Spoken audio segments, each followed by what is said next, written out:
Toad of Toad Hall by A.A. Milne, which has been adapted from Kenneth Grahame's classic story, The Wind in the Willows. You can hear Derek Smith as Toad, Bernard Cribbins as Rat, Richard Goulden as Mole, Cyril Luckham as Badger, and Hugh Paddick as the Judge. The Fraser Simpson music has been especially adapted for this radio production by Peter Hope.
The riverbank.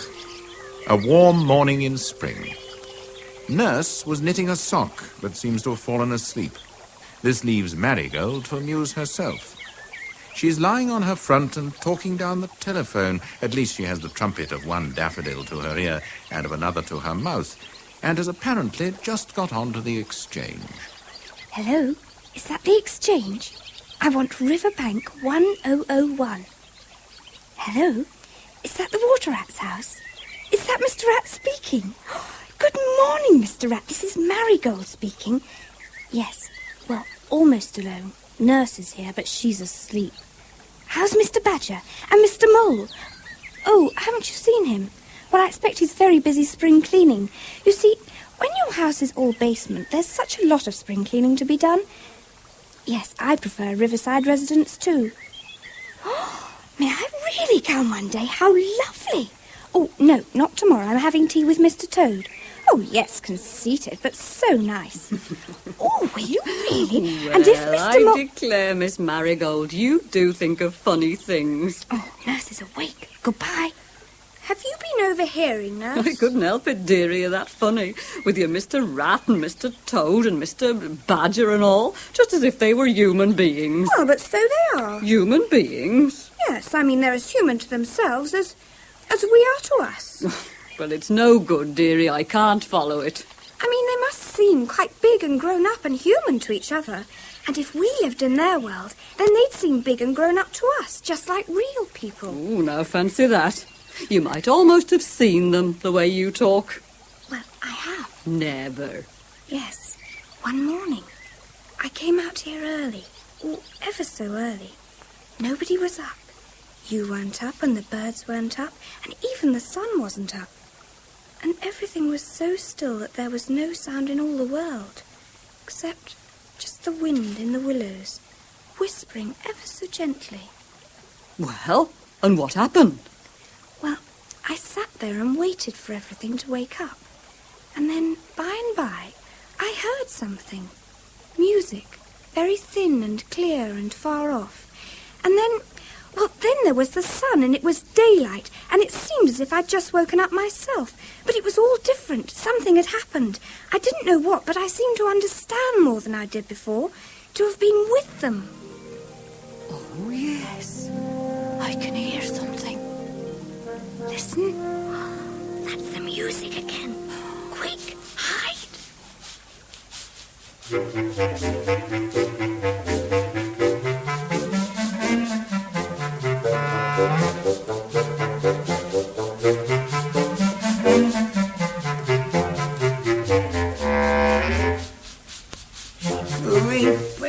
scratch and scrabble and Scrooge and scrabble, scrape and scratch, up we go, Pop. Oh, this is fine.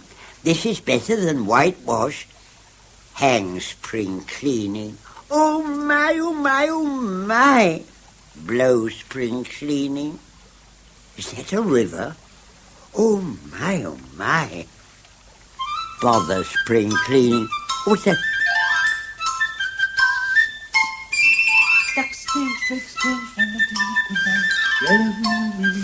Busy in the river. Hello, Mole.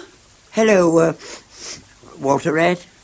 Don't seem to have seen you about before. Well, I don't go out very much as a rule. Prefer home life. I know. Very good thing, too, in its way. Yes, you see, this is a river, isn't it? The river. Well, I've never seen a river before. Never seen a... No. You've never... No.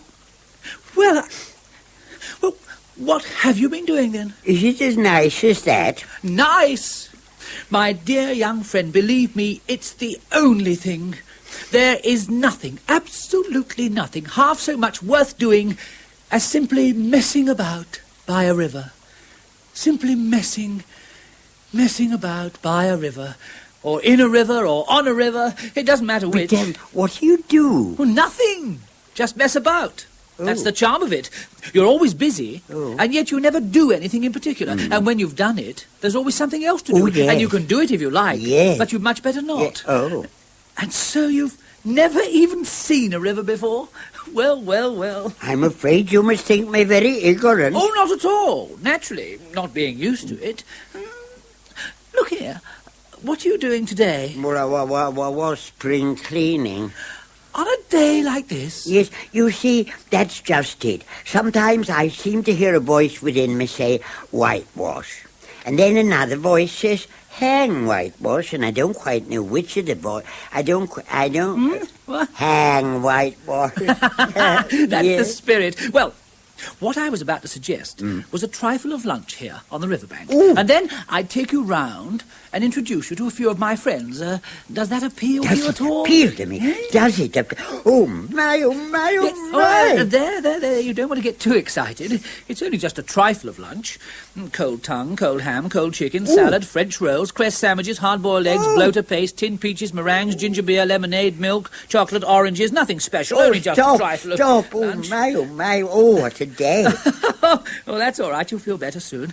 Now, you just sit here on this heap of leaves. Don't go falling into the river or anything like that. And I'll be back in 2 minutes with the luncheon basket. Mr. Oh, my. Oh, what a day.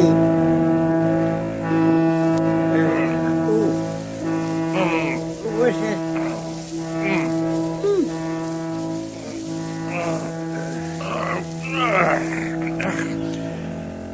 Now, the very next time this happens, I shall be exceedingly angry. I've had to speak about it before, and I don't want to speak about it again. But I will not have people sitting down on me just as if I'm a part of the landscape. Now, who is it this time? Speak up. Oh, please, Mr. Badger, it's only me. Well, if it's only you, that makes a difference. I don't want to be hard on you, but I put it to you that when an animal is being particularly busy underneath a few leaves, thinking very deeply about things, giving himself up to very serious reflection, he does not want to be disturbed. And it is disturbing, my little fellow, to have somebody sitting down carelessly on your person and stretching his legs in an independent sort of way. Excuse me, will you? Hello, why, it's Mr. Badger. Oh, Ratty, my dear little man, delighted to see you. I was just telling this little fellow... by the way, let me introduce you. My friend, Mr. Mole. Oh, don't mention it. Any friend of yours, Ratty. Oh, how do you do, Mr. Badger? I'm very proud to meet you, and I'm sure I'm extremely sorry. Oh, that's all right. That's all right. Any friend of Ratty's may sit down where he likes and when he likes. Oh, I'll know the reason why. Well, and what are you two little fellows doing? Oh, just having a trifle of lunch. Stay and join us, won't you? Oh, Mr. Badger, it's a picnic. Yes, well, picnics aren't too much in my line. Got company coming? Well, only Mole and myself, unless Toad happens along. And there's cold tongue, cold chicken, salad, French rolls, crisp sandwiches, hard-boiled eggs. Oh, well, if you're sure there's no company, I'll just sit here. You know, Ratty, I never did like society. I can't say I see much in it myself. Sensible animal. What about your friend, Mr. Mole? Oh, I lead a very quiet life, Mr. Badger. A field mouse or two drops in from time to time, perhaps half a dozen of them will come carol singing at Christmas. But beyond that, I hardly see anybody. Oh, well, that's right, Ratty. Your little friend promises well. Yes, but you're sitting on the lunch He has badge the and we right can't- ideas. How different from one whom we could mention? Toad?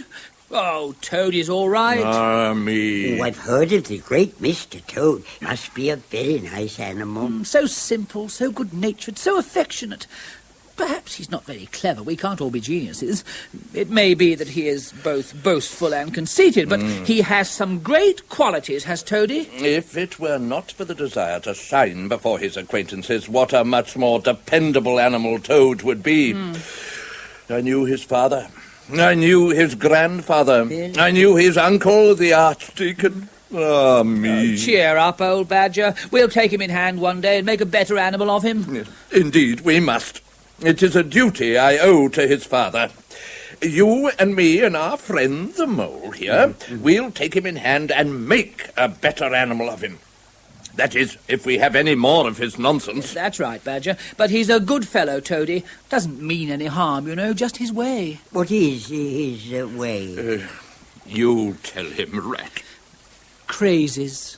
He always has crazes. First it's for sailing, and then it's for punting, and then it's for astronomy, and then it's for carriage horses, and whatever it is, he always has the most expensive, and lots of them, and knows all about it, or thinks he does. And, oh, just get up a moment, please, Badger, you're sitting on the luncheon basket. I knew his father. I knew his uncle. Whatever it is, he must have the best, and then in a week, he's forgotten all about it and started something else. Society. That's what's undone him, the craving to shine. Very sad, my young friend, very sad. I knew his grandfather. Oh, dear, dear. What his poor father would have said. Hello, Toady! I thought he'd come along soon. You see, he likes company. Ah, me. Hello, you fellows. This is splendid. Hello, old Badger, dear old Ratty. Hello, and dear old Badger, how are you? So. Splendid, indeed. My friend, Mr. Mole. Oh, how are you? Splendid, that's good. And old Ratty, and Badger. We were talking about you, my young friend. Ah, well, the penalty of fame, eh, Ratty? One gets talked about, one is discussed, one is a topic of conversation, one is speculated about. There it is, one can't help it. Well, Ratty, old man, and how are you? I'm all right. We were just going to have a trifle of lunch. You'd better join us. I say, Badger, old man, you're sitting on the luncheon basket. No. You all come up to my house. Come up to Toad Hall. I'll give you lunch, the finest lunch you ever had. But there's cold tongue, cold ham, cold chicken, salad, French rolls, hard-boiled sandwiches, and... You wait till you see mine. Ratty knows, eh, Ratty? They're quite famous, been referred to in books. Another select little luncheon party at Toad Hall. Now, Toad. Well, I'll get up and be moving. Well, thank you very much, old chap. That's right, we'll all be moving. It's only a step to Toad Hall. Jacobean residence. Tudor, surely. With bits of Tudor. That's the finest house on the river. You'll like it. I'm sure I shall. Well, goodbye, my young friend. We shall meet again, and before very long, if I'm not mistaken. Goodbye, Ratty. You sure you won't stay to lunch? But you're coming to lunch with me, old Badger. Nobody is coming to lunch with you, Toad. Many a time I have lunched at Toad Hall with your father. An animal of few words, but of what an intellect. Ah, me, how different from... I will not go into that now. Hour after hour, when lunch was cleared away, we would sit there meditating. I knew your grandfather, worthy animal that he was. Many a time have I lunched with him at Toad Hall. Little did he think, as we sat there reflecting, that one day... But I shall refer to that later. Goodbye, my unhappy young friend. Isn't Mr. Badger feeling very well? Poor old Badger, he gets that way sometimes. No fire, no spirit, no, what's the word? Élan. Well, we can't all have him. What about lunch? Yes, he's coming, Toad, he's coming. Now, try one of these sandwiches. Got the corkscrew? Good. Let me open you one of these bottles. Sit down, Ratty. Make yourself comfortable. Have you got everything you want, Moley? Yes, thank you. That's right.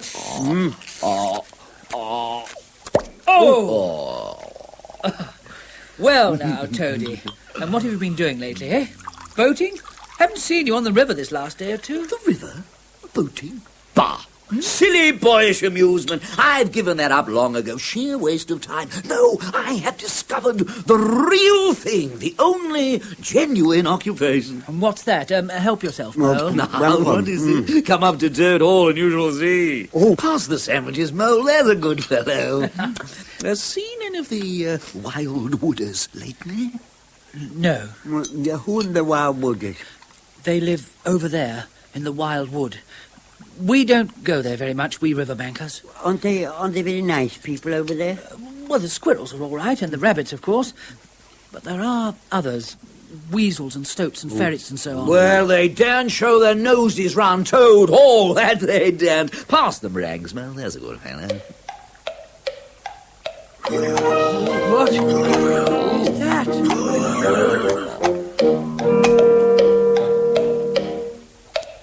Whoa! Oh, whatever's that? Oh, there you are. I've been looking for you everywhere. Now, isn't this lucky? Just at the psycho something moment. What's the word? Encyclopedia, that is if you ask me. I didn't ask you. Ratty, you know the word. Introduce me to your friends, won't you? I do get so frightfully left out of it. My dear friends, Mr. Rat, Mr. Mole, this is my horse, Alfred. Pleased to meet you. If you're coming my way, you must let me take you. Only I do like a little conversation. Encyclopedia, that was the word you wanted. So this is the latest. Absolutely the very latest. There isn't a more beautiful caravan, a more compact one, a more... what's the word? Heavy. A more up-to-date one, a more... So this is the latest craze. I understand now, Moley. Boating's played out. He's tired of it, done with it. Don't blame me. I wasn't consulted about this at all. But if I had been, I should have said boats. Stick to boats. My dear old Ratty, you don't understand.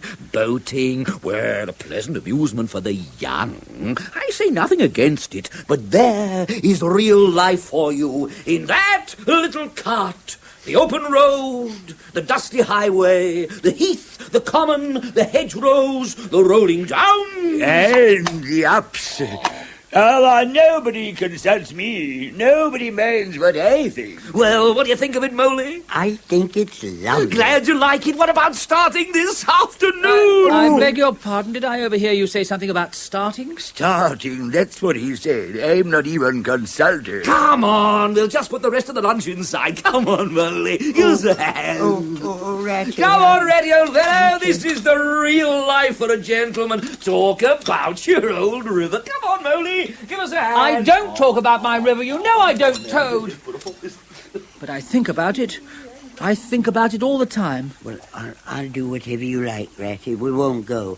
I want to stay with you and learn about your river. No, we'd better see it out now. It wouldn't be safe for him to go off by himself. It won't take long. His crazies never do. When I was young, What? It was considered bad manners to whisper and leave people out of conversation. My own view, since asked, of the climatic conditions is that the present anticyclonic disturbance... Now then, are you all ready? No. Now you get up there, Mo. Yes, You on the right. other side, Ratty. Well, Or would you rather... Oh, well, I Ratty, thought, are you going to lead him? I will if you like. You sure you don't mind? Right, then I'll get up here. Now then, right away! You mark my words, no good will come of this, but don't blame me, that's all. Don't blame me afterwards. Psychological, that was the word you wanted, not encyclopedia. I thought it seemed funny somehow. Psychological!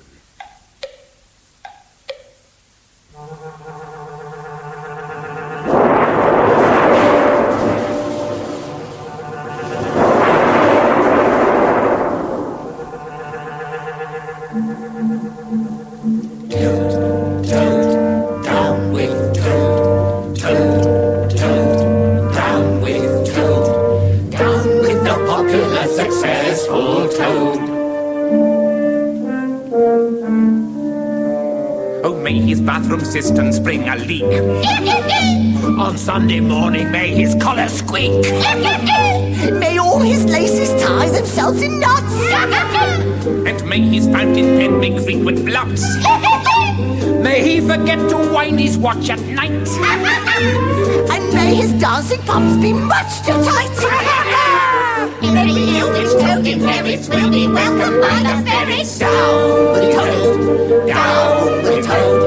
Day and night the elder weasels hope that he will have the measles. Down with toad, down with toad. How the happy little stoats laugh when he is off his oats. Down with toad, down with toad. Toad, toad, down with toad. Toad, toad, down with toad. Down with the popular successful toad.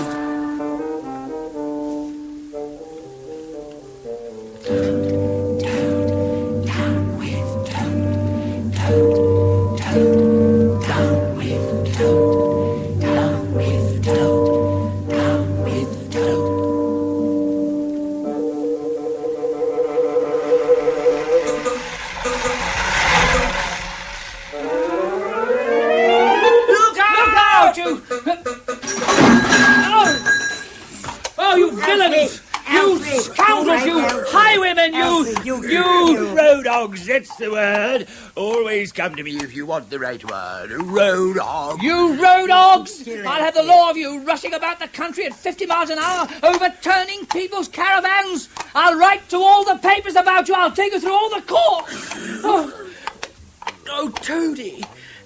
How are you feeling now, Toady? Mole, come and give us a hand with poor old Toad. I'm afraid he's pretty bad. I said that no good would come of it, and now you see. A cataclysm. That's what the old things be. Speak to us, Toady, old man. How is it? Boop, boop. Boop, boop. Boop, boop. What's he saying? I think he thinks he's the motor car. It's all right, Mr. Toad. All right now. We'll make 'em sit up, Toad. We'll have the law of 'em. We'll get you another little cart. We'll make 'em pay for it. Another? Oh, thank you, thank you. Not at all. Don't mention it, only too delighted. Glorious, stirring sight, the poetry of motion. The real way to travel, the only way to travel. Here today, in the middle of next week tomorrow. Oh, bliss, oh, rapture, oh, boop, boop. Oh, stop being an ass, Toad. And to think that I never knew all those wasted years that lie behind me. I never knew. I never even dreamt. Now, look here, Toad. Pull yourself together. I've done with carts forever. Odd little carts, common little carts, canary-coloured carts. Poop, poop.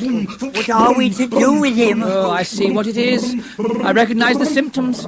He's in the grip of a new craze. Well, come along. Let's get him home. Come along, Alfred.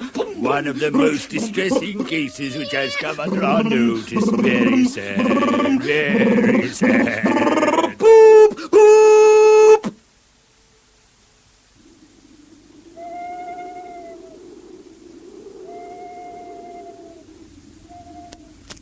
What's that?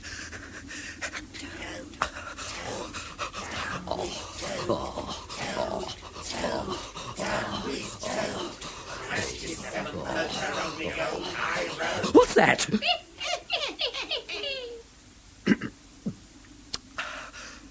Pa! I said, Pa! And, Pa! was that? Silly Ollie. Just an echo. Something to do with the acoustics. Listen. Rat! Oh, well, perhaps it doesn't work sometimes. Something to do with the direction of the wind. I'll try again. Rat!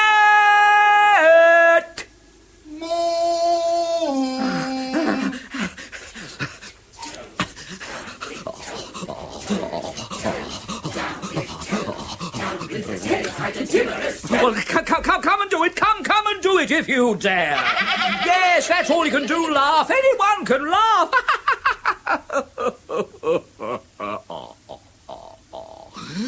It's very funny, isn't it?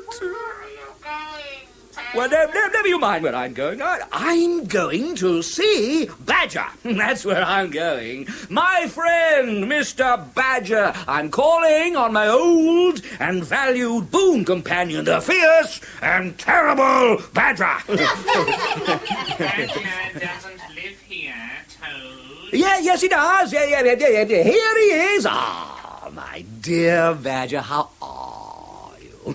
Do you think so? Well, you're looking splendid yourself. I never saw you looking fiercer. I said fiercer. This way, my dear Badger. Goodbye, Toad. Goodbye, Mouse.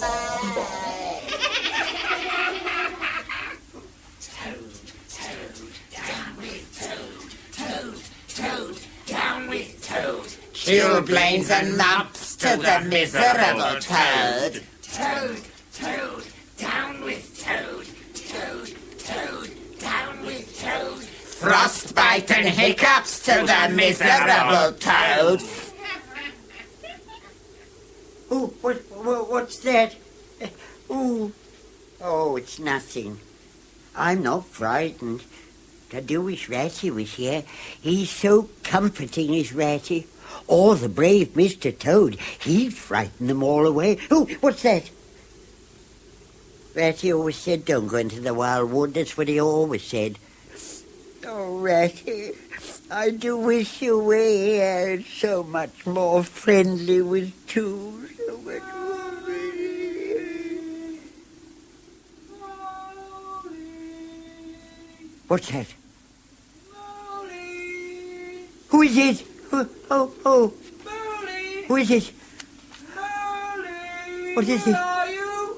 Oh, no. Molly, it's me. It's old Rat. Oh, Rat. Rat. Oh, Oh. dear Rat. Oh, Rat. there.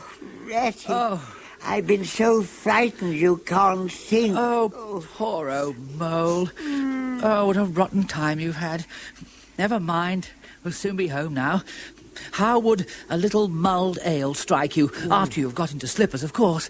I made the fire up specially. Oh, you think of everything, Ratty. Well, shall we start? Yeah. Oh, Ratty, I don't know how to tell you, and I'm afraid you'll never want me for a companion again, but I simply can't go that way now. Tired? Aching all over. Oh, Ratty, do forgive me. I feel as if I must just sit here forever and ever and ever. And ever. Oh. I'm not a bit frightened now you're with me, and I think I want to go to sleep. Well, that's all right. But we can't stop here. I know. Suppose we go and dig in that mound there and see if we can't make some sort of a shelter out of the snow and the wind. Yes. And have a good rest and Yes. then start for home a little bit later on. Yes. How's that? Yeah. What? How's that? Oh, just as you like. Well, come on then. Yes. Oh, my leg. Oh, my poor shin. Oh, my... Oh, poor old Mole. You don't seem to be having much luck today, do you? What is it? Hurt your shin?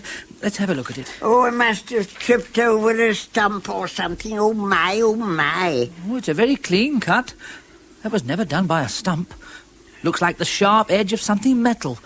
It's funny. Well, never mind what done it. It hurts just the same whatever done it. Wait a moment. What is it? I thought so. What is it? Come and see. Hello, a door scraper. How very careless of somebody. Well, don't you see what it means? Well, of course I see what it means. It means that some very forgetful person has left his door scraper lying about right in the middle of the wildwood where it's sure to trip everybody up. Somebody ought to write to him about it. Mole, how stupid you are. There. Now, what's that? Well, it looks like a doormat. It is a doormat. And what does that tell you? Nothing, Rat. Absolutely nothing. Who ever heard of a doormat telling anybody anything? They simply don't do it. They're not that sort. Well, what have you found now? There. What do you read there? Oh, wait a minute. Mr. Badger, do not disturb until Easter Saturday. Oh, Rat. What do you think of that? Rat, you're a wonder, that's what you are. I see it all now. You argued it out step by step from the moment when I fell and cut my shin, and you looked at the cut, and your majestic mind said to itself, door scraper. And did it stop there? No, your powerful brain went on working. It said to itself... Yes, but now let's... Your powerful brain said to itself, where there's a scraper, there must be a mat. Yes, quite so. Now, we must get on. Come on, Mole.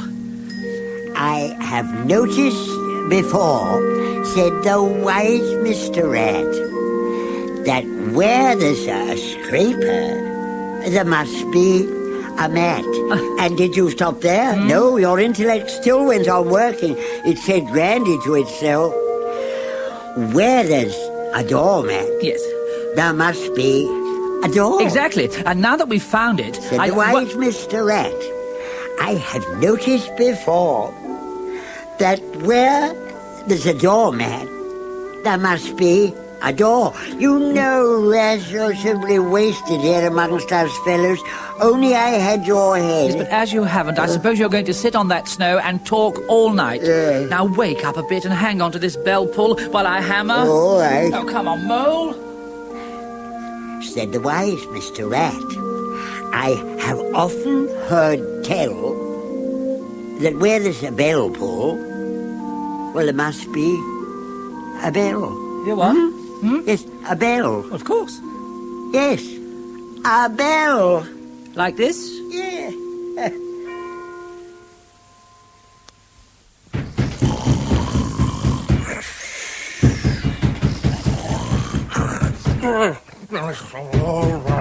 All right. What is it? Who is it? Speak up. Hello, Badger. It's me, Rat, and my friend Mole. And we've lost our way in the snow, and Mole's that tired you never did. Oh, my. Well, Rat and his friend Mole. Well, come along in, both of you at once. Why, you must be perished. Yes, well, we are. Never lost in the snow. Yes. And your friend that tired. Well. And in the wild wood at this time of night? Now, what will you do first? Toast your toes a bit? I was just glancing at the paper. Or supper now and toast your toes afterwards. It's all ready. I was expecting one or two friends might drop in. Oh, I think I should like supper at once, please, Mr. Badger. That's right, Mole. Sensible animal. What about you, Rat? Well, just as you like. Fine old place this, isn't it, Mole? What? Oh, that's grand. Won't your friend try some of those pickles? Try a pickle, Mole? Yes, very nice. Well, thank you. I've been wanting to see you fellows because I've heard very grave reports of our mutual friend Toad. Oh, Toad. Tut. Oh, Toad. Tut. Is his case as hopeless as one has heard? Going from bad to worse. That's all you can say about him, isn't it, Mole? That Paul. Here's another smash-up only last week, and a bad one. How many has he had? Cars or smashes? Oh, well, same thing with Toad, really. The last was the 7th. Alas. I knew his father. I knew his grandfather. Many's the time. Alas, poor witless animal. I see you really ought to try some of this beef, Ratty. Oh, no, thanks, really. I don't know when I've tasted better. Look, oughtn't we to do something, Badger? We're his friends. Yes, you're right. The hour has come. What hour? Whose hour, you should say, Mole. Toad's hour, the hour of Toad. Oh, right. Well done, Badger. We'll teach him to be a sensible toad. We'll rescue the poor unhappy animal. We'll convert him. He'll be the most converted toad that ever was before we finish with him. Now, the first step is to get him here and reason with him. You know how it is in the present weather. I don't go about much, naturally. Of course not. Oh, no. But once Toad is here... But how to get him? That's the problem. Let us apply our minds to it. Yes. Whatever's that? Why, it's Toad! Oh, hello, Toad. I say you ought to try some of this beef. Toady, whatever's the matter? Another accident? Well, what's happened? Wild wooders?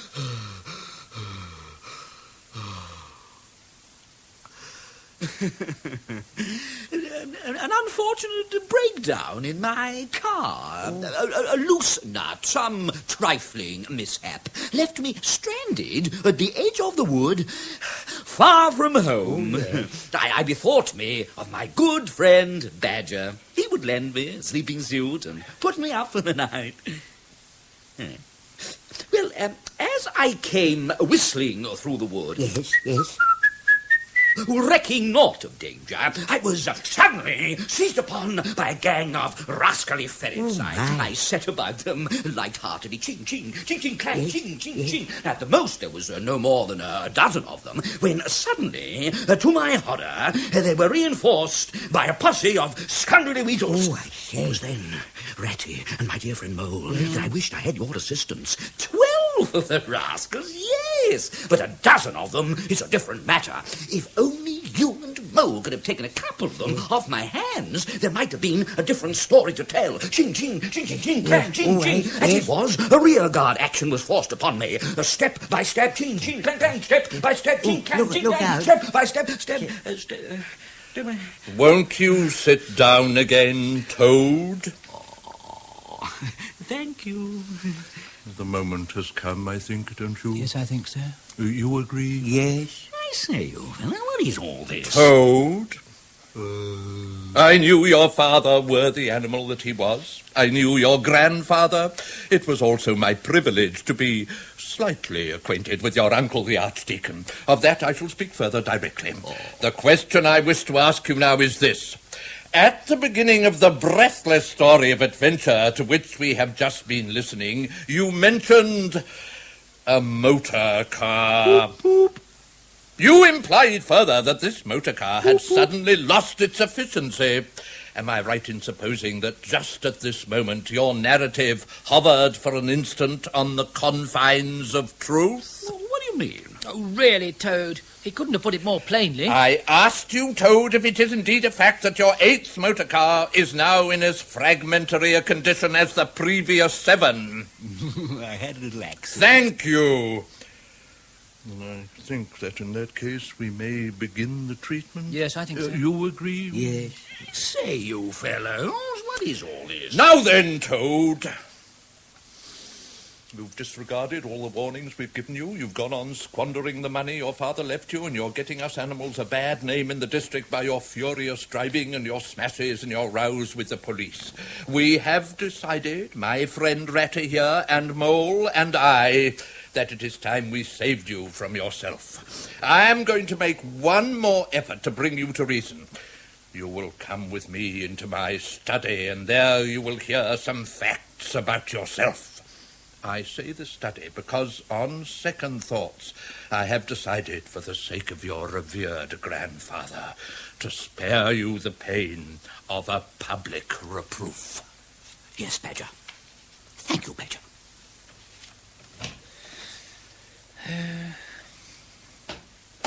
Well, that's no good. Talking to Toad will never cure him. He'll say anything. Yes. We must do something. Yes. What's the matter, old fellow? You seem melancholy. Too much beef? No, Ratty, it isn't that. It was just... Oh, never mind. I spill right directly. Why, whatever is it? Oh, nothing, Ratty, nothing. I was just admiring Badger's great big house and comparing it with my own little home, which I haven't seen lately. I should be better soon. I don't know what you must think of me. Oh, poor old Mole. Been rather an exciting day, hasn't it? And then the same sort of pickles. Tell me about Mole End. We might go and pay it a visit tomorrow if you've nothing better to do. Oh, yeah. Wouldn't be fine enough for you, Ratty. You're used to great big places and fine houses.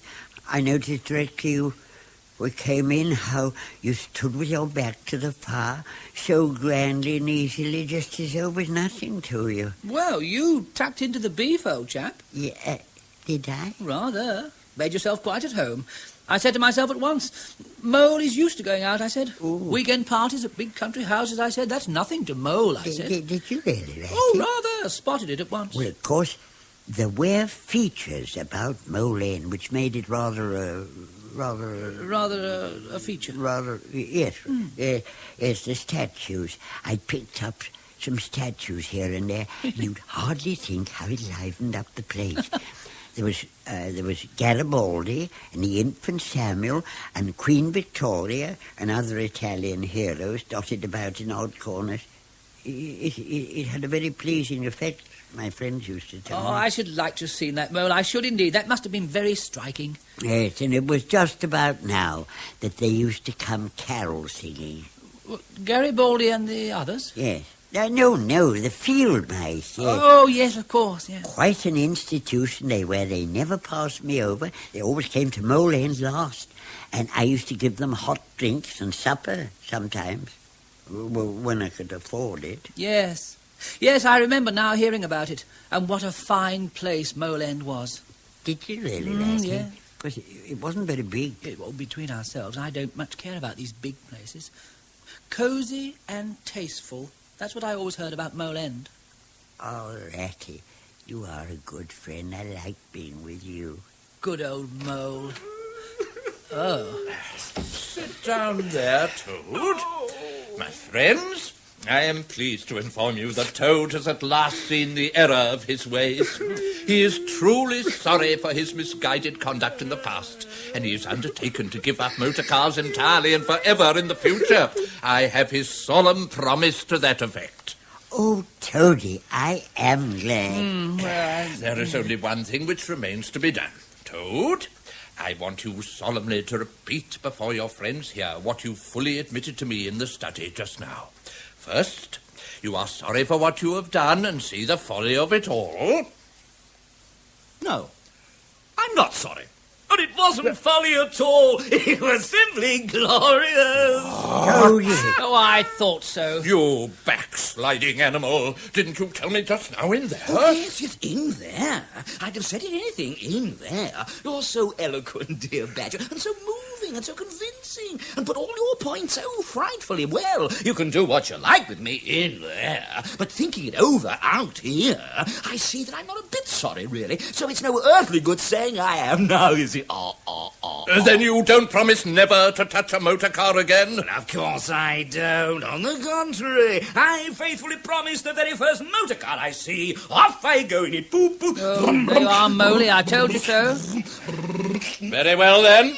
Since you won't yield to persuasion, we'll try what force can do. Oh. I feared it would come to this all along. You'll stay with me, Toad, until a cure has been effected. My friends, Rat and Mole, will also stay with me and help me to look after you.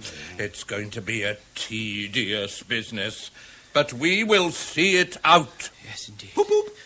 Poop, poop. Poop, poop. Hello, you fellows. Not off yet? Just going. Toad's quiet now, but keep an eye on him. Yes. I don't trust him. That's all right. I believe he's worse than Badger think. Huh? Look after him well, poor old Toad. That's all right. Coming, Mole. He's coming. Coming. Goodbye. Goodbye, Toad. Goodbye, dear old Moley. Oh, what a morning. I don't think I ever remember such a morning. When I was young, we always had mornings like this. Now, old boy, we're going to have a jolly morning together. So jump up, and I'll do my best to amuse you. Oh, dear, kind Rat. how little you realise my condition, and how very far I am from jumping up, now, if ever. But don't trouble about me. I hate being a burden to my friends, and I don't expect to be one much longer. Well, I hope not, too. You've been a fine bother to us all this time. You have really, Toad. Weeks and weeks. And now in weather like this, and the boating season just beginning. It's too bad of you. I'm a nuisance to my friends, I know. I was thinking about my river yesterday evening, and I wrote a little poem. Do you think you'd like to hear it? Well, as you will, my dear Ratty. It may comfort my last hours. It's about the ducks. I used to have such fun with them, you know. You know when they stand on their heads suddenly? Well, then I dive down and tickle their necks, and they come up all spluttering and angry and shaking their feathers at me. Of course, they aren't angry, really, because it's all fun. And then I used to sit on the bank in the sun and pretend I was coming in after them again. Duck's Ditty. All along the backwater through the rushes tall, ducks are a-dabbling up tails all. Ducks' tails, drakes' tails, yellow feet a-quiver, yellow bills all out of sight, busy in the river.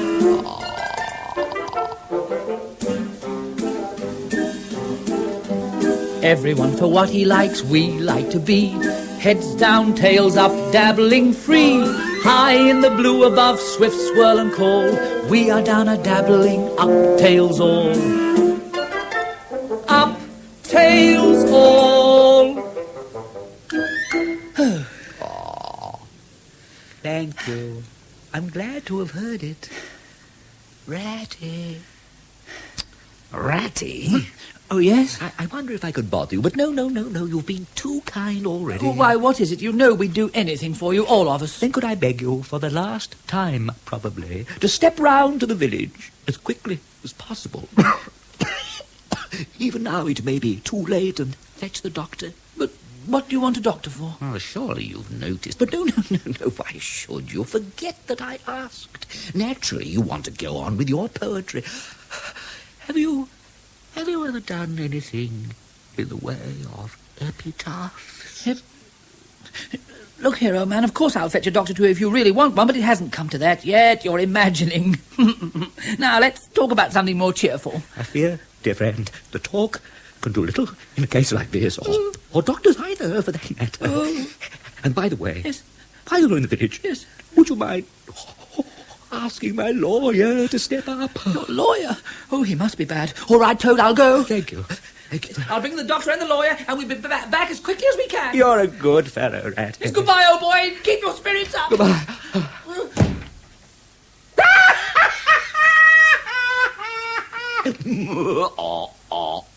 Smart piece of work, that. Brain against brute force, and brain came out on the top. It's bound to. Poor old Ratty. Won't he catch it when Badger gets back? The world has held great heroes, as history books have shown, but never a name to go down to fame compared with that of Toad. Boop, boop, boop, boop, boop, boop.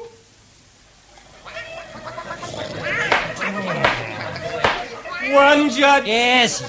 12 jury. Gobble, gobble. Quack, quack. Yes. Yes. One policeman witness.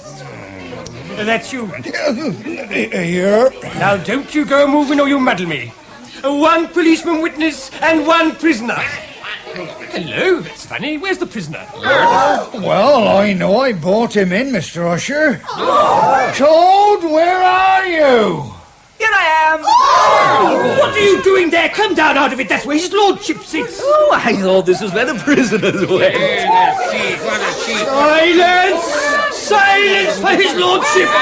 Silence. Stop saying silence. Oh, worse than ever. Try them with a hush, Mr. Hasher. Hush! Please understand once and for all that unless I have complete and utter hush, It will be impossible for the prisoner to be tried. I don't want to be tried. Impossible for him to be tried, but not impossible for him to be severely sentenced. Alack, oh, hapless Toad. Well, it was fun anyway. Oh, yea, the judge will deliver his usual song to the jury.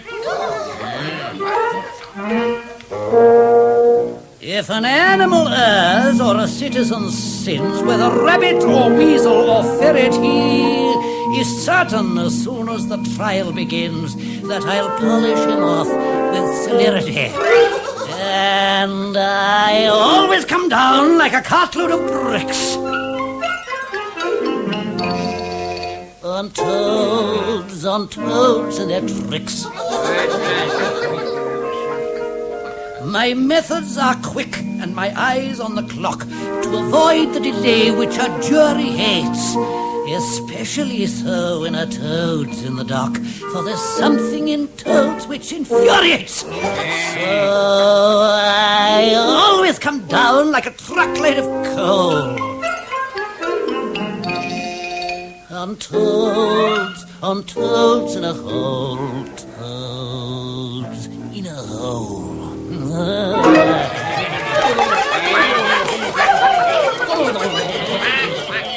Friends and fellow citizens, we see before us, cowering in the dock, one of the most notorious and hardened malefactors of our time, the indigenous toad. I'm not indigenous. Well, if you're not, you very soon will be.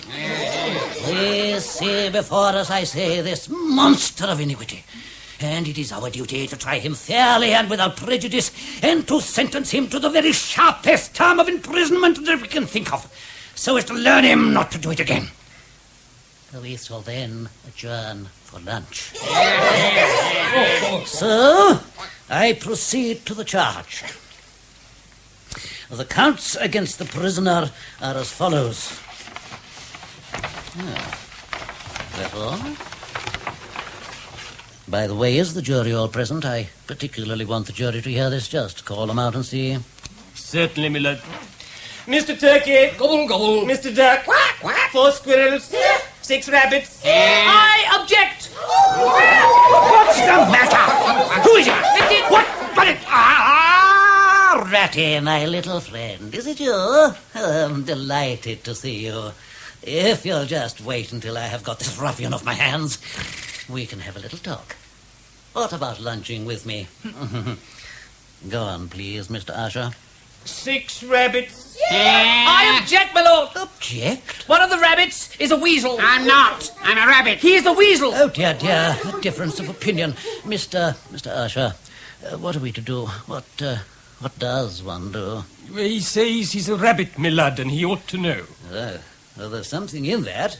You can't make a mistake about a thing of that sort. He is a weasel. I'm not. That proves it. Why should you say you aren't if you aren't? But of course he says he aren't if he aren't. I mean, if he aren't, then he aren't. So naturally he says he aren't. But he wouldn't say he wasn't if he wasn't. The other rabbits didn't say they wasn't. Why didn't they say they wasn't? Because they aren't. Just make a note that I shall want a glass of iced water if this goes on. Of course, if you aren't, you don't say you aren't. But if you weren't, you would say you were. But you wouldn't say you aren't if you weren't. And on the other hand, if you're aren't, think we'd better begin this trial all over again. Yes, my lord, much the best way. You can tell me your objections afterwards when we have this desperate ruffian safely lodged in a dungeon. He's a weasel. I know he's a weasel. You can see he's a weasel. It isn't fair.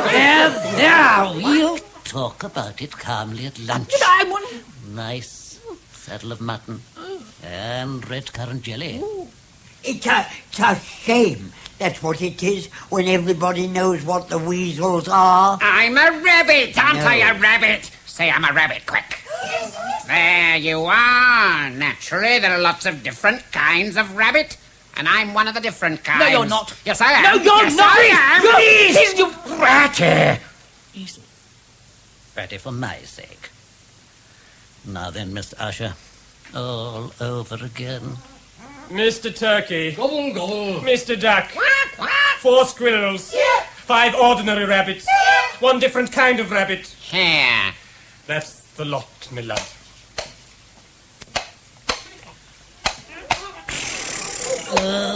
What about me? What is this? One Alfred! Here! Lead it out, Constable. Very well, sir. All right.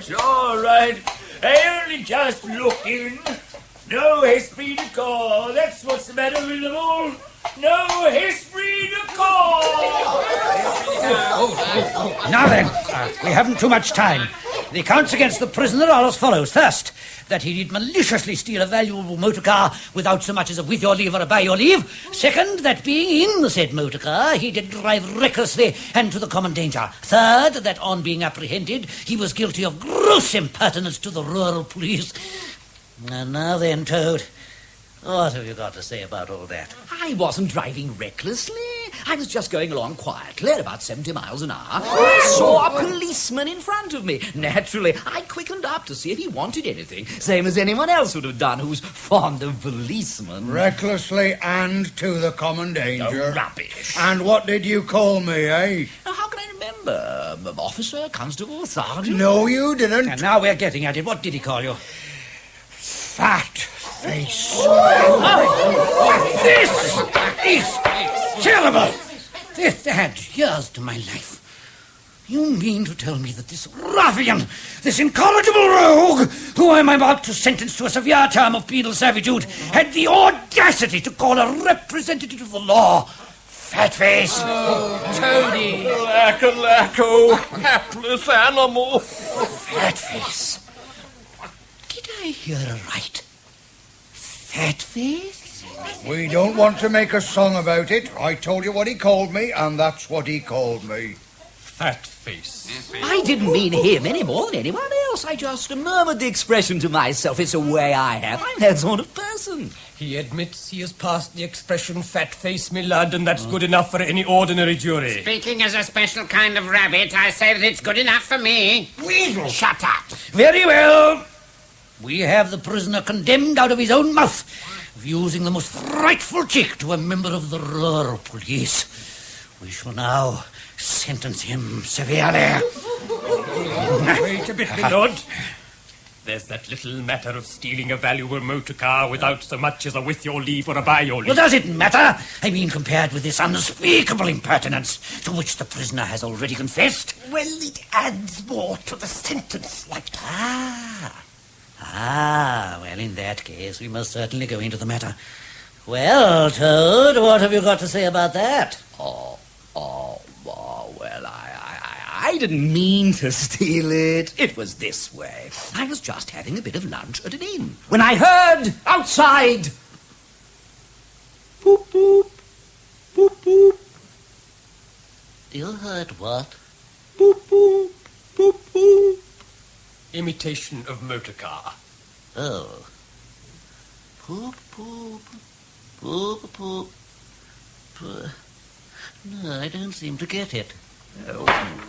Well, then, two gentlemen came into lunch, and as soon as I'd finished mine, I went outside to look at their car. I thought there couldn't be any harm only just looking at it, so I looked at it. And then, naturally, I began to say to myself, I wonder if this car starts easily. So I wound it up just to see. And then, naturally, I stepped into the driver's seat just as I always do, and then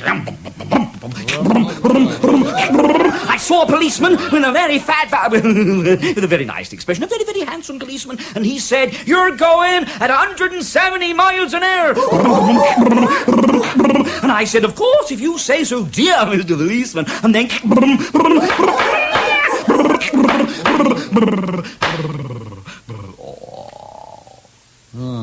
All this makes it worse, doesn't it? Much worse. Yes, I thought so. So it means we can give him a stiffer sentence? A much stiffer one. Good.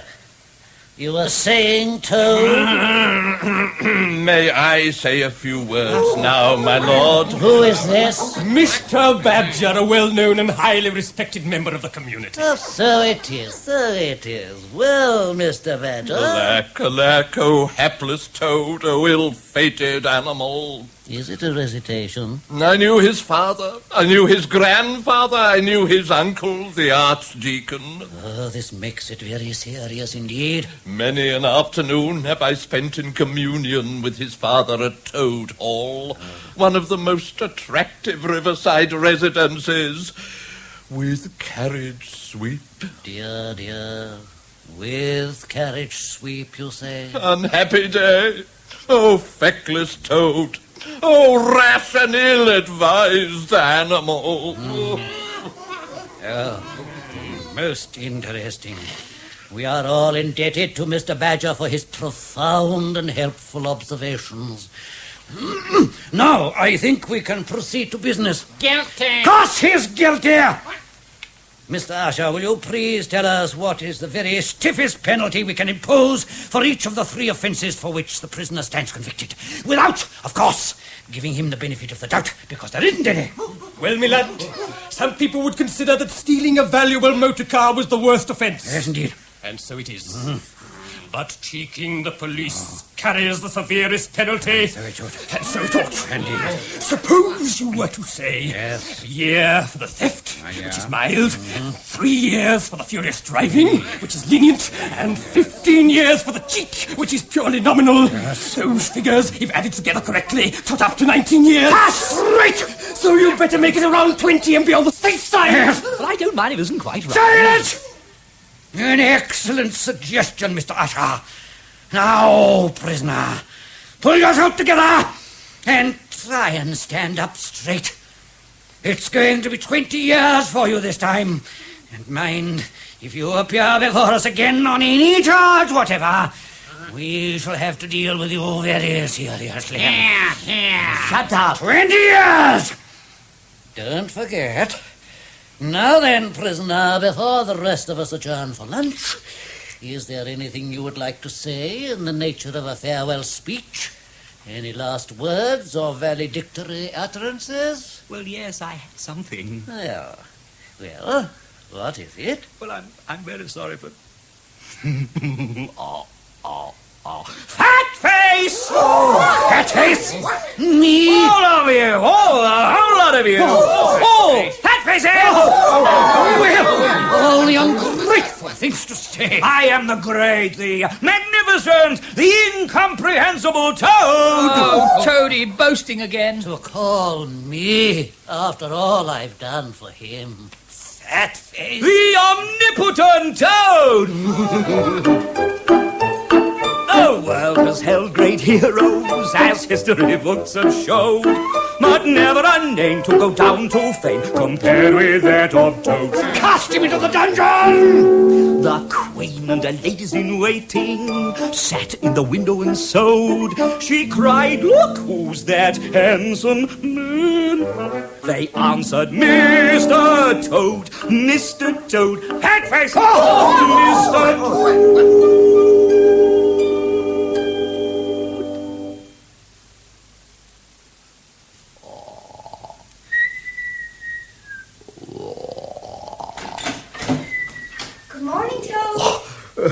Good morning, woman. Did you sleep well? Sleep well? How could I sleep well? Immured in a dark and noisome dungeon like this. Well, some do. Look, I brought your breakfast. Yeah.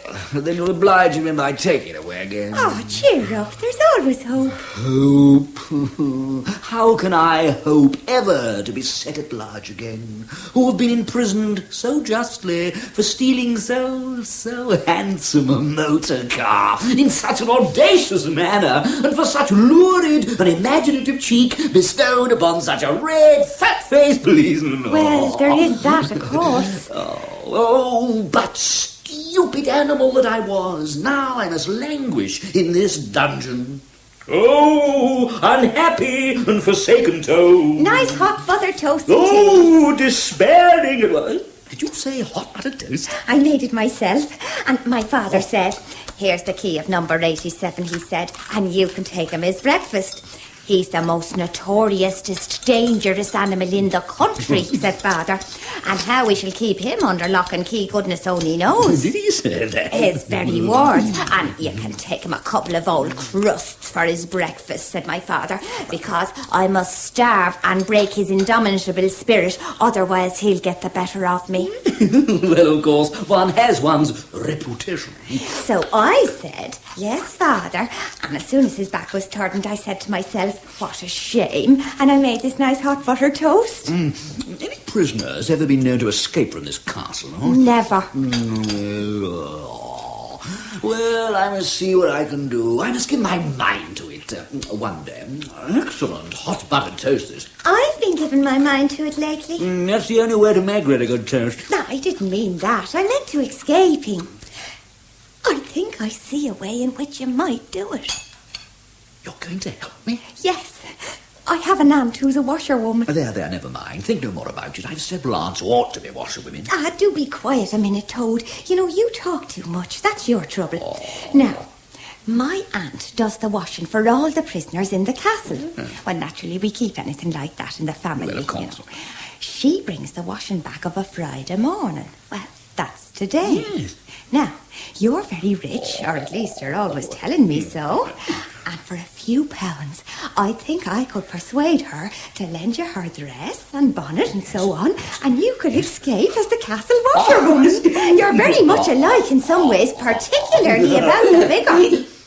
We are not. I have a very elegant figure for what I am. So is my aunt for what she is. You have it your own way. You horrid, proud, ungrateful animal. When I'm trying to help you, I suppose you want to go off in a coach and four. No. Please, you are a good, kind, clever girl. And I am indeed a proud and stupid toad. Introduce me to your worthy aunt. If you'll be so kind, it'd be a privilege to meet her. That's better. With a little trouble, you'd make quite a nice toad. Hussy.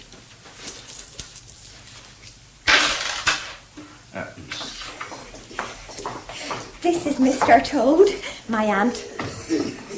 Good morning. Good morning, dear lady. Charming weather we're having, are we not? Blessed dime. Your niece tells me that you attend to that is, you have under your charge the habiliments, the more mutable habiliments of the inhabitants of the castle. Delightful profession, I'm sure. Is this the one? Yes. I wash. So do I, every other day. I told you the idea, didn't I, Aunt? Is that the money? Well, just a little. I haven't counted it. I have. Here you are. Here's the clothes. My dear lady, I am eternally your debtor. Should you ever find yourself in the neighbourhood of Toad Hall, a visit, whether professional or social... now, how do I get into these? Oh, here, I'll help you. You told him the condition. Oh, condition.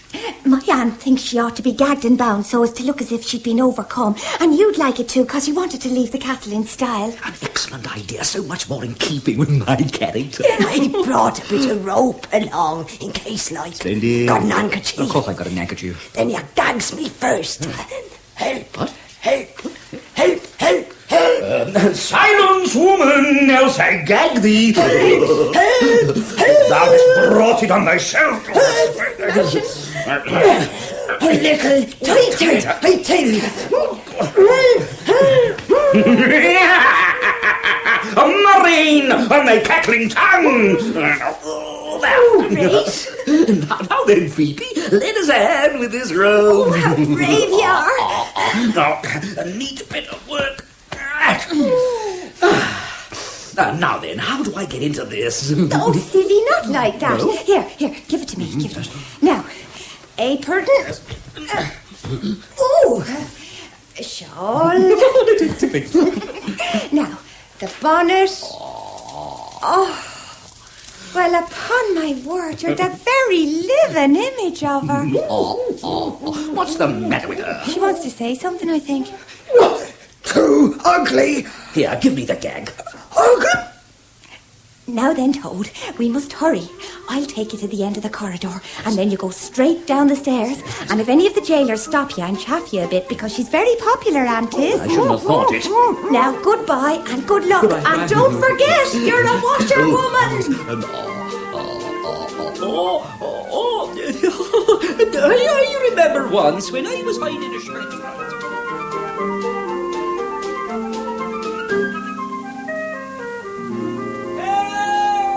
What was that? That's funny. That sounded like Toad's voice. Yes, if Toad had been anywhere but where he is, poor unfortunate animal, I should have said... It is! It's Toady outside in the river. You're the hand, I'm about done. Oh, Toad! Toad, but this is... What's the matter? No strength left. I know. But however... You'll have to pull me in. I'm about done. Yes, right. Oh, there. Oh, poor old Toady. And as wet as wet. And am I wrong?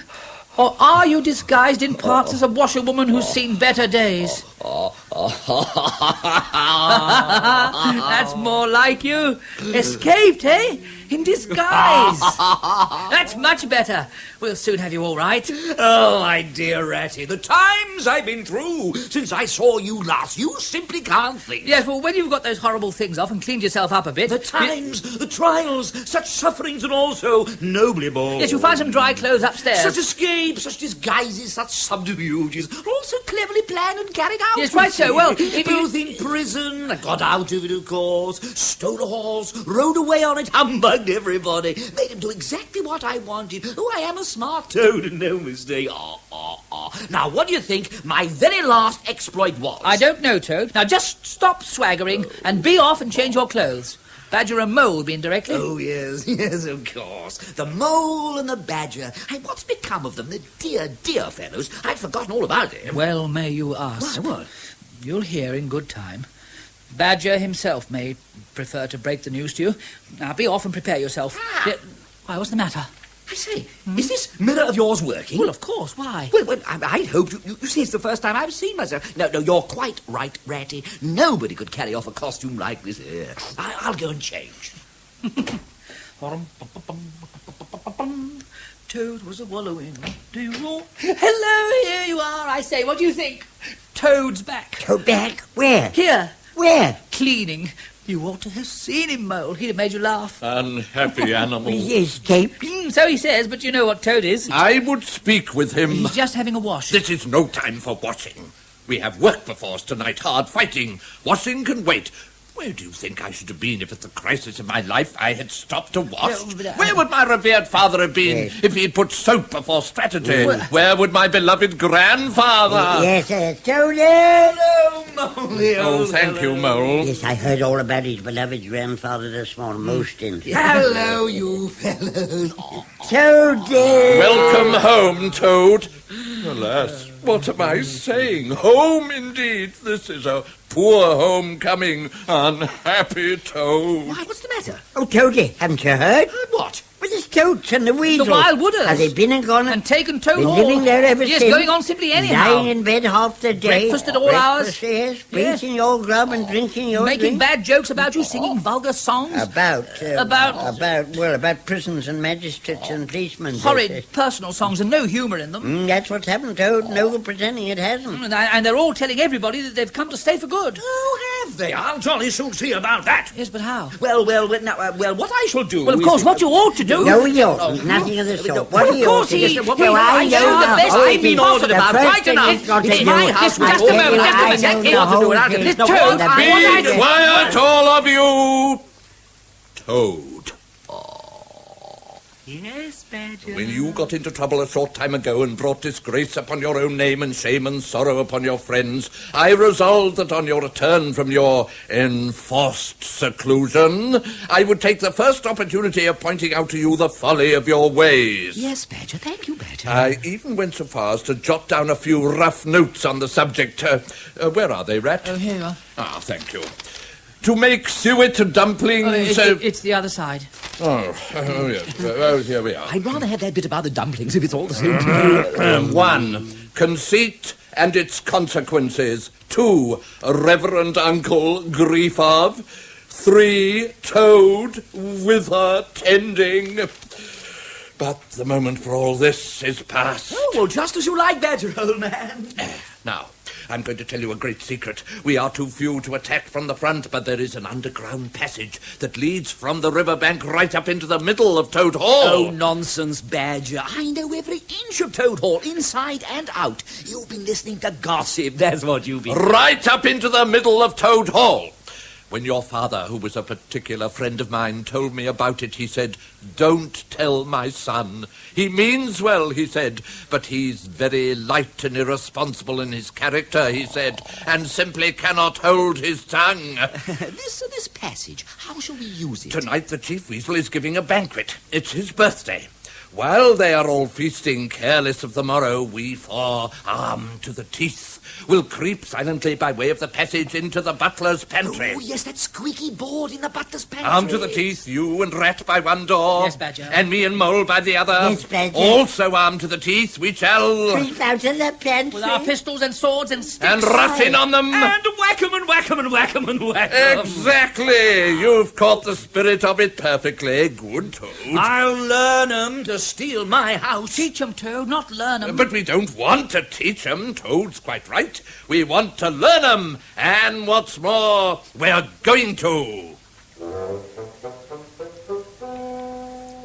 When night comes on And the owls are hooting. And rabbits back to their holes are scooting. And Weasel's wearing his evening suiting. A walloping we will go. A walloping we will go. A walloping we will go. We'll take off our braces and take off our coats and learn the weasels and ferrets and stoats. Who said so? Rat says so. Mole says so. Toad says so. Badger says so. We'll take off our braces and take off our coats and talk to the weasels and ferrets and stoats. I haven't got any braces. Oh, Mole hasn't got any braces. Toad will lend him a pair of embroidered silk braces. Oh. We'll take off our braces and take off our coats and wallop the weasels and ferrets and stoats. We'll take off our braces and take off our coats and wallop the weasels and ferrets and stoats. And wallop the weasels and ferrets and stoats.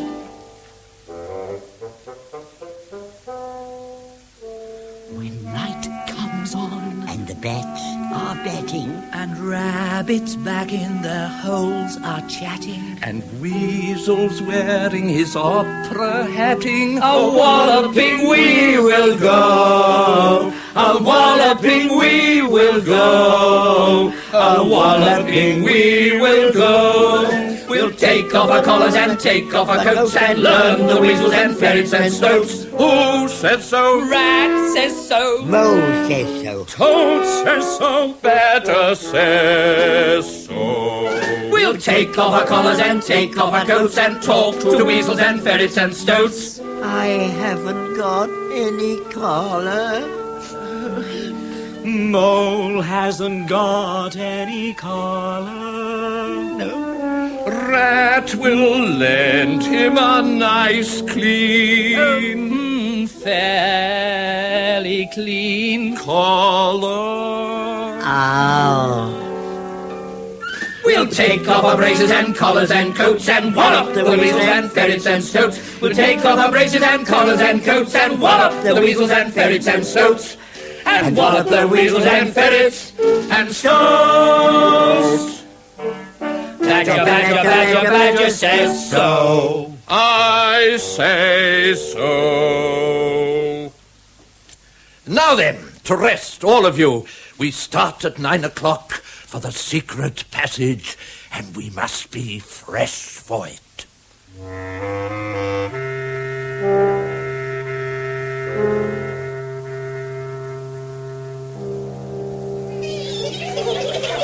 Friends and fellow animals, before we part this evening, I have one final toast to propose. It is a toast which on all occasions has something of solemnity in it, something even of sadness, but never more so than on this occasion. Absent friends. Absent friends. With this toast I couple first the name of our kind host, Mr. Toad. It is a personal sorrow to every one of us that he is not among us tonight. Let me sing you a little song which I have composed on the subject. Toad, he went a-pleasuring gaily down the road. They put him in prison for 20 years, poor old Toad. Poor old Toad, poor old Toad. They put him in prison for 20 years, poor old Toad.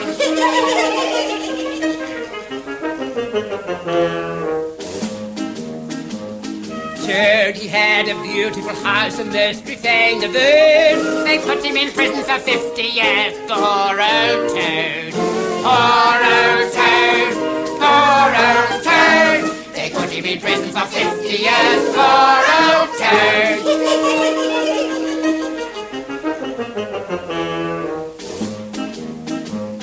Toad, he had much money and goods carefully bestowed. They put him in prison for 90 years, poor old Toad. Poor old Toad, poor old Toad. They put him in prison for 90 years, poor old Toad. Chorus, please. Poor old Toad.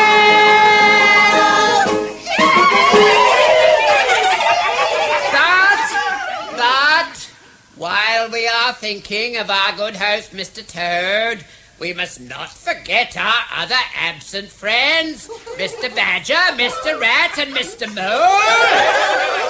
Fellow animals, I give you the toast, absent friends. Absent friends. Absent friends. What's that? Up the Badger! A mole! Stay on to him, boys! Sorry, we're late, Weasel. Many thanks all the same for that kind invitation. The other door! Quick! The door! Come home, Weasel! How are you? You went a pleasuring, did he? Yeah, I'll pleasure you! Wallop 'em, boys! Keep walloping! Do you surrender? Yes! Do you? Yes! Right! Get in that corner there. Good evening, you ferret. Do you sing at all? No, sir, please, sir. Not just a little song. No, sir. I never learned singing. Not just a funny little song about a poor old toad. No, sir. Well, try. Go on, try. Poor old Toad. I'll learn you to sing it over there. All prisoners here, Toad. I'm looking after them. There, that's the lot. Pity, I was just beginning to enjoy it. What about your little party of rats? They're surrendered. I thought they might come in useful, waiting on us and so on. Well, if any of them wants to go on for a bit longer... Now then, Toad, stir your stumps, look lively. I want some grub, I do. We've got your house back for you. You don't offer us so much as a sandwich. Just a moment, Badger. What about the sentries? Sentries, yes. Well, they may still be at their posts. Sentries! Oh, they've run away far enough by now, haven't they, Moley? Oh, if they're wise, they have. Yes, but I think it would be safer if Mole and I just... Sensible rat, there spake the voice of wisdom. You and I and Mole... No, don't you bother, Badger. Mole and I can do it quite easily. When I go walloping, I go walloping. So do I! Come on, I'll lead You do nothing of the sort, Toad! You've asked us to stay to supper, and we're staying to supper. Well, where is the supper? If this isn't your house, say so, and Mole can entertain us. The prisoners will help you get it ready, Toady. Oh, all right. Oh, don't forget the wine, Toad, because we shall want to drink your health. Yes. Oh, and you'll have to make a speech. All right. That's all right. You leave that to me. Now then, bustle up, you. Yes, sir. Come on, sir. Got a pencil in, have you? Yes, sir. Thank you. Now, I dare say all you young fellows are wondering what I'm writing. Please, sir. Yes, sir. Well, I'm just jotting down a few rough notes. Oh, sir. Just a few rough notes for a little entertainment I've sketched out, a little informal sing-song or conversazione to celebrate my return. Yes, sir. Thank you, sir. Something like this. One, speech by Toad. And then I make a note. There'll be other speeches by Toad during the evening, just so as to reassure people. Yes, sir. 2, address by Toad. 3, 3, imitations of various bird notes. Tweet, tweet, you know, the sort of thing, by a toad. 4, song by a toad. Composed by himself. 5, other compositions by a toad, sung by the composer. 6, song, for he's a jolly good fellow, sung by Badger and Mole. It's all just a few rough notes. Could you give us a song now, sir? Give it to I. Please, sir. Oh, well, I don't know. Why won't you stand on this, sir? Oh, perhaps. No, this is just a little song. And it's called When the Toad Came Home. Yes, sir. Maybe you'll sing it, sir. Certainly. When the toad came home. When the toad came home. There was panic in the parlour, there was howling in the hall, there was crying in the cowshed and a snotting in the stall, there was smashing in of window, there was crashing in of door, there was bashing of the enemy who fainted on the floor when the toad came home. There was panic in the parlour, there was howling in the hall, there was crying in the cowshed and a snorting in the stall, there was smashing in of window, there was crashing in of door, there was bashing of the enemy who fainted on the floor when the toad came home. Toad, get down at once! Oh, it's no good, I know him, he's practically in a trance. Let him have his evening hour. Talk to him in the morning. Talking's no good to Toad. All the same, I'll talk to him. Let him have his hour first. Oh, all right. You know, I say there's something about that tune. Would you tune it? Can I come and dance with you? He's very young still, is Yes, Mo. well, if you'll excuse me, Badger, I love dancing as well. Well. Come on,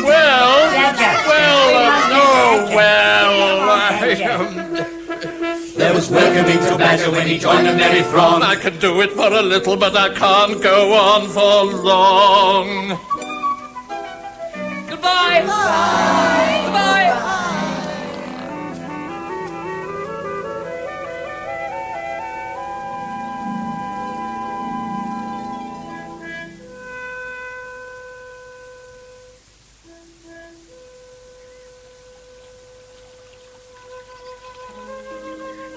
Marigold, Marigold, wake up, dear.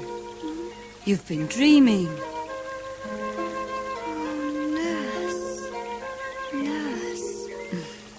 It's time we went, dear.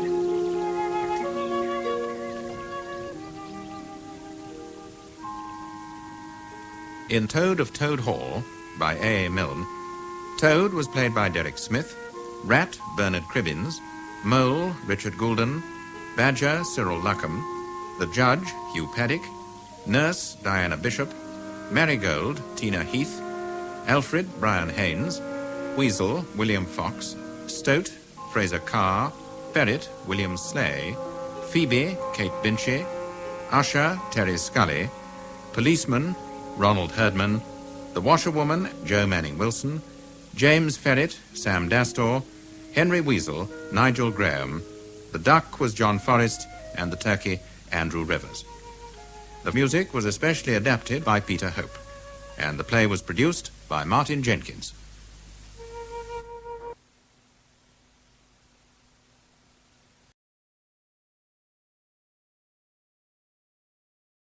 The Sunday Play.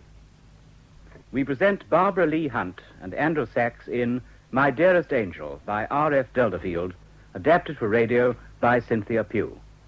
My Dearest Angel.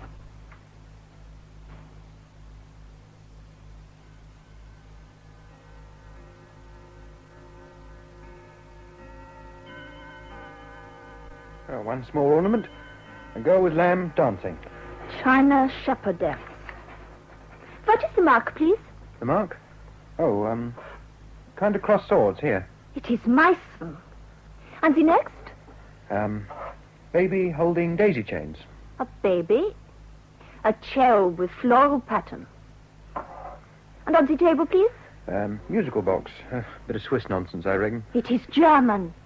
It is? Well, then maybe you'll recognize the tune. Listen, Chilling. Oh, no, you must not. Oh, go on, why not? There's nobody around. Listen.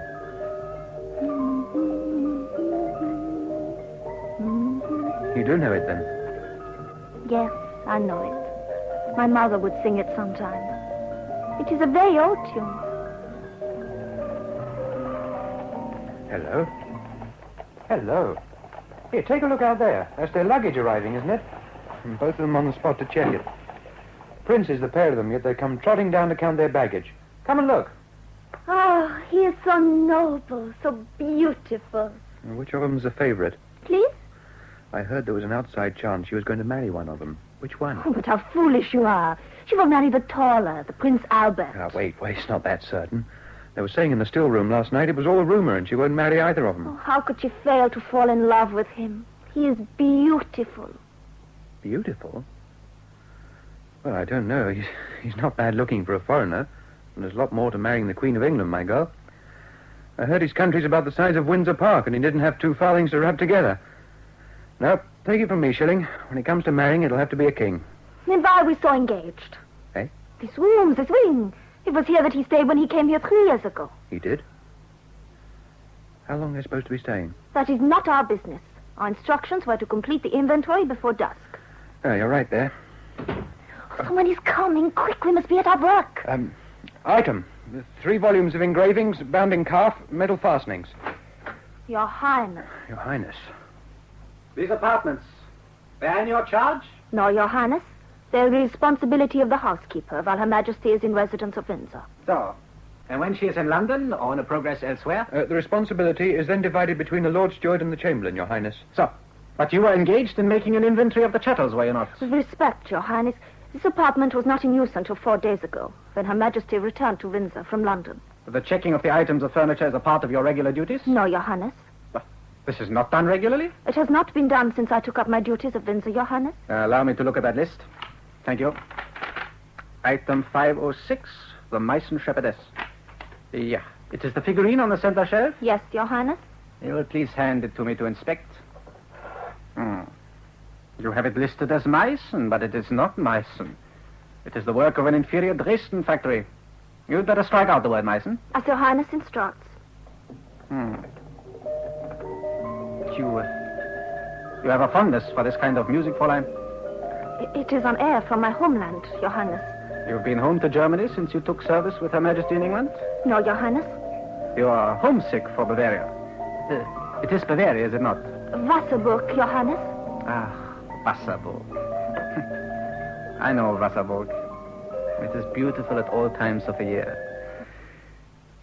But perhaps you are happy to live in England. Yes, indeed, Your Highness. I am proud of my position here, Your Highness. I was in Germany only 3 days ago, but already I am homesick. This organ. It is a fine instrument. You will continue making the inventory. It is very necessary that periodical checks should be made in every household. Who's that? The Baroness Lehzen, I think, and Lord Melbourne. We could call it the case of the disappearing prince. Or Hunt the suitor. The Lord Steward is grossly at fault in this instance. Who is His Highness, madam? Well. You too. You may go. Very good, madam. Very good, madam.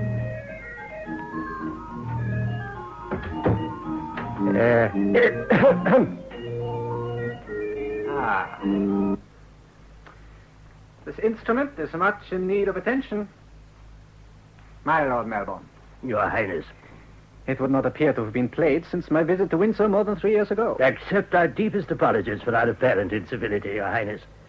The organ is not the only fault in our system here. To be frank, Your Highness, we mislaid you. The equerry announced your arrival, Your Highness, and we at once assembled at the sovereign's entrance. The Lord Chamberlain had strict instructions to receive you and conduct your entire party to your suite. The Lord Chamberlain was not at fault, Baroness. Then the Lord Steward? My brother Ernst and our attendants were conducted to our quarters punctiliously on arrival. It was I who turned aside and made my own way here. It was the part of Windsor Castle I remembered with affection, particularly the organ. You see, Lord Melbourne, Her Majesty the Queen graciously allowed me to play the instrument at my leisure. I was not informed that she has since withdrawn her permission. I am quite sure that Her Majesty will extend the courtesy during your present visit. I believe you've met the Baroness Lehzen, former governess, now private secretary to Her Majesty. Your Highness. And may I present my own private secretary, Mr. George Anson. Your Highness. To be truthful, Her Majesty was not expecting you to arrive until after darkness.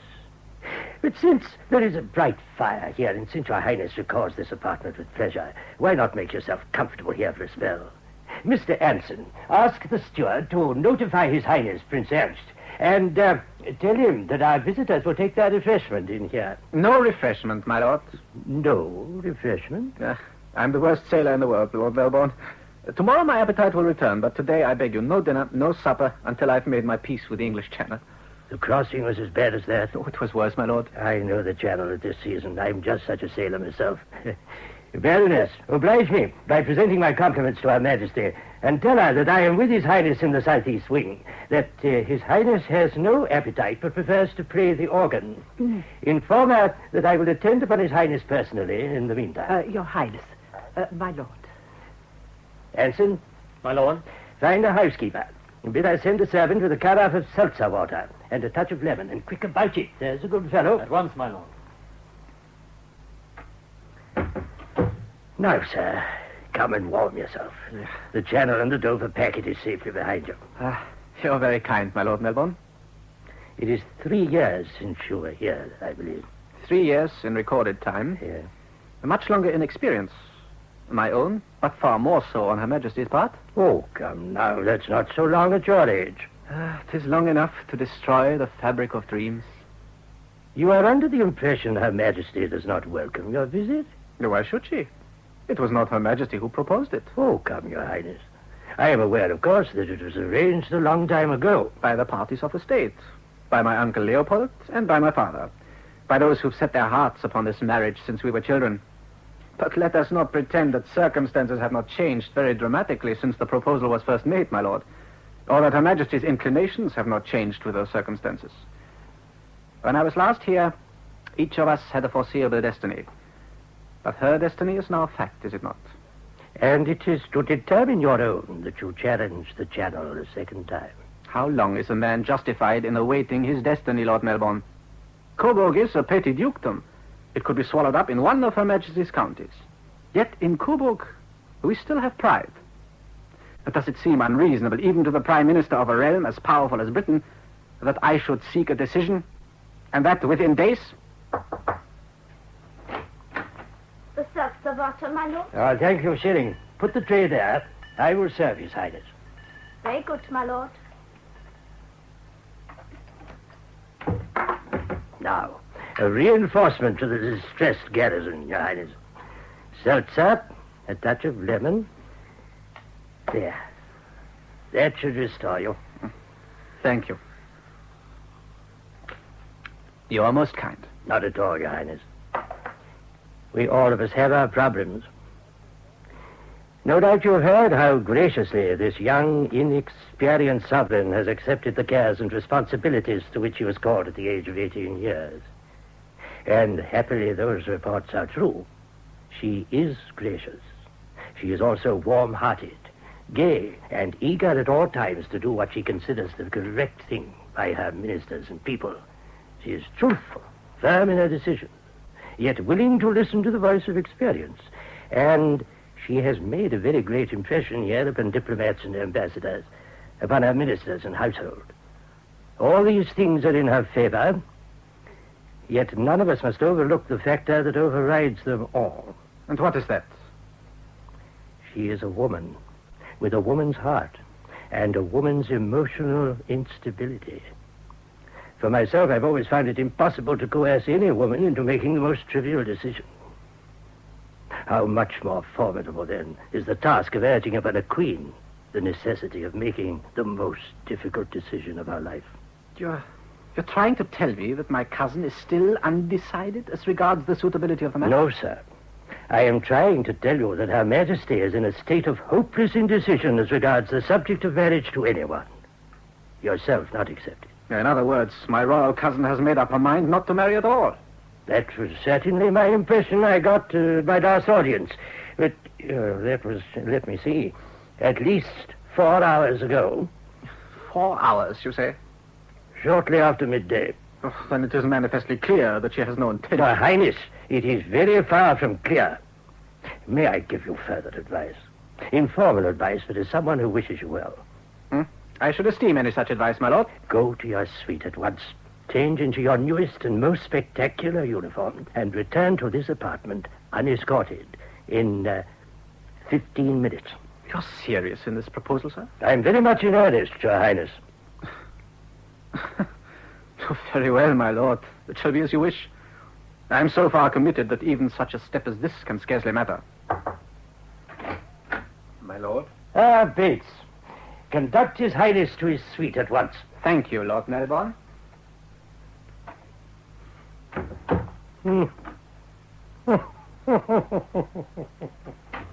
Oh, Lord Melbourne. Yes? Lord Melbourne, please. Please do not go, Lord Melbourne.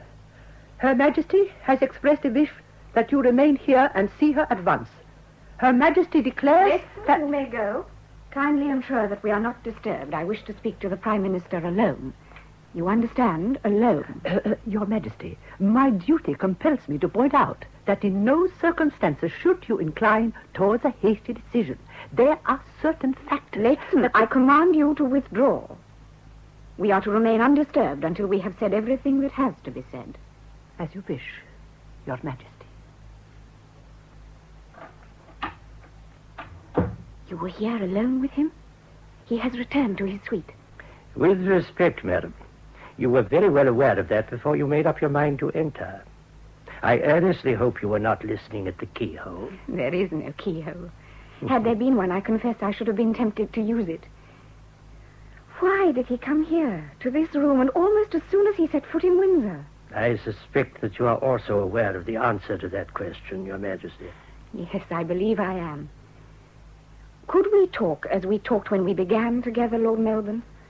I am much in need of someone in whom I can truly confide. I am at your service, Your Majesty, as always. Now and to the end of my days. So much has happened since Albert and Ernst and I were together in this room. Since we sat there and played the organ, and afterwards sat at that table and looked at engravings together. It was then that they told me all about their lives in their beloved Rosenau. And that was why he found his way to this room at once, you know. I fear that his doing that has made things much more difficult than they need have been. And how is that? It has revealed how deeply he feels about About the arrangement? Yes, the arrangement. But I had no hand in that. I never made a single decision about anything. Until that wonderful morning. The morning they woke me up at Kensington and told me I was queen. And I dressed and came down. And you were there to make it all so pleasant and so easy. You must tell me, Lord Melbourne. You must help me to find the right words, the right formula. I gave no promise to Albert. It was others who half promised on my behalf. Now, that is the plain truth, is it not? Yes, I suppose that is the truth as most reasonable people would see it. And he is reasonable. He would understand, wouldn't he? He will be able to see how different things are now that I am queen. Now that I am making my own decisions every day.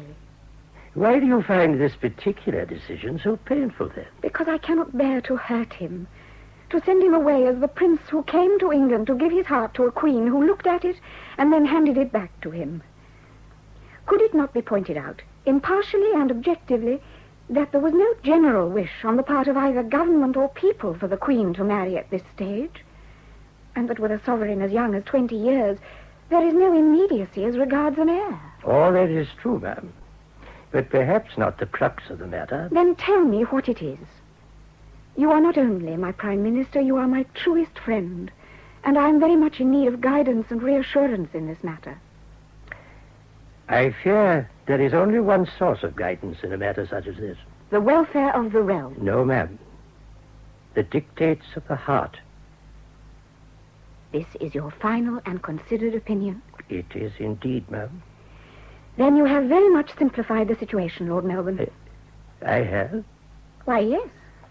If I can set aside the obligations of my rank and act as my heart urges me to act, I fancy I shall get through this business with very little trouble to anyone. That is most encouraging news, ma'am.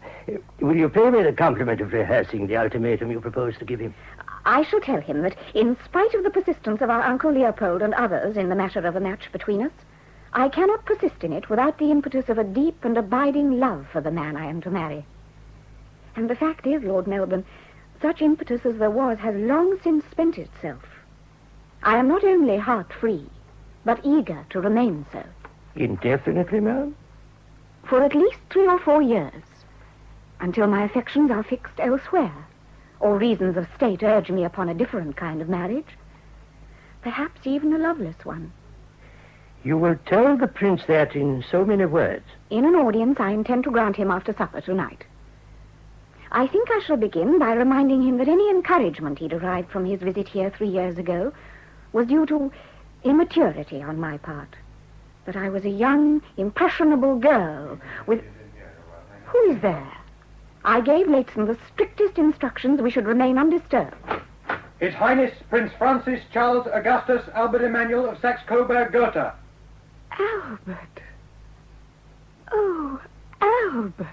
Your most gracious Majesty, allow me to kiss your hand. A little more to the right, Shilling. Yes, that will do, I think. Personally, I prefer the original picture, but Her Majesty gave implicit instructions that the landscape was to occupy a prominent position in the room. What is Shilling doing on that step-ladder? She is complying with Her Majesty's instructions, Baroness. You may come down now, Shilling. Her Majesty's instructions? Regarding the disposition of furnishings in this suite. Her Majesty instructed me to superintend the changes personally. There they are in writing. Oh, I see. You may leave us, Shilling. Very good, madam. The Queen's artistic taste would appear to be suffering a severe relapse.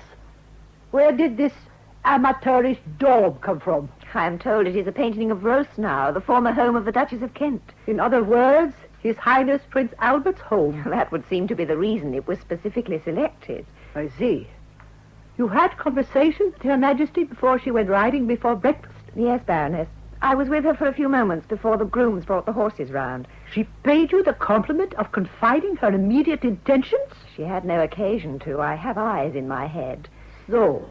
She is head over heels in love with the prince. Pah! A young woman of her position, barely 20 years of age. What does she know of love? And what do any of us know of this young man? We respect his lineage. We are told that he devotes himself to ornithology and similar time-wasting pursuits. But for a destiny such as that... Oh, my dear Baroness, Her Majesty is not much concerned with his vice-regal qualifications. She is in love with a pair of blue eyes, a pair of broad shoulders, and a handsome set of whiskers. At 20, what woman looks further? But you have no proof of this? He is amiable and personable. She likes to dance, to ride, even to flirt, perhaps. But she is anchored to something a great deal more impressive. All her life I have been at pains to make her aware of this. Perhaps you had occasion to instruct her in the works of Shakespeare. The Tempest, possibly. What has the Queen's infatuation with a German princeling to do with the Tempest? No more than Miranda had to do with Ferdinand before she set eyes on him. I might call him a thing divine, for nothing natural I ever saw so noble. It goes on as my soul prompts it. Spirit, fine spirit, I will free thee within 2 days for this. Oh, my lord, I was joking. It was foolish talk. Spare your blushes, Lady Littleton. Every lady in the court is speculating. And as for the men, I've told all the Windsor grooms are laying odds on the match. I do not think it becomes any of us to joke about such a subject, Lord Melbourne. We had better leave, Lady Littleton. Not immediately, Baroness. My audience is for 12 midday, and it is now but 2 minutes past. The punctuality of princes is, after all, a fable. A private audience with Her Majesty? My dear Baroness, there is nothing sinister in a monarch and a prime minister conferring in private. But you have been granted 3 private audiences in 5 days. It has encouraged a flood of gossip. Gossip? That is a very trivial word. Let us call it wholesome speculation. Her Majesty the Queen. I shall not wait to be dismissed like a child sent to bed. Precede me, Lady Littleton. I find this situation intolerable, my lord, and I intend to bring it to Her Majesty's notice at the first opportunity. Her Majesty the Queen. Your Majesty. I am unpunctual again, dear Lord Melbourne. On the contrary, ma'am, I myself was somewhat delayed, and a moment ago you would have been entitled to say, I have only just escaped being kept waiting. Oh, Lord Melbourne, how I envy you. You are never, never lost for words. It is a common failing with politicians, ma'am. No, I mean it. Truly mean it. You were surprised when I sent for you yet again? No, ma'am. I must admit that I was not in the least surprised. I did consider consulting others. Mamma, dear Leighton, and I even began a letter to Uncle Leopold, but to tell the truth... Ma'am? This was a moment in my life that I did not wish to share with anyone but you. Ma'am. What is it? Have I said something clumsy again? Have I displeased you? No, ma'am, no, indeed not. Rather something to make me as proud as a peacock. Well, then, the fact is, I have a good deal changed my opinion as to the possibility of marriage. I am delighted to hear it, Your Majesty. But you don't seem surprised. You are surprised, are you not? As a subject, yes, ma'am. As Prime Minister, I'm not permitted to register surprise. There is, however, a number of issues about which I should hear your views at once. I should require Parliament to grant my husband £50,000 a year. Forgive me, Your Majesty, but ought we not to consider the husband before we discuss the settlement? Lord Melbourne, pray let us understand one another. During the last year, you have repeatedly assured me that Parliament is extremely anxious that I should marry as soon as possible. That is so, ma'am. And that anxiety stems from the necessity of an heir? Quite so, ma'am. Very well, then. You may take it that we are willing to resolve the situation by marrying Prince Albert of Saxe-Coburg with the least possible delay. It is accomplished already, then? Accomplished? I assume that you broached the matter with His Highness. Broached it? Mm-hmm. My dear Lord Melbourne, I have not even hinted at it. You are first to know, the very first. You have said nothing to the prince as yet. Nothing whatever. Then, ma'am, and again with respect, do you not feel it to be this excellent young man's due to be acquainted with your decision at once? Why, naturally. And now that I have told you, we can address ourselves to the task of composing the letter. The letter? A formal proposal that will set all his anxieties at rest. This is how you propose to acquaint him of your decision? How else? Are you telling me it would be improper to commit my acceptance of Prince Albert's suit to paper? In your Majesty's case, it would be quite proper. Nevertheless, it would be altogether wrong. But why? Because, if I'm not mistaken, Your Majesty, this is no mere alliance. Perhaps it began as one, but please God, it has since burgeoned into something a great deal healthier. To be frank, ma'am, you have lost your heart to this young man. So why should you be afraid to admit it to a subject who, more than any other person in the realm, rejoices in the fact? Oh. Forgive me, ma'am. Perhaps I presume. I have advised you on many matters, great and small, but it may be that I am not a fit person to advise you on something as delicate as this. Your mamma, the Duchess, perhaps, or the Baroness Leighton. I have not yet dismissed you, Lord Melbourne. Your pleasure, ma'am. All you say is quite true, Lord Melbourne. I have indeed lost my heart to Albert. But is it unnatural of me that I should want to hide the fact from you of all people? The truth is, I am ashamed. Ashamed, ma'am? Ashamed of the weeks and months of temporization, all the half-truths in my letters to my Uncle Leopold, all the excuses made to you whenever the subject of marriage was raised. You can make light of them now, Your Majesty. I am not joking, my lord. I ask for nothing more than to share my life with Albert. I am very deeply in love with him. And this has opened my eyes to the faults in my own character, faults I never would acknowledge before. Now I can see that it would be cowardly to hide behind a form of proposal such as I intended. Will you do me one more service? Your Majesty. Send Albert to me yourself, without fuss. Let him come here to this suite, where we were once happy and where I so dismally failed to discover what manner of man he was. Will you do that? And ensure that we have a few minutes quite alone? With all my heart. And a prayer for the kind of happiness you deserve.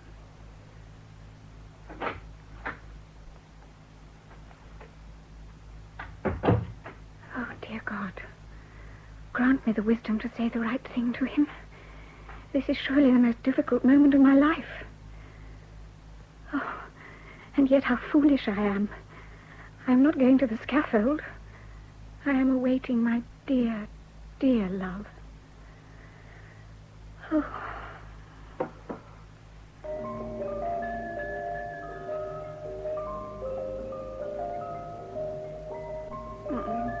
That little tune. How charming it is. One of his favorites. You may come in, Albert. I'm quite alone. Your servant, cousin. You think it indiscreet of me to receive you without a chaperone? You can do whatever you choose, cousin. You are a queen. That is so, yes. I could have ridden ahead of the equerries this morning and asked you to follow. I did think of that, and I wish now that I had done so. It would have been easier. Easier? To say what I have to say, Albert. There's no reason why it should be painful for you, cousin. There's no need to say it at all. Yes, Albert, indeed there is. I could have written it, but Lord Melbourne made me see that to do so would have been cowardly. It would help, I think, if you were to call me by my name. I have always called you by yours. It seemed natural, since I always thought of you as Albert. And I did think of you very affectionately after that first visit of yours. I recall now that I thought of you every day. It is kind of you to say so, Victoria. But I fear it is not strictly true. You've had so many more important things to think about in the last 2 years. They do not seem very important to me now, Albert. I do not think there can be anything more important to the Queen of England than her responsibilities as sovereign. Oh, but I assure you there is. If that monarch is a woman, a girl, that is why we are here together at this moment, alone, Albert. You have something to say to me? Something particular? I had concluded by now... Would you have the goodness, Albert, to look beyond me, to look anywhere but straight at me, the way you are doing? Forgive me. I will look out of the window. There. Is that better? No, it is not. I thought it might be, but it is not. I cannot see the kindness in your eyes. Albert, you must be aware of the reason I sent for you. You cannot believe I summoned you only to send you away. Albert, dear Albert, it would make me too happy if you would consent to marry me. Oh, Victoria, beloved, liebes Frauchen, gutes Weibchen, it has happened. Oh, my dear, dear Albert. Oh, this is no occasion for tears. Oh, yes, it is of joy and of relief. Relief? Why not? Suppose you had rejected me out of hand. Oh, is there a man who would dare? You could have sent me to the Tower of London, could you not? Oh, but it is such a relief. You see, I knew you were angry. You never showed it, but I knew you were angry inside. And the moment before you came in just now, I was so afraid of what your pride might make you do for being kept without knowing, when everyone at court knew why you were here. Oh, it is nothing. For you, a man must be prepared to wait. And now you must yourself wait a little, that I may accustom myself to the reality of all I see in your eyes and hear from your lips. But I shall succeed. That I do promise you, beloved. I shall succeed in making you as happy as you deserve to be. In body and soul, I shall be your slave. Loyal, true, treu und fest. This I know. I think I have always known.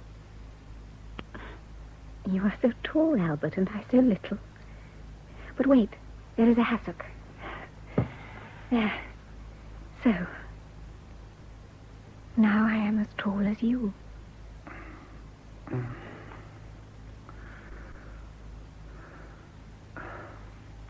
Das Auge sieht Himmel offen.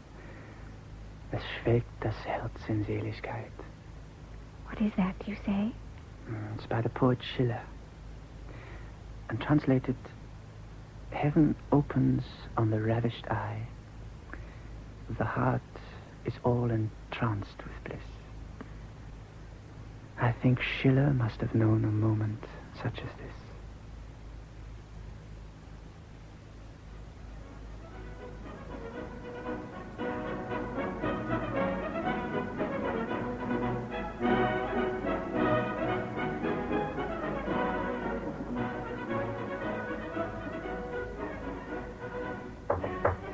Enter.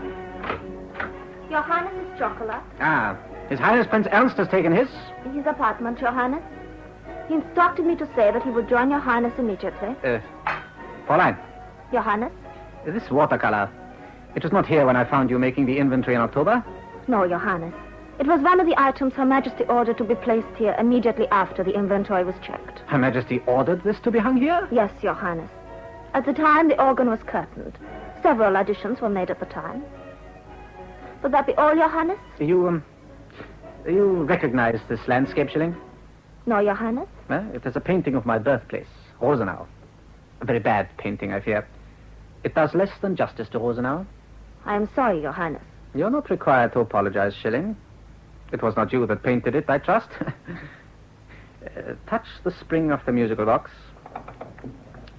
You may remain and listen to it. Oh, Ernst, come in. The band of the Grenadier Guards have assembled to play me out.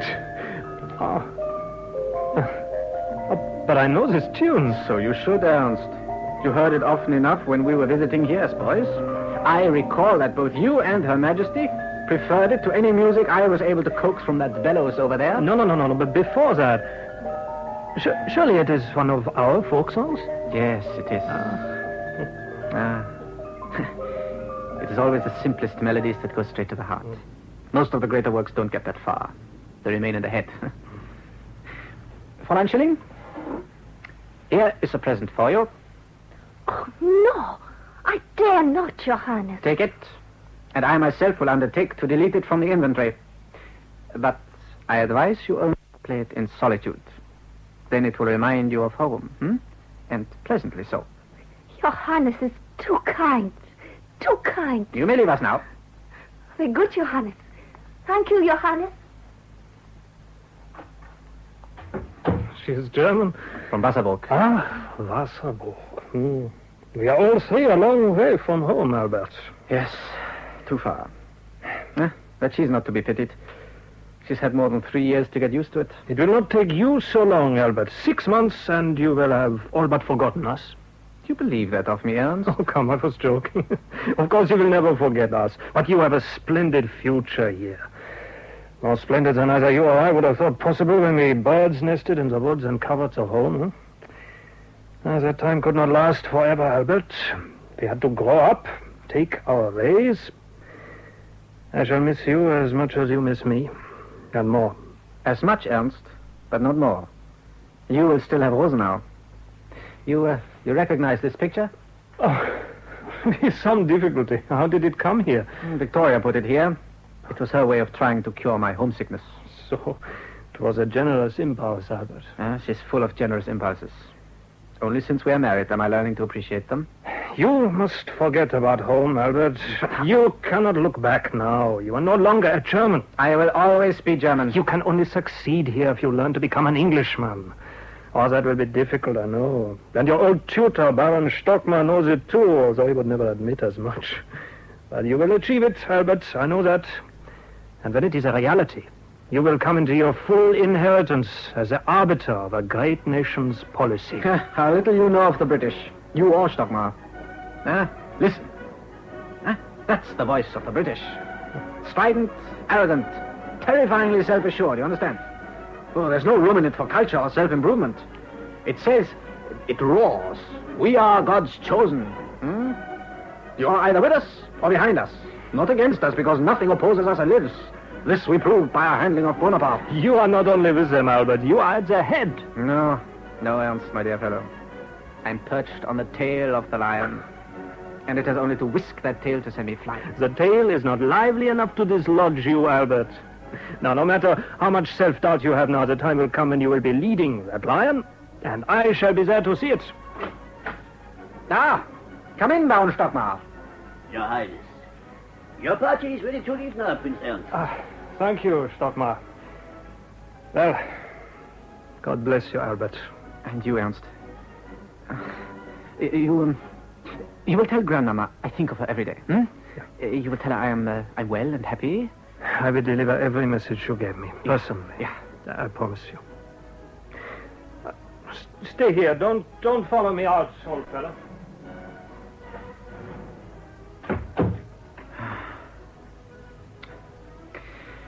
You're not traveling to Dover with Ernst, Baron? No, I am to follow in another carriage at noon. I have a brief interval before I present myself to the Queen and begin my journey to her uncle in Brussels. We must have things to say to one another. This is the first time since your marriage that we've had an opportunity. You have avoided me since my marriage, Baron Stockmar, and now you're going to my uncle, who does not need your strength, leaving me, who is more surely in need of it than at any time in the past. You will find all the strength you need, Your Highness.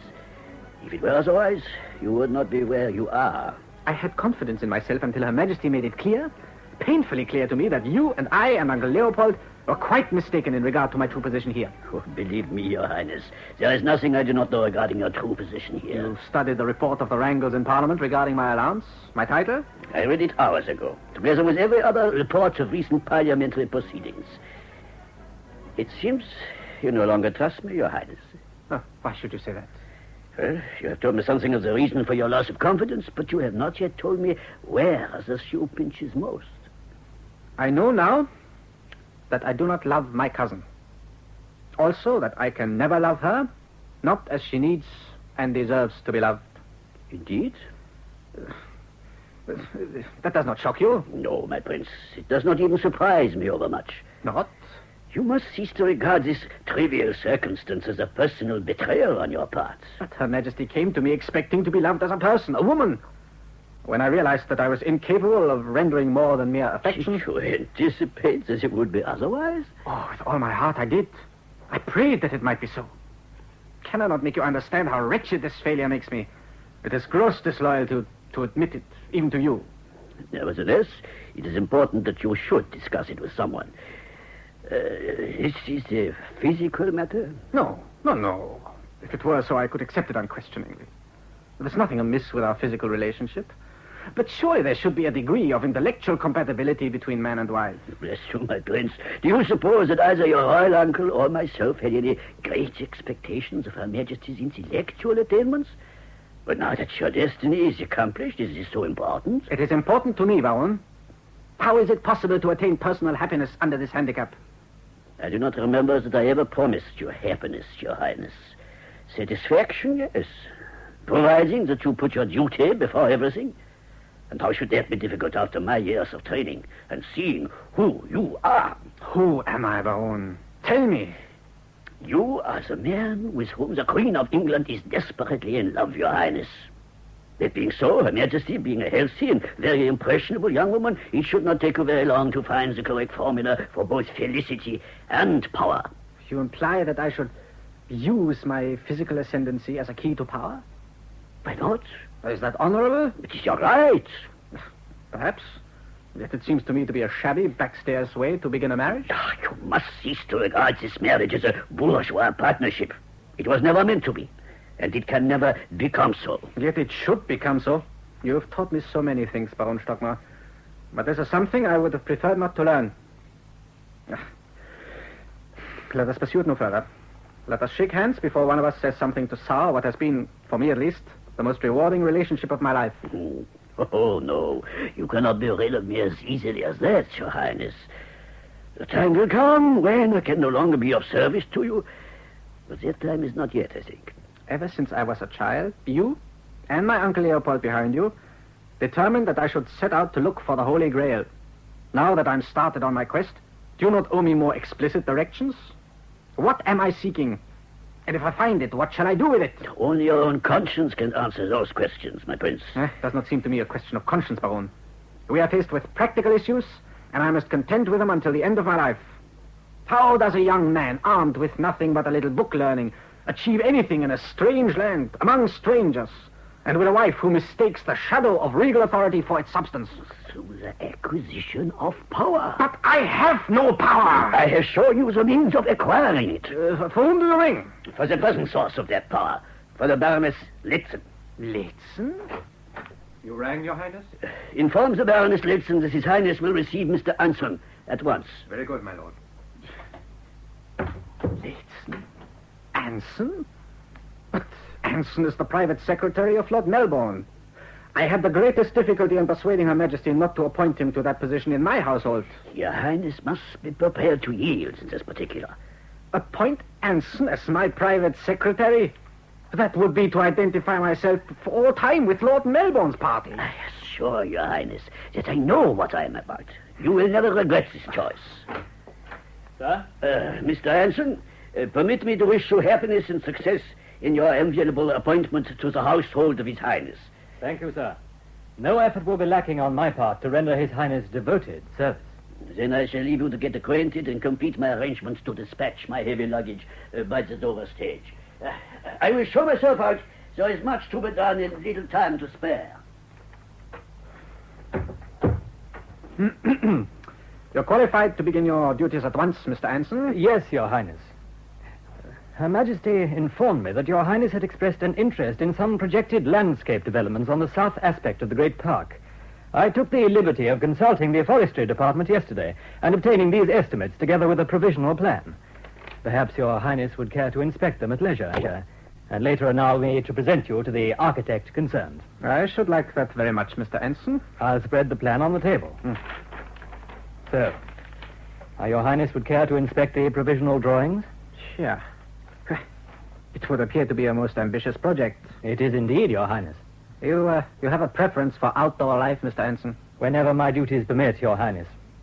With my Lord Melbourne, I spent a very great deal of time in London. That was, of course, unavoidable, as the sittings in the House of Parliament often continue into the small hours. And very tedious work, no doubt? Sometimes almost unbearably so, Your Highness. Doubtless you sat through the debate relating to the Prince Consort's marriage allowance? I did indeed, Your Highness. Have no fear, Anson. I shall not ask you to comment. Ours will be a non-political relationship, I assure you. Indeed, that must be obvious to you already. With respect, Your Highness, there are a great many matters relating to the royal establishment that stand in desperate need of close personal attention. No doubt Your Highness will occupy himself with matters of that nature. I look forward to doing so. The question is, where does one begin? Perhaps with a detailed and critical survey starting with Windsor, sir. No, Anson, I think not. One should surely begin by endeavoring to establish confidence among the men with whom one is obliged to work and associate. Confidence can be established in the right quarters without much difficulty, sir. There is a very trite proverb, but it is apt, I think. And the proverb? When in Rome, Your Highness. I begin to think we shall suit one another very well, Mr. Anson. I most earnestly hope so, Your Highness. The English reserve is not invulnerable. There is an easy way through to the English governing classes. And what may that be? You're not going to tell me it's the arts. Well, an art of a kind, sir. Horsemanship. Horsemanship? Even the notorious blackguard is tolerated if he happens to be a first-class steeplechaser. You ride to hounds yourself, Anson? Oh, whenever I have the opportunity, sir, but I am only third class, I fear. If Your Highness has a fancy to hunt. There is a bay gelding in the Windsor stable, 17 hands or thereabouts, with a white blaze on the head. Oh, Xerxes. Yes, he belonged to the Marquis of Queensberry. The animal has something of a reputation, I believe. On New Year's Day, he threw and killed one of Her Majesty's grooms, and has since savaged two others. I believe Xerxes is to be sent back as unmanageable. You have my personal command to retain that horse on my behalf, Anson. You wish to buy Xerxes, Your Highness? Possibly. And you shall accompany me to the last hunt of the season on Tuesday, is it not? But the matter is to remain strictly confidential, you understand? Yes, Your Highness. And these landscape plans, Your Highness? Well, we will attend to them in due course, Mr. Anson. In the meantime, we must qualify, must we not?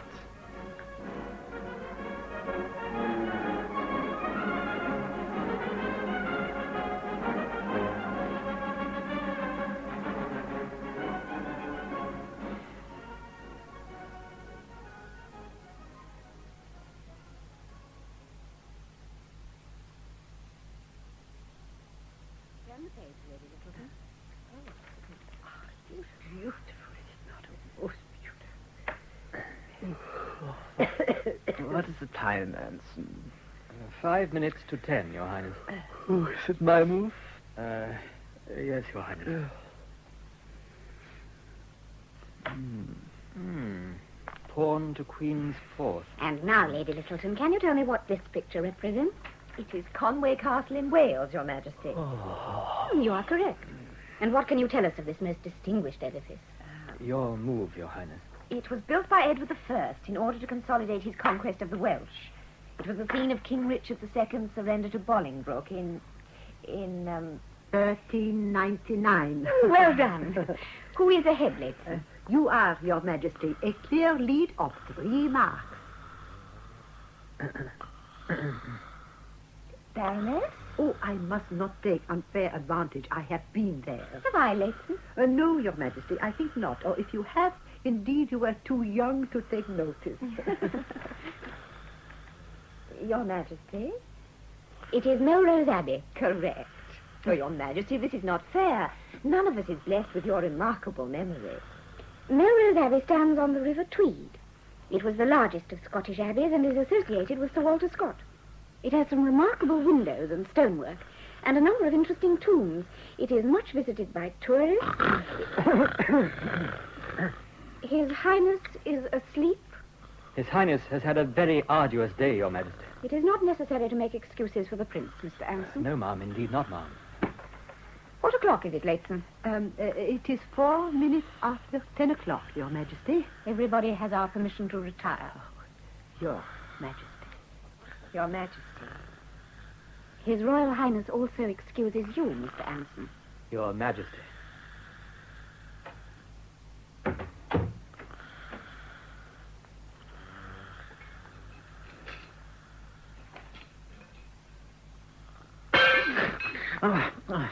Something is broken, my dear. It was the fire tongs.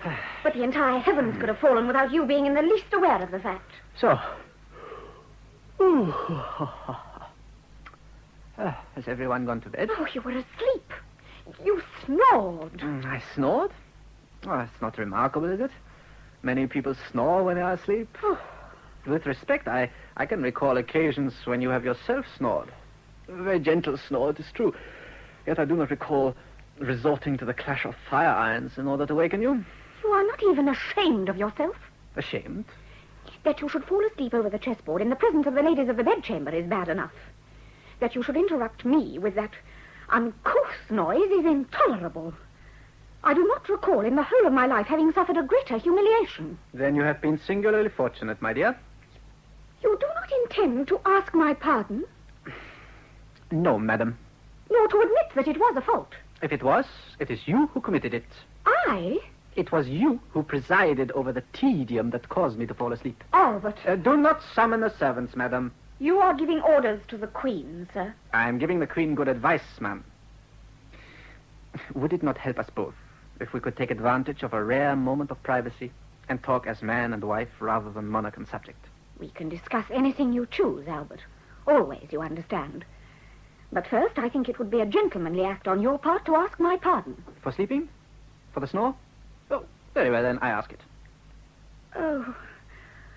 Oh, my dear, this is childish of us. I was indeed hurt and angry. But I would be far more desolate if we quarrelled. Really quarrelled. Come, you may kiss me. Perhaps you will want to withdraw that invitation when you hear what I have to say, Victoria. But you have already apologized. That was the price you asked for an audience, my dear. But that is not an apology at all. Madam, I do beseech you, let us come straight to the point at issue. The point at issue is your own boorish conduct, Albert. No, madam. It is far more complex and arises from the purgatory you oblige me to endure each night in this room. Purgatory? You mean you do not approve of Leighton and Lady Littleton sharing such privacy as we enjoy?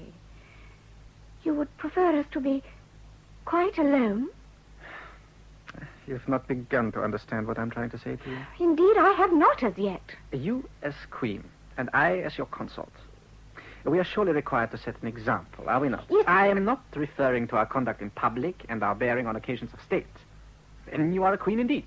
Then I'm proud of you, your graciousness, your simplicity and goodness.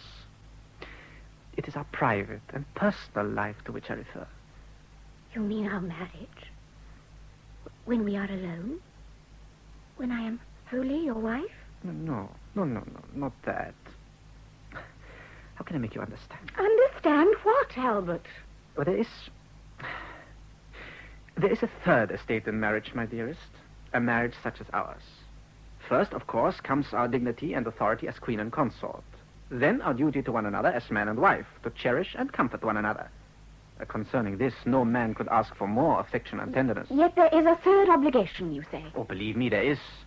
It is that part of our life that concerns neither the obligations of state nor the giving and receiving of human love. It is here that we are drifting, Victoria.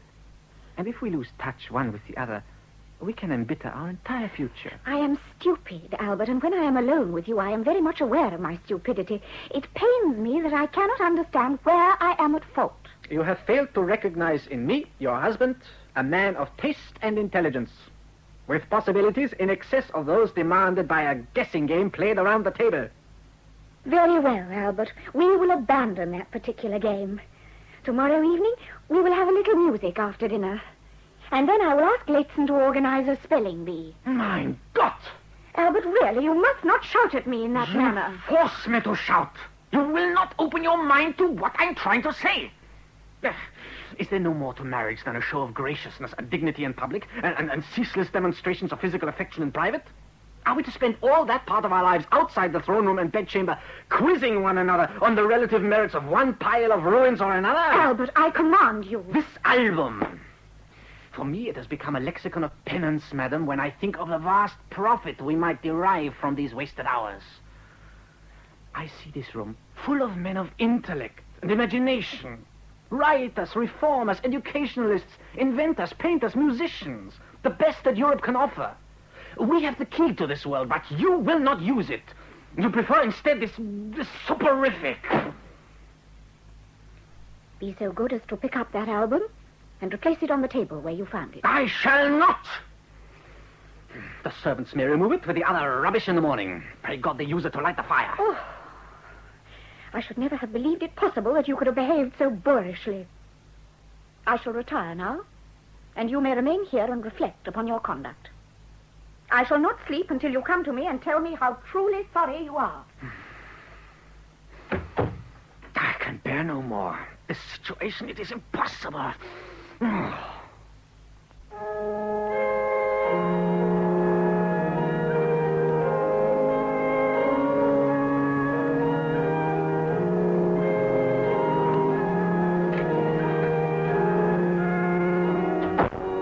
Several members of the household are already asleep, Albert.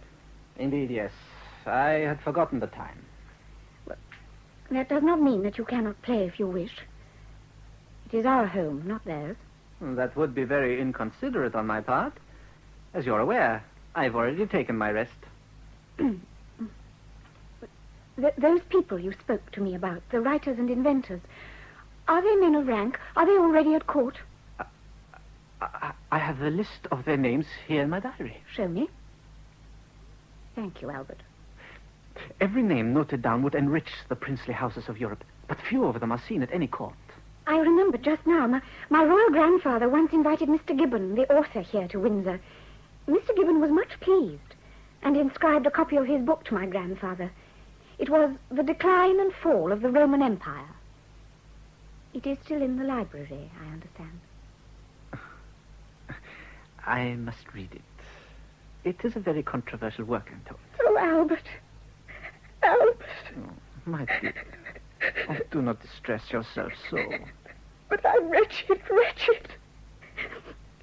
I came back to order you to stop playing, but when I saw you sitting there, looking so like the first time you played to Ernst and to me, all anger went from me.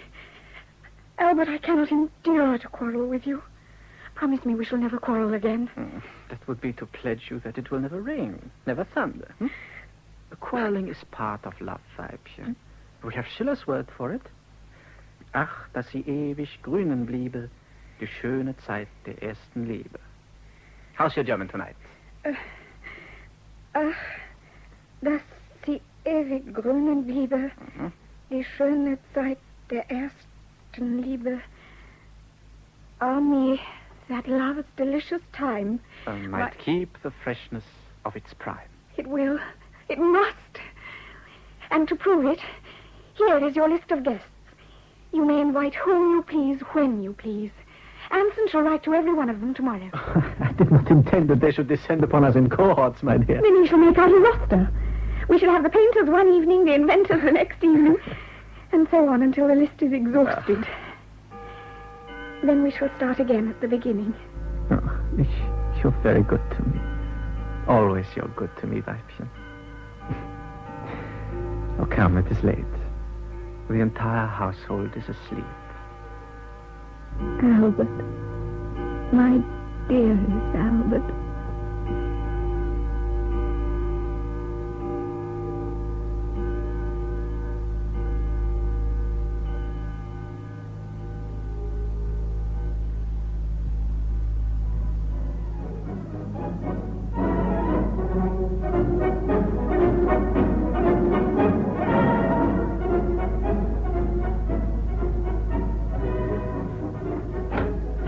Mr. Anson? Baroness? I expected to find Baron Stockmar with you. He will be joining me here in a few moments. Before the review is over? His Highness the Prince Consort has an appointment with Baron Stockmar when his regiment has been dismissed. I see. You realize that Baron Stockmar has not yet paid his respects to Her Majesty? The Baron did not arrive until after Her Majesty had retired last night, Baroness. So? But it is now almost noon. I understood from His Highness that Her Majesty was eager to witness the review. She is watching it now. His Highness' own regiment, the 11th Hussars, make a very fine show, do they not? But perhaps you are not interested in military matters. I already have more than enough to keep me occupied, Baroness. Then pray do not allow me to disturb you.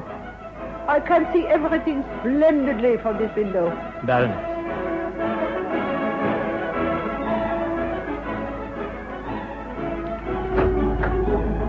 Well, Mr. Anson? Baron. We are not alone. I see. This is an unexpected pleasure, Baroness. You have been watching His Highness take the salute? Her Majesty also. She had a number of engagements this morning, but when I informed her that His Highness was reviewing his regiment of hussars, she cancelled them all. Naturally. The Prince has a great deal of panache on these occasions. But this is not the best vantage point, Baroness. From first-story windows further east, you can look down upon the entire forecourt. I did not come here for the purpose of watching the review, Baron. I am here to convey Her Majesty's command. I await this with great respect, madame. Her Majesty is pleased to inform you that the Queen and His Highness will receive you as soon as the review is over. Her Majesty is very generous. Perhaps you will inform Her Majesty that I shall be pleased to wait upon her and convey greetings from her royal uncle, that Her Majesties in Brussels are in excellent health, and trust that she is equally so. And now, my dear Baroness, I have certain letters of great urgency to dictate, and they must be copied by Mr. Anson before the Dover courier leaves. In that case, then... I'm sure you will understand. I shall have the pleasure of meeting you again this evening. Of that, Baron, you may be very sure. I'm grateful for your intervention, Baron. I had express instructions from His Highness that he was to see you in private before you were received by Her Majesty. Well, that was my wish also, Mr. Anson. From the lady's anxiety to watch a review from a bad vantage point, I can only assume that she entertained hopes of sharing our confidence. But perhaps I misjudge her. The Prince would have dismissed her, no doubt. I do not think His Highness would have disposed of the Baroness so expeditiously. You mean that His Highness is still wanting in firmness as regards his dealing with the Baroness? Well? None of us here, least of all His Highness, is under any misapprehension as to the extent of Baroness Letson's influence with Her Majesty, sir. You're an observant man, Mr. Anson. Also, I see you are extremely loyal and dependable. Thank you, sir. You would like my report before His Highness is present? In brief, if you please, Mr. Anson. I have seen Sir Robert Peel in private on 3 occasions. Good. And His Highness has been in personal touch with the leader of the former opposition? There have already been 2 private meetings between His Highness and Sir Robert. Thank you, Mr. Anson. It is now on the stroke of noon. The review ended 5 minutes ago, and His Highness will be coming here straight from the saluting point. I shall meet my Prince in precisely 60 seconds. I was instructed to pass that information to you the moment I met you, Baron. I see now that it is seldom necessary to give you information on anything at all. We have our sources, Anson. We have our sources. You wish me to take notes of the interview? That was my intention. But in view of the observation I forced from you, I have changed my mind. You understand the implication, I trust? Yes, sir. My remark, sir, regarding the Baroness Letson, I would take it as a great favor. You are surprised at the extent of my private information, Mr. Anson. I need hardly tell you, the sources at my disposal would soon be dry if I failed to respect every confidence extended to me. Yes, sir. Naturally. In that case, then, I will get on with my work in the next room.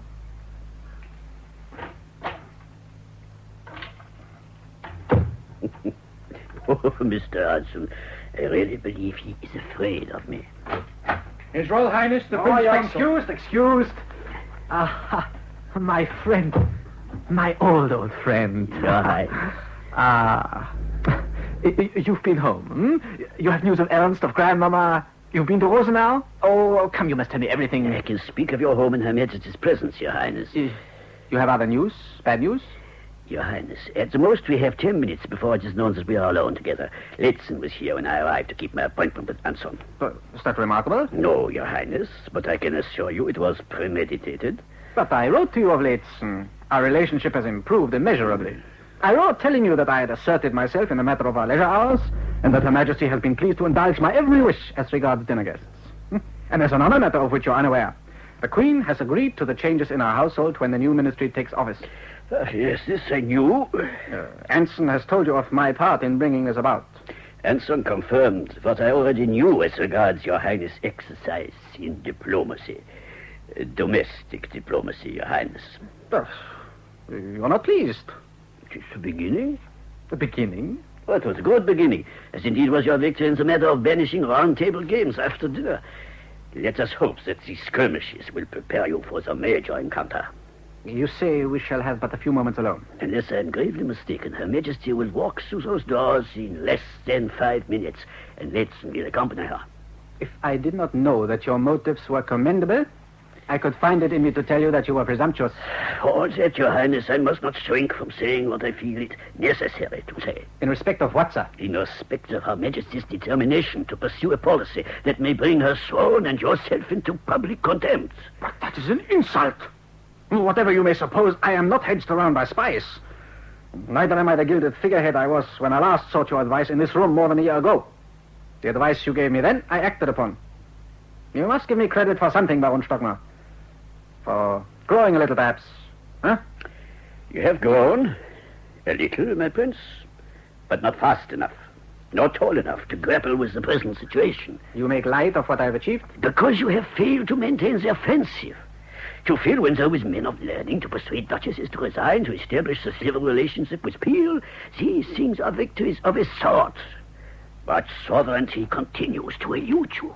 Sovereignty? The Queen's sovereignty? That's just as I thought. You do not understand the difficulties of my situation. When last we spoke of these matters, I implied that Her Majesty was trivial, pleasure-seeking, and wholly unconcerned with matters of state. I pointed out that her great love for you would enable you to mold her mind. But what I said was not the truth. Outwardly, Her Majesty would have everyone believe she cares for nothing but social, time-wasting pursuits. Yet underneath is a being who is more jealous of her sovereignty than any monarch in history. Then you are at least aware of the fact. Of her determination to exercise absolute power, as she herself conceives her role as sovereign? By heaven, no, Your Highness. As it is conceived by Lord Melbourne, leader of a discredited party, and to a lesser degree by her ex-governess, Leighton. The Queen no longer stands between you and your destiny. You won that battle long ago by your personal charm and ardor as lover and husband. But Leighton is still proof against you, and also Melbourne, to whom the Queen continues to write for advice on every major matter of policy that is laid before her. That cannot be so. Then challenge her. And when you have proved it so, act.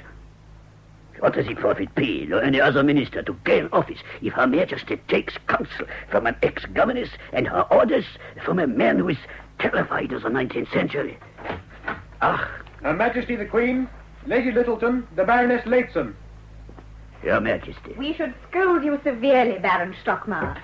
And you too, Your Highness, for had it not been for Leighton's remark that you were already in Windsor, we should have waited all day for news of uncle, of brother-in-law Duke Ernst, and for the letters that repose in your portmanteau. Your Majesty, I was hoping to present them at the audience you have graciously granted this afternoon. You must not think I am displeased that you should come here straight from your carriage to embrace the prince.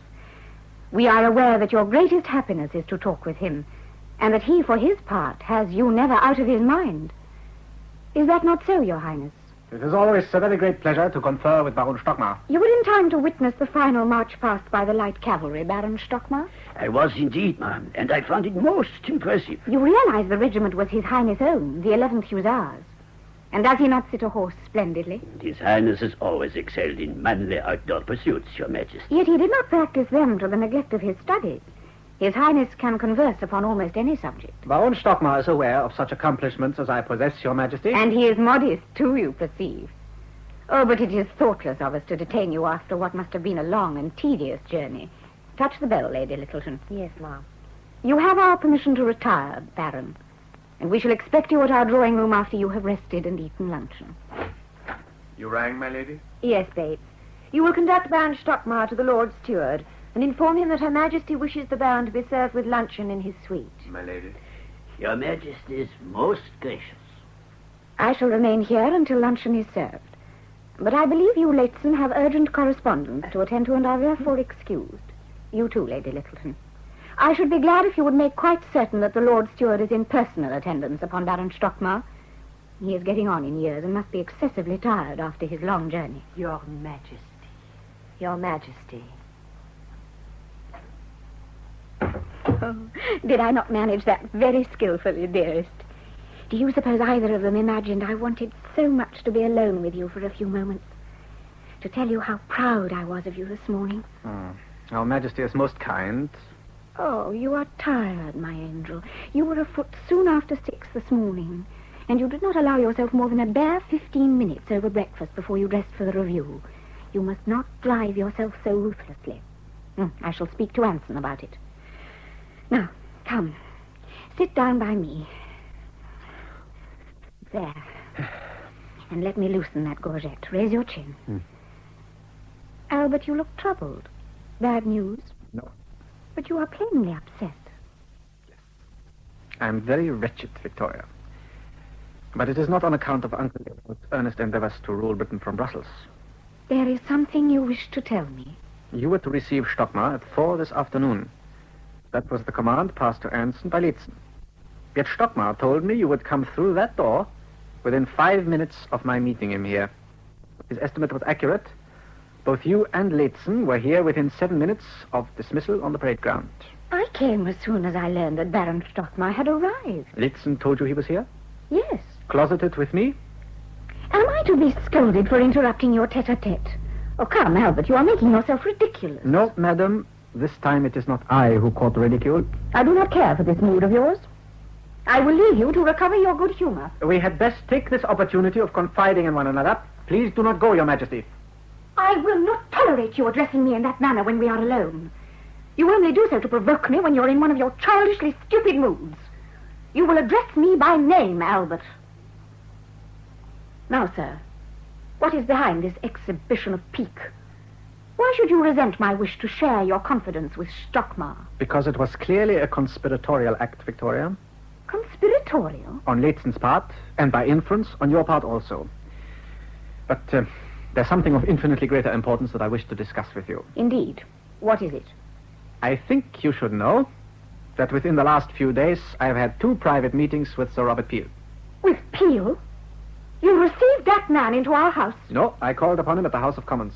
Without a word to me? Without consulting me as your wife or sovereign? You would have gone to any lengths to prevent it. Indeed I would. And why not in heaven's name when he has been the author of all our principal difficulties? All that is behind us, Victoria. In time it is behind us. But do you imagine I can put it out of mind because it occurred a year ago or 10 years ago? Do you think I can ever tolerate Peel after all he has done to us? You have no choice but to tolerate him. He is now leader of your government, and as a constitutional sovereign, you are obliged to accept the people's verdict. Has Stockmar put this treason into your mind? No, he has not. This treason, as you call it, is the product of a careful study of your constitution, ma'am. I advise you to study it before you jeopardize the throne. I am not obliged to listen to your second-hand rhetoric, Albert. I am your wife, yes. Your loving and I think your dutiful wife. But I am also your queen. You are indeed. And it is because I intend you should remain so that I have found the courage to speak the truth. What truth, if you please? That queens have been known to become pawns. How dare you? Not even you, addressing me in private, have the right to presume so far. You see where amiability on my part has led.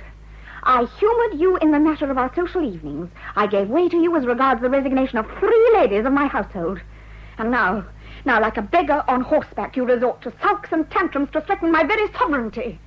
Leighton warned me. Leighton! Is it not natural that I should seek advice from someone who is as close to me as Stockmar is to you? No, madam, it is not natural for a wife, queen or commoner, to make a confidant of a woman who gives her such dangerous advice, who aids, abets, and encourages her to maintain a day-to-day correspondence with the minister who has been tumbled from power after a long series of disastrous failures at home and abroad. You have Stockmar, I have Leighton. Where is the difference? There's a very great difference. All my life I've trusted and respected Stockmar. And I Leighton. Yet if Stockmar urged me to pursue a course that ran contrary to my conscience, I would never see him again. Can you face me and tell me that what you have been engaged upon since Melbourne's government fell puts no strain upon your conscience? Can you, Weibchen? He was my dearest friend. Kind, wise, patient, gentle. It would be cruel to deny him the task he loves. You've done this out of compassion for Melbourne? Not only from compassion. Perhaps because I felt there was no one who truly understood. So. Then it would seem that I have failed. Let us end this discussion, Weibchen. No good can come of it if what you say comes from your heart. No, Angel, no. You are not involved in this. You are someone apart. No, Weibchen. That was not our marriage contract as I understood it. But it is, so it is. You are my husband, my beloved and respected husband. But you are not English, and there are many things that for all your cleverness and application, you can never learn of England. You've tried very hard, and sometimes it has made my heart ache to watch you. But what you are attempting to do is not possible, not even for you. Oh, if only I could make you understand these things. What things? The English heart, Albert. Oh, no, not mine, for that you have and will always have. But that of a man like Melbourne, steeped in the English past. The past? Oh, it's the past. No, God in Himmel, I'm not concerned with your country's past, Victoria. But to understand England... It's the present and future that I would take a part in shaping. You are queen. Queen, you say. But what do you or your beloved Leighton know of this country's present? You cast a broad-bellied idol, wreath it in green, sit it astride a Shire horse, and call it England. You put a laurel wreath on its head, and in its fist you thrust a faded standard emblazoned with the battle honours of half-forgotten wars, and call it John Bull, the steadfast, the forthright, the god of merry England and cricket on the green. But that is not your realm, madam. There's a different England under your fee. A dirty, smoke-grimed giant groaning in his sleep, who sprawls across your ugly new towns, loaded with the fetters of ignorance, laziness, greed, and tradition. Shall I tell you of what he dreams? This huge, helpless Prometheus? He dreams of unjust wars in China and Afghanistan, of wheat at 70 shillings a quarter, of the children of the poor working naked in the mines and falling asleep into machines in your manufactories. And he groans aloud because a nation that is equipped to lead the whole world into the light is teetering on the edge of bankruptcy. Because in 1 year, more than 7 millions have been dispersed in poor relief, and because out of every 11 of your Majesty's subjects, 1 lives and dies a pauper. Now, if this is your England, and you are satisfied with it, then let me depart. Let me return to Rosenau, where I was happy, and let my part in our marriage be limited to the fathering of princes who are to inherit this sham paradise. You would leave here? Turn your back on me? I would spend as little time as possible here. For what is there here that I cannot do better in Coburg? A little gardening, a little hunting, and that among people who smile at me. Who are you summoning? Leighton. Leighton, always Leighton. I'm not in a mood for Leighton, madam. Albert, you must stay, I beg of you. Your Majesty? Baroness Leighton is in the small study. Inform her that her presence is required at once, and she may bring her work with her. Your Majesty? I've had my say. I do not intend to inflict upon myself the humiliation of witnessing the spectacle of Leighton engaged in state business. Nevertheless, you shall stay for 5 minutes more. Then, if you wish, you may pack for your beloved Rosenau. And I will issue an announcement that you are to take a holiday. Your Majesty's command? Ah, yes, Leighton. It was to satisfy myself on various matters we have been discussing with His Highness. You recollect that we are credited with possessing an excellent memory, but it was never at any time equal to yours, dear Leighton. Do you happen to know the current price of wheat? Wheat, Your Majesty? Wheat per quarter. I do not know, Your Majesty. I do not recollect that I ever did know, but I have no doubt if Your Majesty gave me an opportunity to inquire... Oh, come, Leighton. I was confident that you would have such a thing at your fingertips.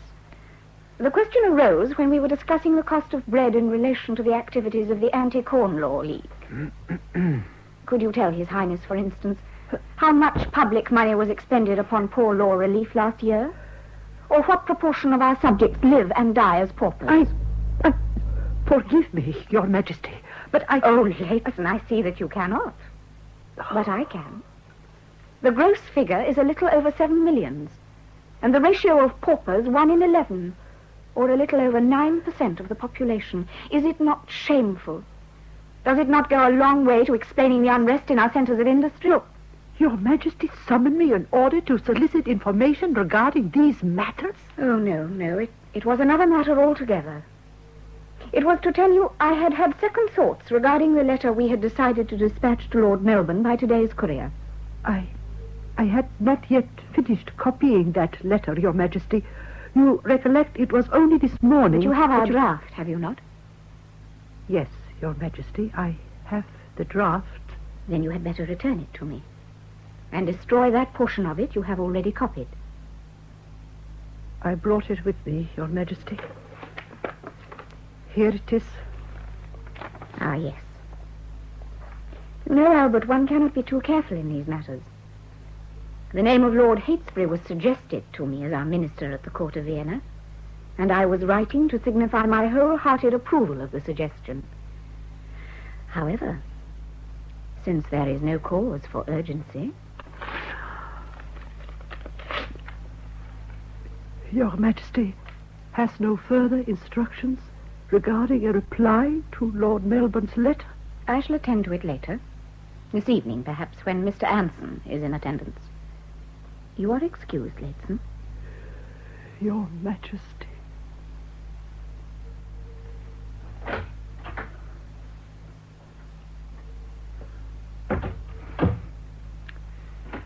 She will never forgive you. Oh, she will forgive me. When she is at home and alone with her memories. She will have portraits of me all over the house. And when visitors call upon her, she will point to one of them and say, I had charge of the Queen of England. Until she grew up. Why? That is what I shall never cease to ask myself. Why? Why? Why, Albert, dearest, it is why. A round sound with the lips. Oh, it is curious. You speak English perfectly, but for that single defect. And when you are emphatic, out it slips, and you are a German again. Do you know what Stockmar told me about English women when he was chiding me for my gaucherie? Mm-hmm. He said English women were predictable. That if I learned to retreat into etiquette when I was in their company, I would never fall into error. Stockmar's life has been lived among men, Angel. It was not wise of him to attempt to teach you about women. Lord Heytesbury is an excellent choice for that post. It would be wise, I think, to confirm it. Then confirmation shall be the first act in your new role, Albert. I am to have a role? Why, certainly. That of confidential secretary to the Queen. You must learn not to act so readily upon impulse, my dear. That is not an impulse. I shall never be clever, Albert. But it is not necessary to be clever to recognize merit when one is honestly served by instinct. Not for a woman who sees no shame in admitting that she is in love with her husband. Oh, yes, I know what you are thinking. That this is a peace offering. That I yield to you in the sense that I yielded regarding our social life. But you are mistaken, Albert. And it is vital that you should understand this at once. I am not a clever person. But this I do know. That it is right to allow conscience to shape one's decisions. And that you are still wiser than anyone about me. What is more, you are resolved to use that wisdom selflessly. It is because I am so certain of this that I am ready to surrender Leighton and Melbourne and commit myself and Rome to your judgment. You will be permitted to do this? Permitted? I am queen, am I not? Yes, you are queen. And the man to whom you turn for advice is a German princeling whose country is not as big as one of your counties, who is just 22 years of age, and who is, as yet, pitifully unsure of himself. Is that the total sum of your misgivings? It is sufficient to bring us both into disrepute. No, it is not nearly sufficient, Albert. For you have the wisdom and I have the authority. And between us we shall keep the secret more securely than I have kept it with Melbourne these 4 years. For we have no need of telltale letters, of couriers and go-betweens.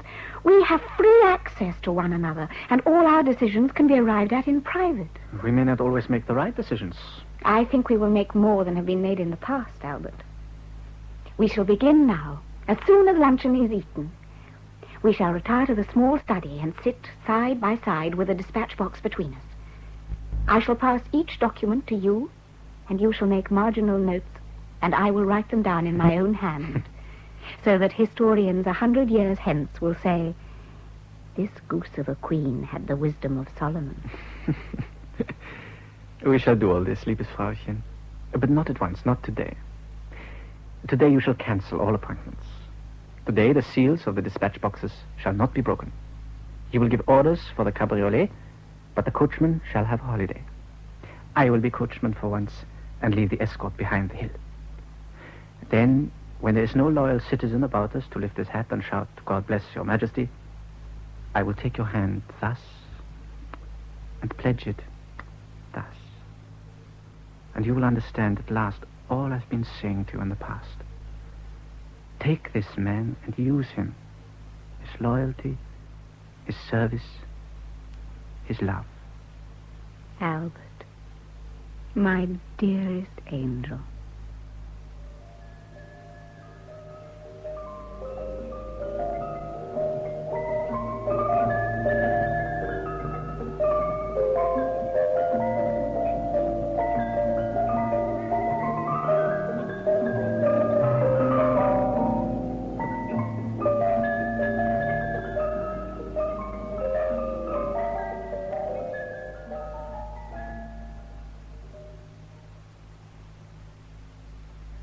In My Dearest Angel by R.F. Delderfield, adapted for radio by Cynthia Pugh, the part of Queen Victoria was played by Barbara Lee Hunt, and that of Prince Albert by Andrew Sachs.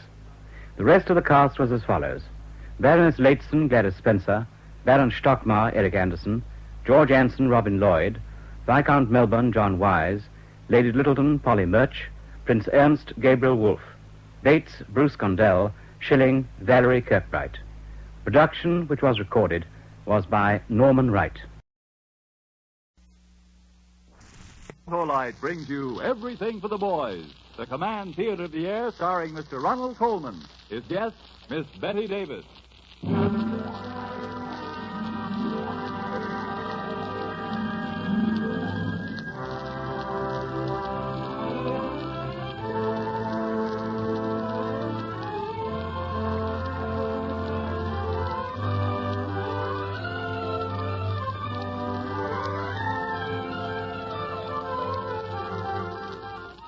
Everything for the Boys is presented by the Electric Autolite Company and its 22 great manufacturing plants. Builders of precision equipment for 35 years. World famous for Autolite spark plugs, batteries, wire, cable, and electrical systems for automotive, aviation, and marine use. Your host, Mr. Ronald Coleman.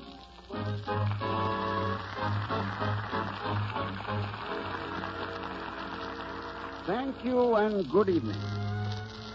Yes, I think we may say a very good evening, for we have a famous guest, a great play, and a shortwave conversation to a very remote place on this globe. We were delighted when Betty Davis said she would be here with us tonight, and particularly in a reunion with Somerset Maugham's great emotional story of human bondage. Arch Oboler has written an exciting radio dramatization of that novel. After the play is over, Betty and I are going to talk by shortwave to some American soldiers in Reykjavik, Iceland. We're going to talk of life, love, and the absence of trees in the Arctic. So to them and their comrades stationed in the far north, we dedicate this global half hour.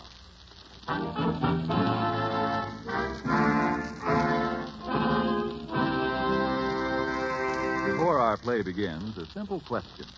How many hands is a pilot? 2, you say? In our 4-engine bombers, they are multiplied many times electrically. These electrical helpers are called aircraft relays. I'd like to tell you about them, how they help the pilot, the bombardier, the flight engineer, but I'm sorry this information must be withheld. I can tell you that they are a type of remote-controlled switch precision device that must obey commands with split-second speed. Aircraft electrical relays have greatly contributed to modern airplane design and production. Autolite men and women, backed by their 35 years of experience in precision manufacturing, have designed, engineered, and are now building such aircraft relays in volume. New types of materials, plus Autolite's manufacturing know-how, have resulted in an aircraft relay weighing less than half its original weight.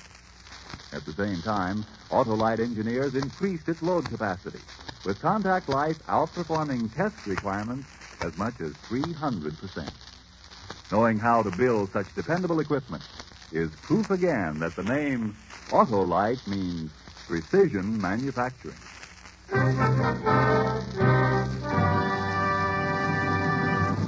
The play of Human Bondage.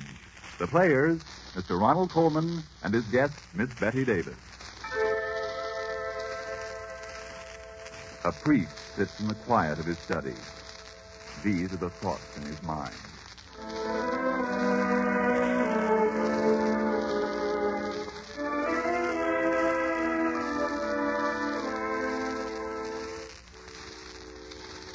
I am a minister of God.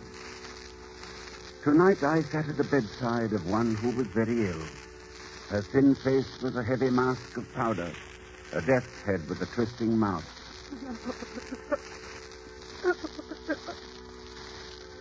She had a strange story of hate to tell me. Hate for a man named Philip Carey. How he had cheated her, and he a gentleman. She told me many things. How one night the man had come into the tea shop where she worked. He had told her he was from the medical school nearby, and so she had been pleasant to him.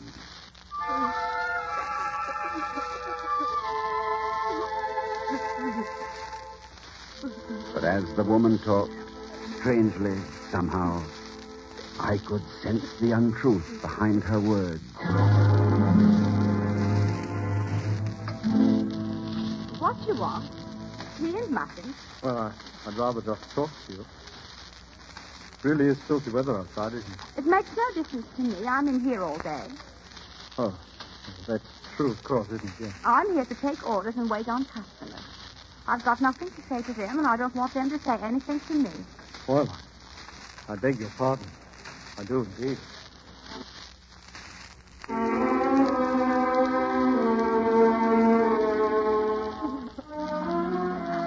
Her name, she told me, was Mildred Rogers. And she said that since this man, Philip Carey, was a cripple, a clubfoot, she began to be particularly nice to him out of simple decency. And again, somehow, through her words, I sensed the lie and the truth.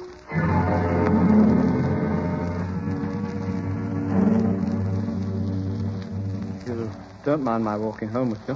Why should I mind? If you can keep up with me. Oh, you mean my... If the shoe fits, wear it. I don't know why I tolerate you. You don't have to talk with me, you know. When I'm away from you, I think it's impossible. When I'm with you... I don't know what you're talking about. If you don't take me out, some other fellow will. I come from good family, you know. Was your father a professional man? He was a doctor. I knew it. The minute you came into the shop, I saw you was a gentleman in every sense of the word. Look here. May I call you Mildred? You may if you like. I don't mind. Call me Philip, won't you? I will if I can think of it. You might go as far as to say you'd like to. Why? Why, it doesn't matter. Would you come and see a play with me? Why? Because I want you to, because I want to be with you.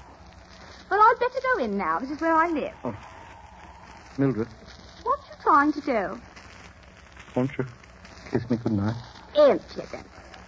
I want to kiss your thin, pale mouth. Oh, you can go to the devil. You go to the devil.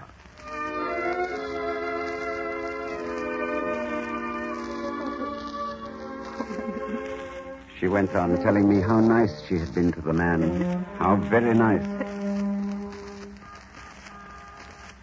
you waiting for me? Well, Mildred, have you forgotten? You said you'd go out with me. No. Me aunt's ill. Got to go and stay with her. You're going out with somebody else. You are, aren't you? That man Miller that always comes into the shop, isn't it? You've been spying on me, and I thought you was a gentleman. It is Miller. Well, I'd rather wait for him than have to wait for you. Put that in your pipe and smoke it. Mildred, Mildred, don't be beastly with me. I'm awfully fond of you. I can't help it. Please dine with me. We'll go anywhere you want. No. You keep looking around for him. I'm standing here and you're looking for him. Mildred, I can't go on like this. It's too degrading. If I go for good. Unless you come with me tonight, you'll never see me again. Good riddance to bad rubbish. You. All right. Goodbye.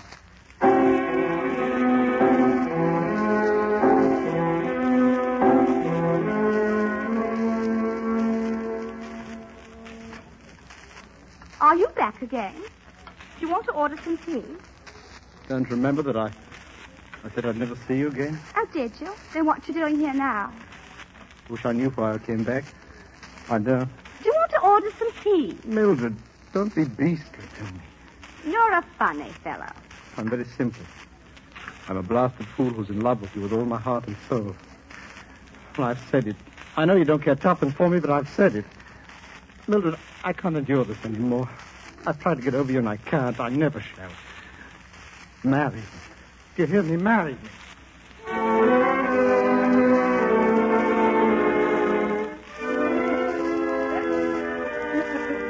She told me that Philip's talk of marriage made her begin to think of marriage for the first time.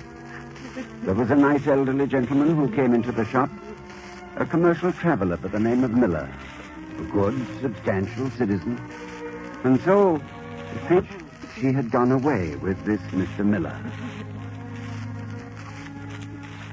Philip was to blame, she said. And so when Mr. Miller left her, she had come back to await the birth of Miller's baby.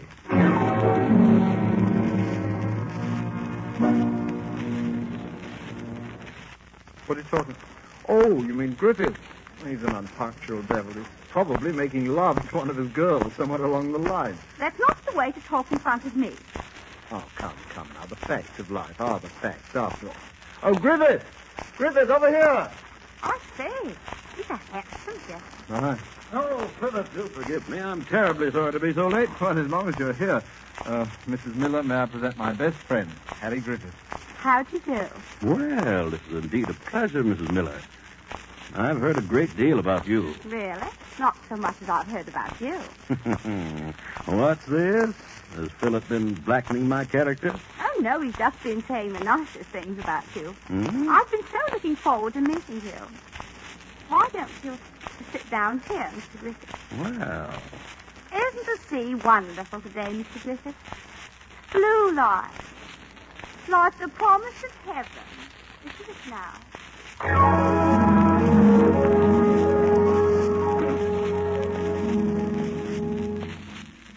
What did you want to tell me, Mildred? Philip, I might as well tell you and have done with it. I can't marry you at all. Griffith. Yes, I don't know what's come over me. Well, say something. I will. I paid out the money to keep you until your baby was born. I paid for your doctor. I paid for you to go to the seashore. I paid for the keep of your baby. I paid then, I'm paying now. Haven't you any loyalty in you? If you was a gentleman, you wouldn't know what you've done for me in the face. Oh, for heaven's sake, shut up. If I were a gentleman, I wouldn't waste my time with a creature like you. A crazy, I tell you. Crazy, wanting to be with you. You're coming with me to Paris, and you're going to marry me on Saturday, and take the consequences. All right. You go? Don't make me laugh. I wouldn't let you touch me now if I was starving. I'm through with you. Oh, Philip, before I go, there's these bills. Bills? Or what? The dress you said I should have, and the baby's keep with Mrs. Cleary, and my rent that's due on Thursday. What of it? I need the money very much. Do you? I should think you'd want to give it to me. I won't. Well, I'll ask Harry Griffith. Will you? He owes me £7 this moment. Goodbye, Mildred. Oh, here, take the money. Take it. Well, you might at least be civil about it. If you want, I'll kiss you goodbye. Don't touch me. Goodbye. Good riddance.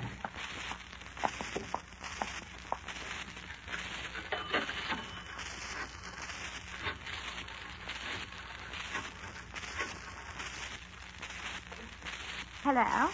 Hello, could I speak to Mr. Griffith, please?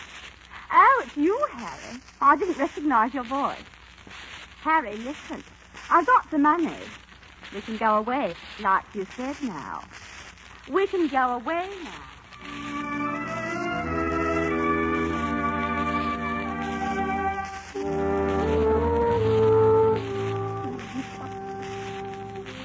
She said Philip Carey left her then, walked out on her.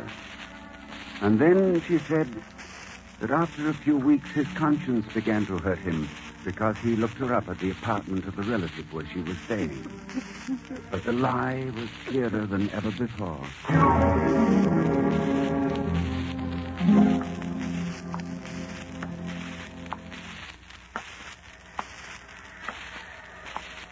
Mildred. Mildred. Well, fancy seeing you. What are you doing out here? What do you think? Uh-oh. Leave me alone. I have a few problems with your broke. I was just walking along here on my way back to my lodging. I expect to meet one of the girls from where I work. Don't lie. For God's sake, don't lie now. Oh, Philip. Come on. Come on and get into the cab. Come ahead. Everything will be all right. Believe me.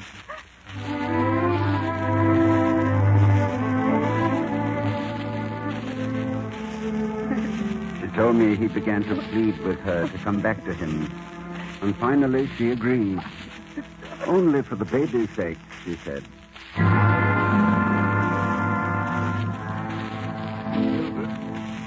How are you? The baby all right? The baby's sleeping. Oh. Well, I think I'll go back to my own room. Philip, what do you want to go to bed so early for?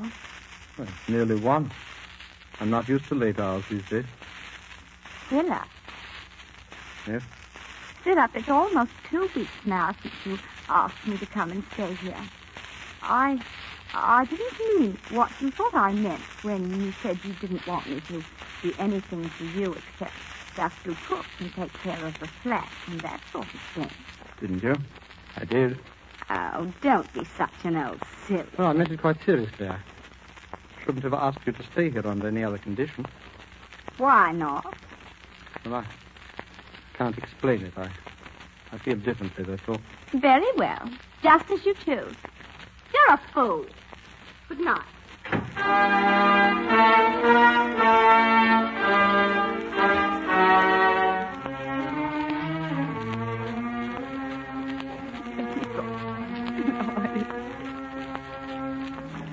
She told me she did everything to make life easier for the man. Wash for him, cook for him, sew for him. But his treatment of her became worse and worse until she couldn't endure his cruelty any longer. But as her thin lips said the hateful words, in my own mind I saw the truth.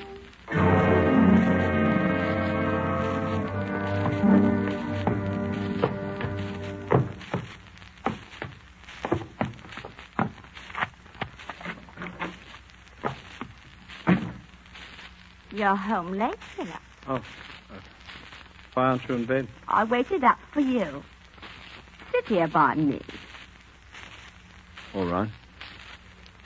Philip. Yes? I do love you. Please don't talk rot. Why don't you go to bed? Philip, I can't live without you. I want to make up for all the harm I did you. Philip. Mildred, please, your arms are... Philip. Oh, Philip. No. I need you, Philip. Philip, now. Mildred, stop it. It's too late. I loved you too much. There's nothing left now. I can't look at you now without thinking of Edmund Miller and Griffith. Mildred, I can't help it. That's the way it is. You old silly. I believe you're nervous. You disgust me. What? You've heard me. You disgust me. Me? Me, I disgust. Well, you disgust. You kissed me and we laughed at you, Griffith and me. And at you because you were such a mug. And you want to know why? A cripple.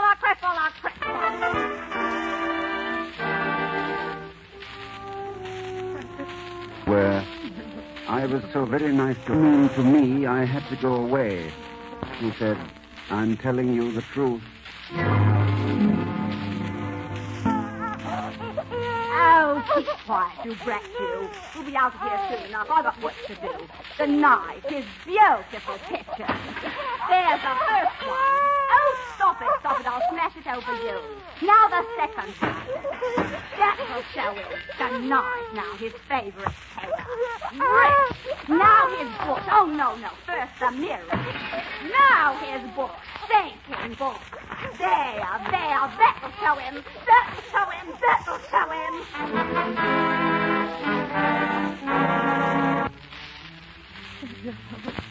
The words came slower now as she told me how she went away quietly, determined never to see him again. And then she was ill, and since she had nothing, she called him back to look after her, as a doctor looks after a woman. Mildred! What, you follow me? Mildred, you shouldn't be out. You're sick.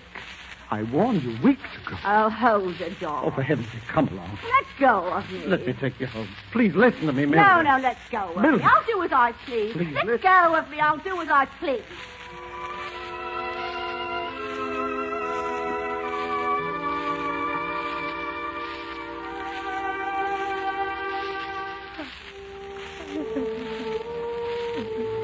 And then her last words. I don't believe I will ever forget them. I haven't seen him now for a long time. I hear he's a regular doctor now. And there's a girl. Good girl. And he's going to marry her. Marry her. You hear that, Father? Marry her. I hate it. And tell him that I hate it. He's got to know that. Tell him Mildred sent him. That she never wanted him. Never will want him. Tell him that, Father. Tell him Mildred says it. I will tell him. I will tell him you are sorry for what you did to him. What? What did you say? I will tell him you are sorry for what you did to him. And ask his forgiveness. No, that isn't true. Oh, yes. Yes, it is. He was so good to me. Brushing my hair like he used to. Making me feel like a lady. When I was nothing. Nothing but dirt under his feet. Nothing. Oh, Pilla, I'm sick and I'm scared. You were so good to me. The only one that ever was. Why did I let you go?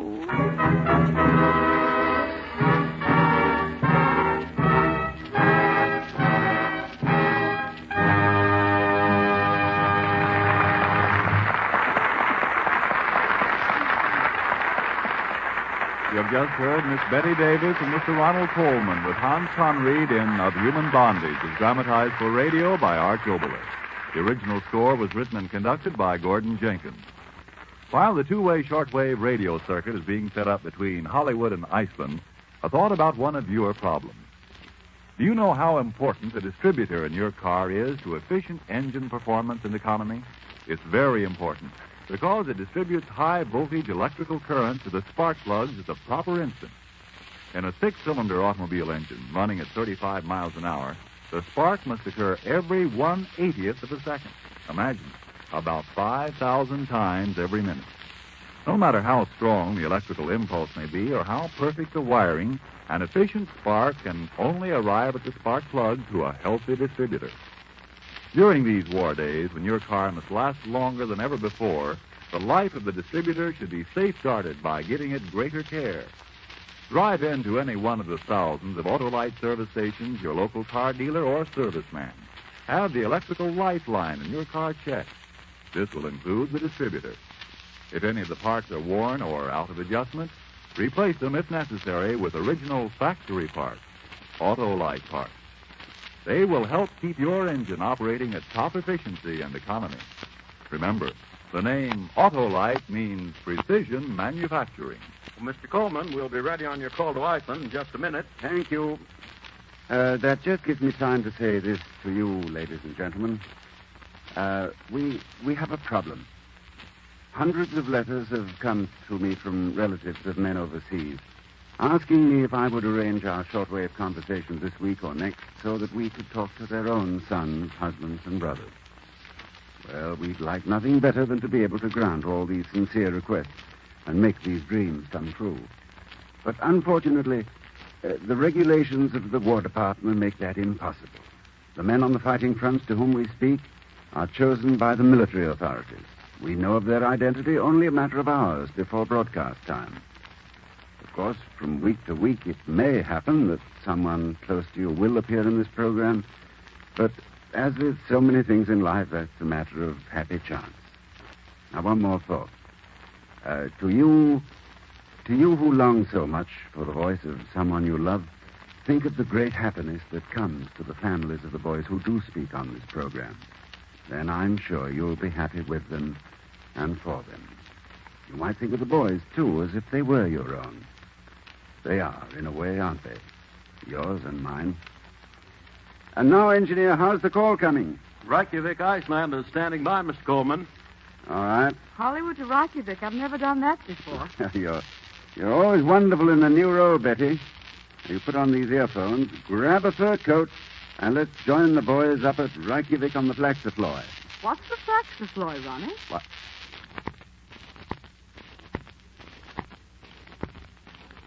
Ben would send her his love. Oh, I'm sure of that. Well, just so she'll get the message, you deliver it. Go ahead. All right. From Ben to Charlotte, I love you. Ronnie, you're giving that sergeant an awful lot to live up to. But what are the other messages? Well, there's one from his newest nephew, James. He's only 5 months old, so you haven't seen him yet, Ben. But your mother quotes him as saying, "Dada glub," which literally translated means, "I'm very proud of my Uncle Benny." In Icelandic, Ben. And your father says he hopes you're keeping up with your music. That's right. They were all proud when they saw your photo in Life magazine a few weeks ago. You were leading carolers on Christmas Eve. That was just after you'd gotten through with the services for those of Jewish faith. Betty, do you know what his mother says Ben misses most of all? Well, he comes to Milwaukee, so I'd say it's beer. No, it's trees. Trees? Yes, they don't have many trees in Iceland. I think we ought to do something about that, Betty. For instance? Well, can you make the sound of a tree? That's one role I've never tried. Well, how about a little help from the sound department? All right. You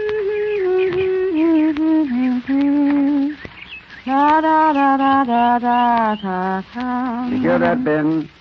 Well, we've just brought you a charming maple tree on the Kinnickinnick River. That's as bad as Flaxafloy. By the way, what is that? Betty, there's another young man waiting for a message. Oh, yes, Private Jimmy Jones. We understand, Jimmy, that your regimental commander calls you the ideal soldier for contributing to Icelandic friendly relations. Oh, really? I would like to talk to this young man. I've known a few friendly Joneses myself. Well, he's quite a fellow, Betty. Jimmy, we heard about your risking your own life to rescue a child from the path of an automobile.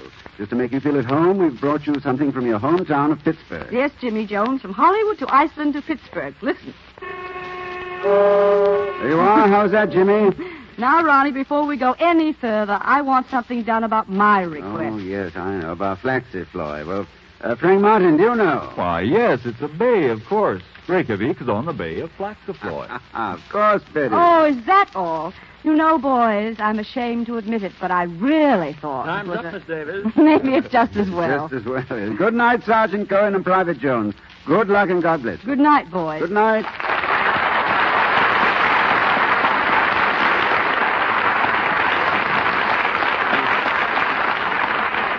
Ladies and gentlemen, those boys so far from home bring to mind a young lad who might have been from your town before he enlisted.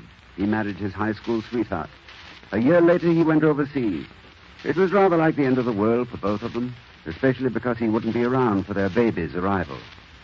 He saw plenty of action, but one thing that worried him was that the mail was not getting through regularly, and the lad began to worry.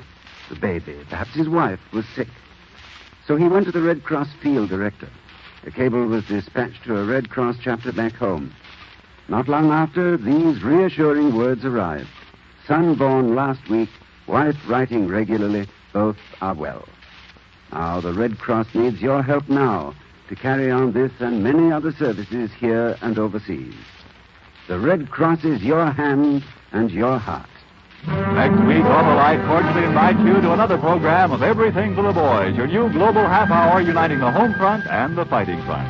Your host, Ronald Coleman, in a dual role, will have as his guest Miss Ann Baxter in Archobel's dramatization of the very amusing comedy, The Ghost Goes West, dedicated to a pair of our fighting men who will speak directly from their distant base in Chongqing, China. Our thanks to Betty Davis for being with us tonight. Until next week, when Ann Baxter is our guest, this is Ronald Coleman saying good night to you and the boys, and God be with you. Betty Davis, whose latest film is Old Acquaintance, appeared through courtesy of Warner Brothers Pictures. This program has come to you from Hollywood. This is the National Broadcasting Company.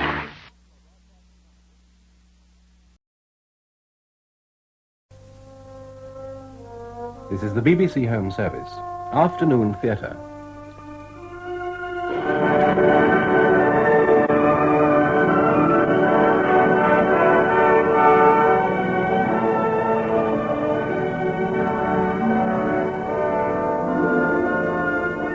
We present Ruth Dunning as Elizabeth Peel and Hamilton Dice as William Chesney, with Mary O'Farrell as Mrs. Chesney in Sweet Sorrow, a play by Ronald Barnes, adapted for radio by Cynthia Pugh. Sweet Sorrow.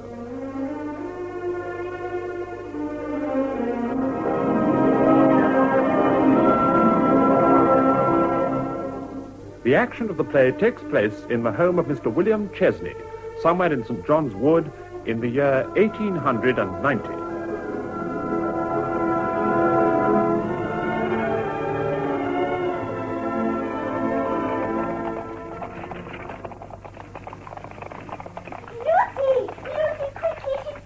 Miss Violet, such excitement. The carriage is halfway up the drive. Come and look. Come away from that window at once, Miss Violet. You know what your mother said. Oh, Pooh, I won't fall. The carriage is at the door. I wonder what she looks like. We will know soon enough, I I expect. couldn't see properly from the window. Run and fetch Mamma, Lucy. Tell her Miss Peel has arrived. Mrs. Chesney will receive her in her own good time, I dare say. But it will look so rude if Mamma isn't here. Now, Miss Violet, remember that Miss Peel is not a visitor in the ordinary sense. She's an employee of your father's and must be treated as such. Lucy, I do believe you're jealous.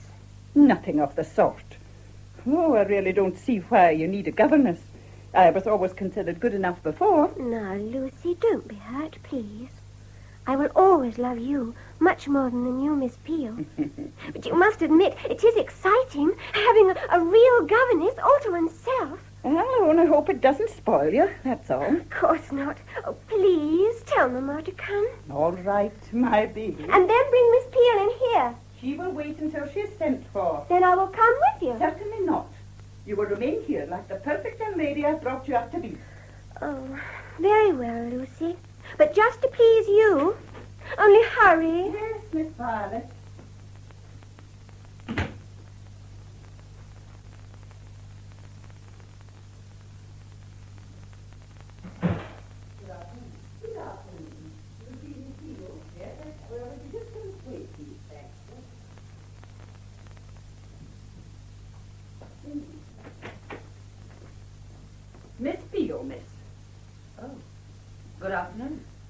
afternoon. You must be Miss Violet, my child. Yes, I am. You can call me Violet, though. Thank you. I'm sorry Mamma isn't here to receive you, but she had a slight head after lunch and went to lie down. I see. I hope she will feel better soon. Oh, yes. They don't last long. Does Mrs. Chesney have them often? Yes, she does. I'm sorry. Won't you sit down? Thank you. No, not there. That's Father's chair. I see. I'll sit here on the sofa there. No one sits in that chair but Papa. Is he very strict? About some things, yes. What, for instance? Well, punctuality mostly. He hates meals to be late. That surely is understandable. I suppose it is. But I do so love to play in the garden. Will he not let you do that? Yes, but I cannot tell the time without your watch, can I? Oh, I see. And then, one day, he caught me reading in that chair. He was furious. Why? Just doesn't like it, I suppose. You're not afraid of him, are you? I think I am, sometimes. He can be so angry. You're making me quite frightened of him. Oh, he won't bother you. You will hardly see him except at meals. I do hope Mrs. Chesney will like me. Mamma? Of course she will. She likes everyone, and everyone likes her. I think she is the most perfect mother anyone could have. That is how it should be. Only, I do wish she was stronger. A headache is something ladies often have. Oh, it isn't just the headaches. She looks quite ill sometimes. If only Papa would take us abroad, I'm sure it would do her good. Perhaps he will one day. No, I don't think so. He doesn't want to go. How extraordinary. No, it isn't. He just loves his own home, that's all. Besides, Mamma isn't strong enough at the moment. My dear child, I didn't mean to upset you. You haven't in the least. And I am not your child. I'm sorry. Oh, my dear Miss Peel, how dreadful of me not to be here to welcome you. Not at all, Mrs. Chesney. I'm sorry to hear you're not well. Oh, it's nothing, really. Just a slight headache. Won't you sit down? Thank you. I see that you've met my daughter already. Yes, indeed. She's been entertaining me most charmingly. Oh, that's my love. Violet, run and ask Lucy to bring the tea in now. Miss Peel and I have one or two things to discuss. I know. My future. I shall watch out for Papa. Be careful not to overdo your welcome. You know how tired he is at the end of the day. Yes, Mamma. Will you excuse me, Miss Peel? Certainly, my dear. She's a dear child, but quite a handful at times. She will not seem so to me, Mrs. Chesney. I hope not. My references were quite acceptable, I gather. Yes, of course. Did you expect us to require more? I wasn't sure. As you know, I've never done work like this before. That's why we chose you. You're very kind. Not at all. The loss of your father must have been a great blow to you. Oh, here's tea. Put it down here, Lucy. Yes, ma'am. I expect tea will be welcome to you, Miss Peel, after your journey. It is indeed. Thank you, Lucy. That's all. Very good, ma'am. I always feel that tea is a great inducement to friendship. Sugar or milk? No sugar, thank you. It's very odd, Mrs. Chesney. But already I feel at home and happy here, happier than I felt for years. I'm so glad. Your tea. Thank you. As I was saying, you've just suffered a severe loss. Indeed, yes. It is only a month ago that my dear father passed away. Oh. As I explained to you in my letter, he was the vicar only of a very small parish, but greatly beloved by everybody. It came as a great shock to us all. It must have done. My mother had died many years before, and I did my best to take her place. When he was gone, I had nothing. I had to find employment somewhere. When I read your advertisement, it appeared ideal, so I wrote immediately. Lady French, who lives in the parish, was good enough to give me references, and so here I am. I cannot express my gratitude to you strongly enough. There's no need, my dear. You see, we didn't want a professional governess because I, for one, would be intimidated by her. I'm not particularly strong, and I need a companion. I see. You seem distressed. Is anything wrong, Miss Peel? It is nothing. I realize now why you chose me instead of a professional, as you call it. I didn't mean to offend you by saying that. I thought it would make you feel more at home. Of course it has. How stupid I am sometimes. I feel sure I will be very much at home. Splendid. I expect it'll take a little time to accustom yourself to your new surroundings. But you needn't start your duties with Violet until tomorrow. But I would like to begin immediately. After she's had her tea, if possible. Very well, my dear. But she must not have too much excitement before bedtime. Is she highly strung? I didn't mean that. But it isn't every day a governess arrives. What education has she had? She's very intelligent, but she requires more knowledge of history and art. And I particularly wish her to learn French and Italian. You are proficient in those languages, are you not? I pride myself especially on that. I spent many years in France. Oh, how did your dear father spare you for so long? I was sent to a convent there as a child. It's amazing how quickly one picks up a language at that age, is it not? How fortunate you were. I've never been abroad. Really? Unfortunately, my husband has never been able to spare the time to take me. Still, we hope to go one day. I'm sure you would love it. So am I. Gracious me, look at the time. I'll ring for Lucy to show you your room. Mr. Chesney will be home shortly, and we like to be free for a quiet hour before dinner. Of course. I've enjoyed our tete-a-tete so much. There, you see, I know a little French. Indeed you do. Oh, Lucy, show Miss Peel to her room, will you? Yes, ma'am. Au revoir, Madame Chesney. Je reviendrai. Au revoir, Mademoiselle Peel. Au revoir. This way, miss. Oh, I beg pardon, Miss Violet. I didn't see you. That's all right, Lucy. Well, Mamma, is she satisfactory? Well, that is not for you to ask. But she is most satisfactory. Have you finished tea? Is that all you have to say? I thought you'd been much more excited. I'm hungry, Mamma. Excitement always makes me hungry. What a terrible child you are. Miss Peel will have a lot of work with you, I can see. French and Italian? French and Italian. Oh, Mamma, how wonderful. I'll work terribly hard. I promise you will be proud of me. Hooray, hooray, hooray! Violet, what do you mean by making such a noise? You know your mother has a headache. She didn't mean any harm, William. I was only pleased, Papa. The new governess has just arrived. Then we must show her what a well-behaved family we are, mustn't we? Yes, Papa. We must not give her the impression that we are not used to such luxuries. I'm sure it wouldn't matter in her case, dear. She seems so friendly. Friendly? Well, like one of us. Then she must realize her place. She will, Papa. She's just gone to look at it now. Violet, leave the room. But, Papa... Please do as I say. Yes, Papa.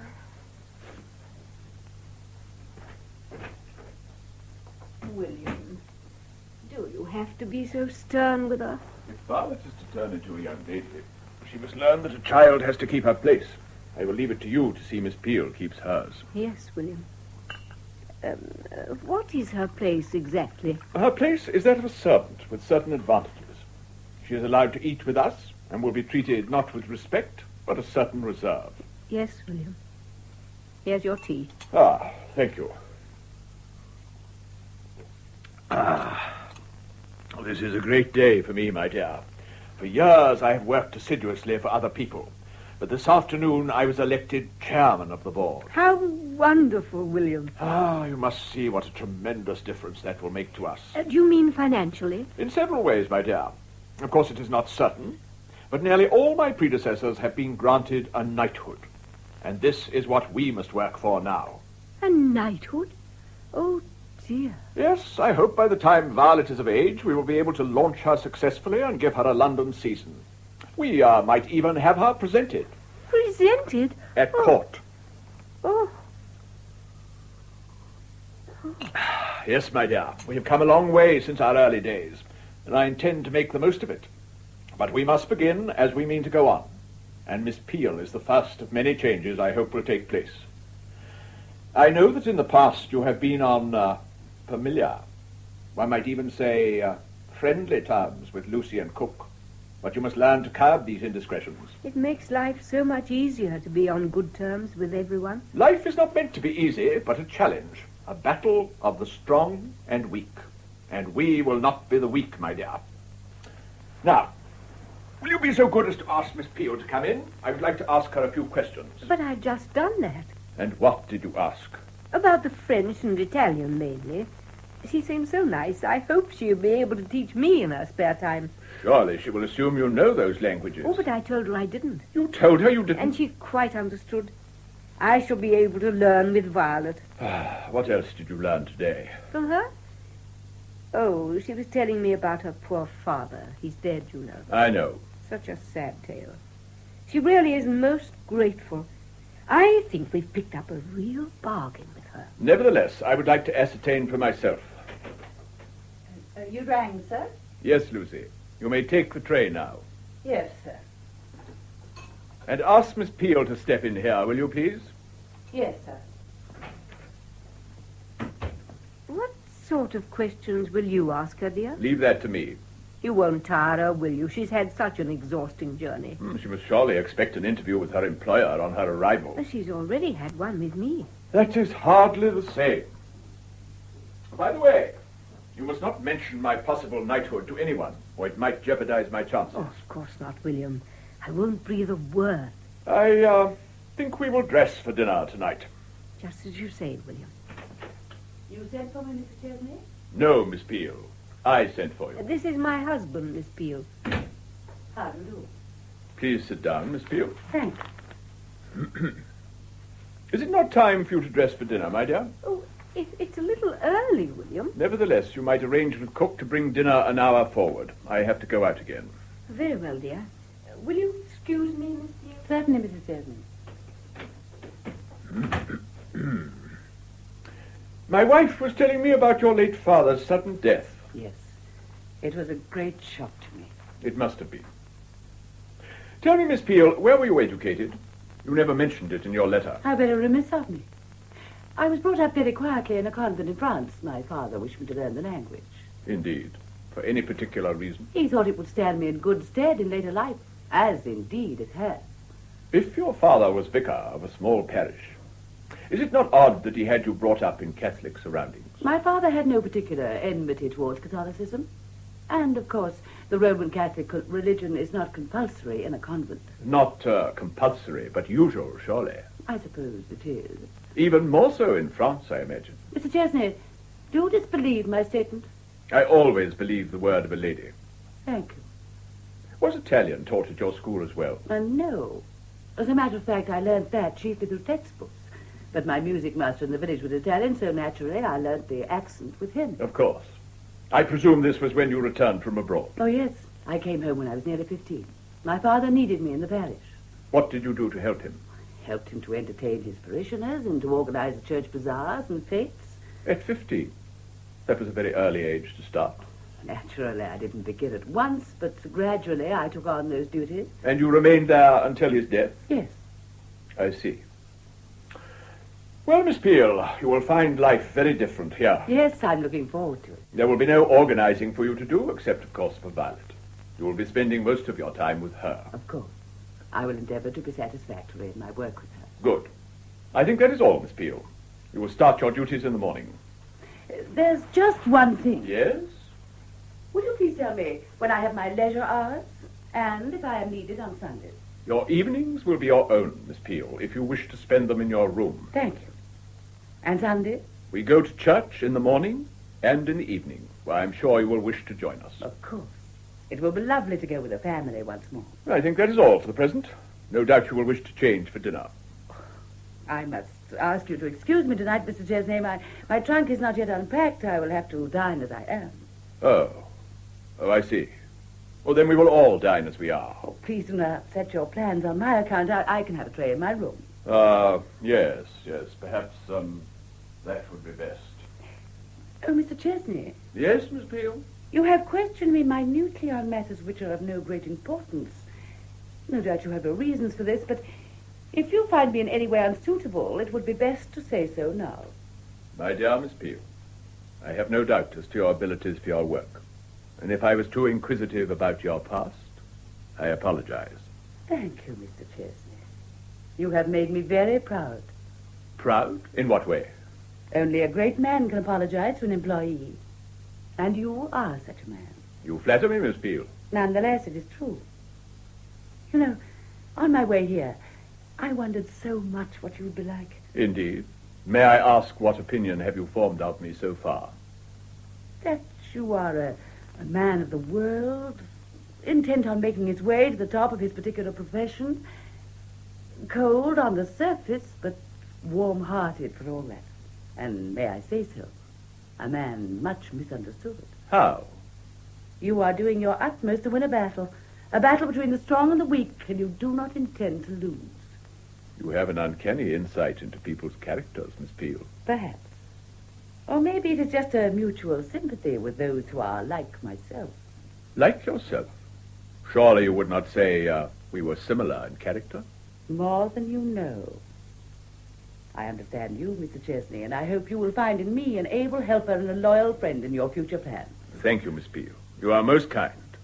But my plans, as you call them, do not include you. I did not imagine they did. But I hope you will find me as understanding of your shortcomings as you are of mine. Excuse me, William. I gave cook your message, and dinner will be ready in half an hour. Thank you, my dear. If you will excuse me, I will start to unpack. One moment, Miss Peel. What did you mean by that impertinent remark? It does not matter, Mr. Chesney. Indeed it does. Am I intruding? No, my dear, no. no. Of course not, Mrs. Chesney. I was merely trying to clarify my decision. Excuse me. What did you say, dear? She was being a little too familiar. How strange. She seemed so reserved. William, she and I were speaking of France before you came in. Really? She said I'd love it. Do you think we could take a holiday there soon? I'm afraid not, my dear. There will be so much more work for me to do now. It'll be out of the question for me to leave the country. You used to go so often. I did envy you, your trips there. It was hardly possible for you to accompany me then with our child on the way. But it is possible now. Oh, William, I do so want to travel. I am sorry, my dear, but it cannot be arranged. My new position will benefit all of us considerably. It is only natural that we shall have to give up pleasure trips in order to gain other things of more lasting value. I see. William, are you sure you want all this? All this? This new position and all it means.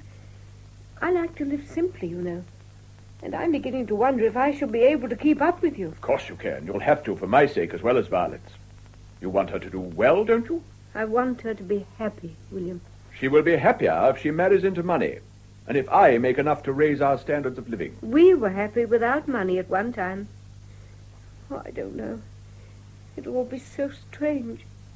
I almost wish we were still poor. Now, there is no need to cry, my dear. No need at all. I wish you could understand how I feel, William. I understand very well. Listen, you had better have dinner in your room. You can't appear looking like that. I'll be all right in a minute. Please do as I say, my dear. I will tell everyone your headache has returned. But, William... Please go to your room now. I shall be up almost immediately. Oh, very well, William. I'm sorry, dear. Mama, Cook says they are dressing for dinner. Does that mean I can wear my new party frock? What? Oh, yes, wear what you like. Oh, thank you, Mama. Your mother and Miss Peel will be dining upstairs, so we shall be by ourselves. Is there anything wrong? Of course there is nothing wrong. Your mother's headache is worse, that's all. I call that very wrong. Don't be rude, child. I'm sorry, Papa. Can I go to Mama now, please? No, you may not. Then I'll go and help Miss Peel to unpack. You will do nothing of the sort. Can't you stay still for just one moment and read something? Yes, Papa. What shall I read, Papa? Good heavens, child, have you no initiative? Choose one from your shelf in the bookcase. Yes, Papa. And try to be a little quieter. Yes, Papa. Oh, if you please, sir. Now what is it, Lucy? Cook says dinner is held up because the fire's gone out. Oh, are you completely incompetent below stairs? Why is the fire out? Well, sir, with all the excitement, she quite forgot to stoke up. What excitement? Dinner being put forward, and the governess arriving. You know, sir. Oh, she's very sorry, sir. Oh, well, if the fire is out, she had better relight it at once. You'd better go down and help her with it. Yes, sir. Oh, but Mrs. Chesney's bell's ringing, sir. Oh, very well. I will go to her. Violet, see that you keep out of mischief. Yes, Papa. Why, no. chart, family. Line upon line. I wish I had something new to read. Oh, Miss Peel, have you finished your unpacking? Not yet. I thought I'd bring you these books to show you. They are your French and Italian grammar. Do let me see. I think we'd better start on the French first. Here it is. Goodness, this is quite an old book. Look at all the marks in it. Yes, it was a book I used when I first learned French. Really? I was younger than you, and a very frightened little girl in a strange country. Strange country? Yes. I was sent to a convent in France for my schooling, away from my family. What a shame. Thank goodness you won't know what it is to be lonely, Violet. It's a terrible thing, loneliness. But you have a mother and a father who love you very much. And now I have you as well. Yes, indeed. That is something I've always wanted. A little girl of my own. Well, in a way, my wish has been granted, even if you're not really mine. It will seem so to me. Dear Miss Peel, I will try to be a credit to you. Oh, Papa, how is Mamma? A little better, I think. She may come down to dinner after all. Did her headache come back? It did, as a matter of fact. Excitement, I think. I'm so sorry. Violet, if you wish to appear at dinner, it would be advisable if you changed now. Yes, Papa. I'm going to wear my party dress, Miss Peel. Isn't that a special treat? It is indeed, Violet. Excuse me, Papa. See you at dinner, Miss Peel. What a lovely child she is. A trifle impulsive. Miss Peel, I fear I have an unpleasant task before me. Unpleasant? Nothing to do with me, I hope. Indeed, it is to do with you. You have only been in my house for a short time, and yet you have already upset my wife. How? You have been filling her head with ideas of traveling abroad. If you wish to remain here, I would advise you to attend to your own duties and leave me to manage the affairs of the family. How ridiculous. I beg your pardon. I said how ridiculous. Why should the mere mention of France throw you into such a pet? You are impertinent, Miss Peel. I really don't. And while we are on the subject, what did you mean by your remark before we were interrupted? What remark? I feel sure you know without my reminding you. When we are alone, your whole attitude alters from deference to downright familiarity. Oh, come now, Mr. Chesney. You are imagining things. Familiarity with you would be impossible on a first meeting. I'm sure I'm much obliged to you. But then I have a feeling we've met before. I don't think so. I feel sure I would remember it. Thank you. But one alters a lot with the years, and a child becomes unrecognizable sometimes when she grows into a woman. What do you mean? I mean, Mr. Chesney, we met when I was only a girl of 16 at Deauville. Deauville? 14 years ago, to be precise. Impossible. You were in your late 20s then, and very much the smart young man. I don't know what you're talking about. Then I will remind you. Forgive me for bringing this up so early in our acquaintance, but you have rather forced my hand. Perhaps you had better sit down, Mr. Chesney. Your memory might give you a nasty jolt. That's right. As I was saying, I was only a young girl at the time, but old enough to realize what was happening to my mother. You told us she died when you were very young. I was very young, Mr. Chesney. But what you did to my mother made me grow up very rapidly. What I did? My mother was your mistress, and you led her to believe you were unmarried. Did you know she died in childbirth? But of course you did. You were the child's father. No. I fear I must disagree. There are, in my possession, several letters showing clearly that you knew what you were about. From your beloved William, I think most of them are signed.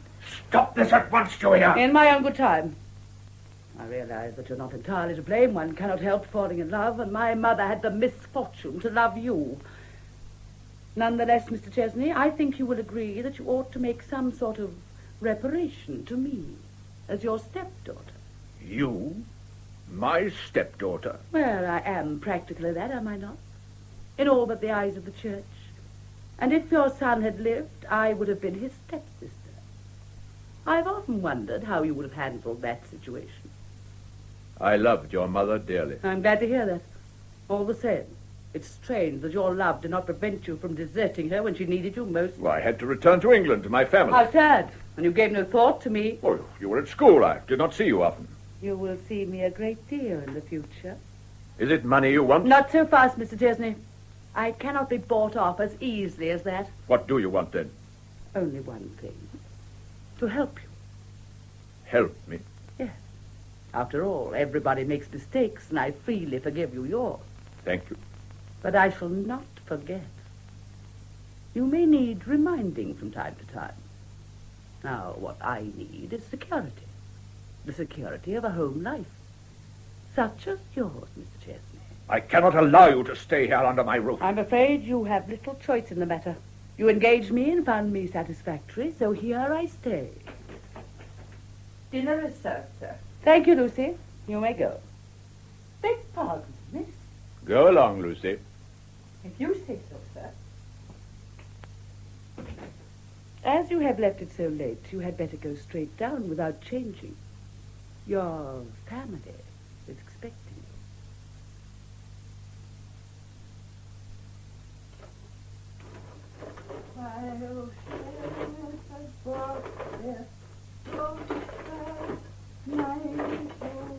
Are they home yet, Lucy? Oh, Miss Violet. Oh, what are you doing down here? I wanted to see Mamma and Miss Peel dressed up.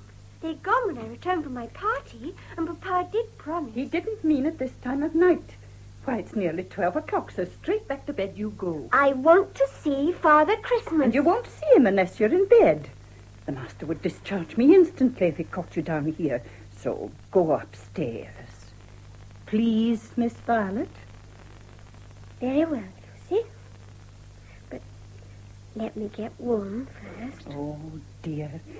I'll get my notice, I know it. No, you won't. We'll hear the front door bang, and I won't tell Papa.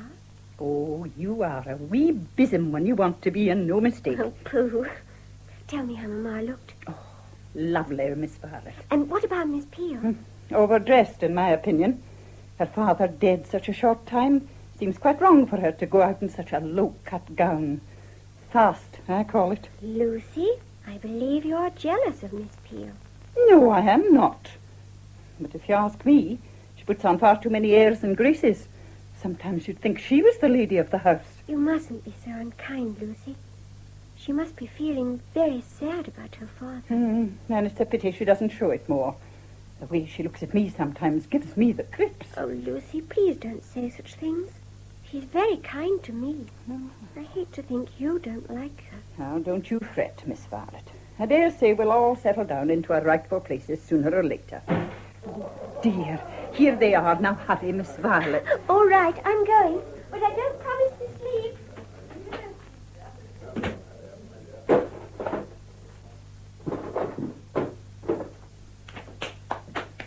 Hello, Lucy. Oh, Magnus, what a night. I do believe it is going to snow. Violet will be pleased. Good evening, Mum. And good evening, sir. Ah. Well, did you have a nice time? Yes, thank you, Lucy. Most enjoyable. Such interesting people, but very tiring. Would you like to go straight to bed, Mrs. Chesney? I could bring some hot chocolate to your room. It'd be no trouble at all, Mum. Thank you. How kind you all are to me.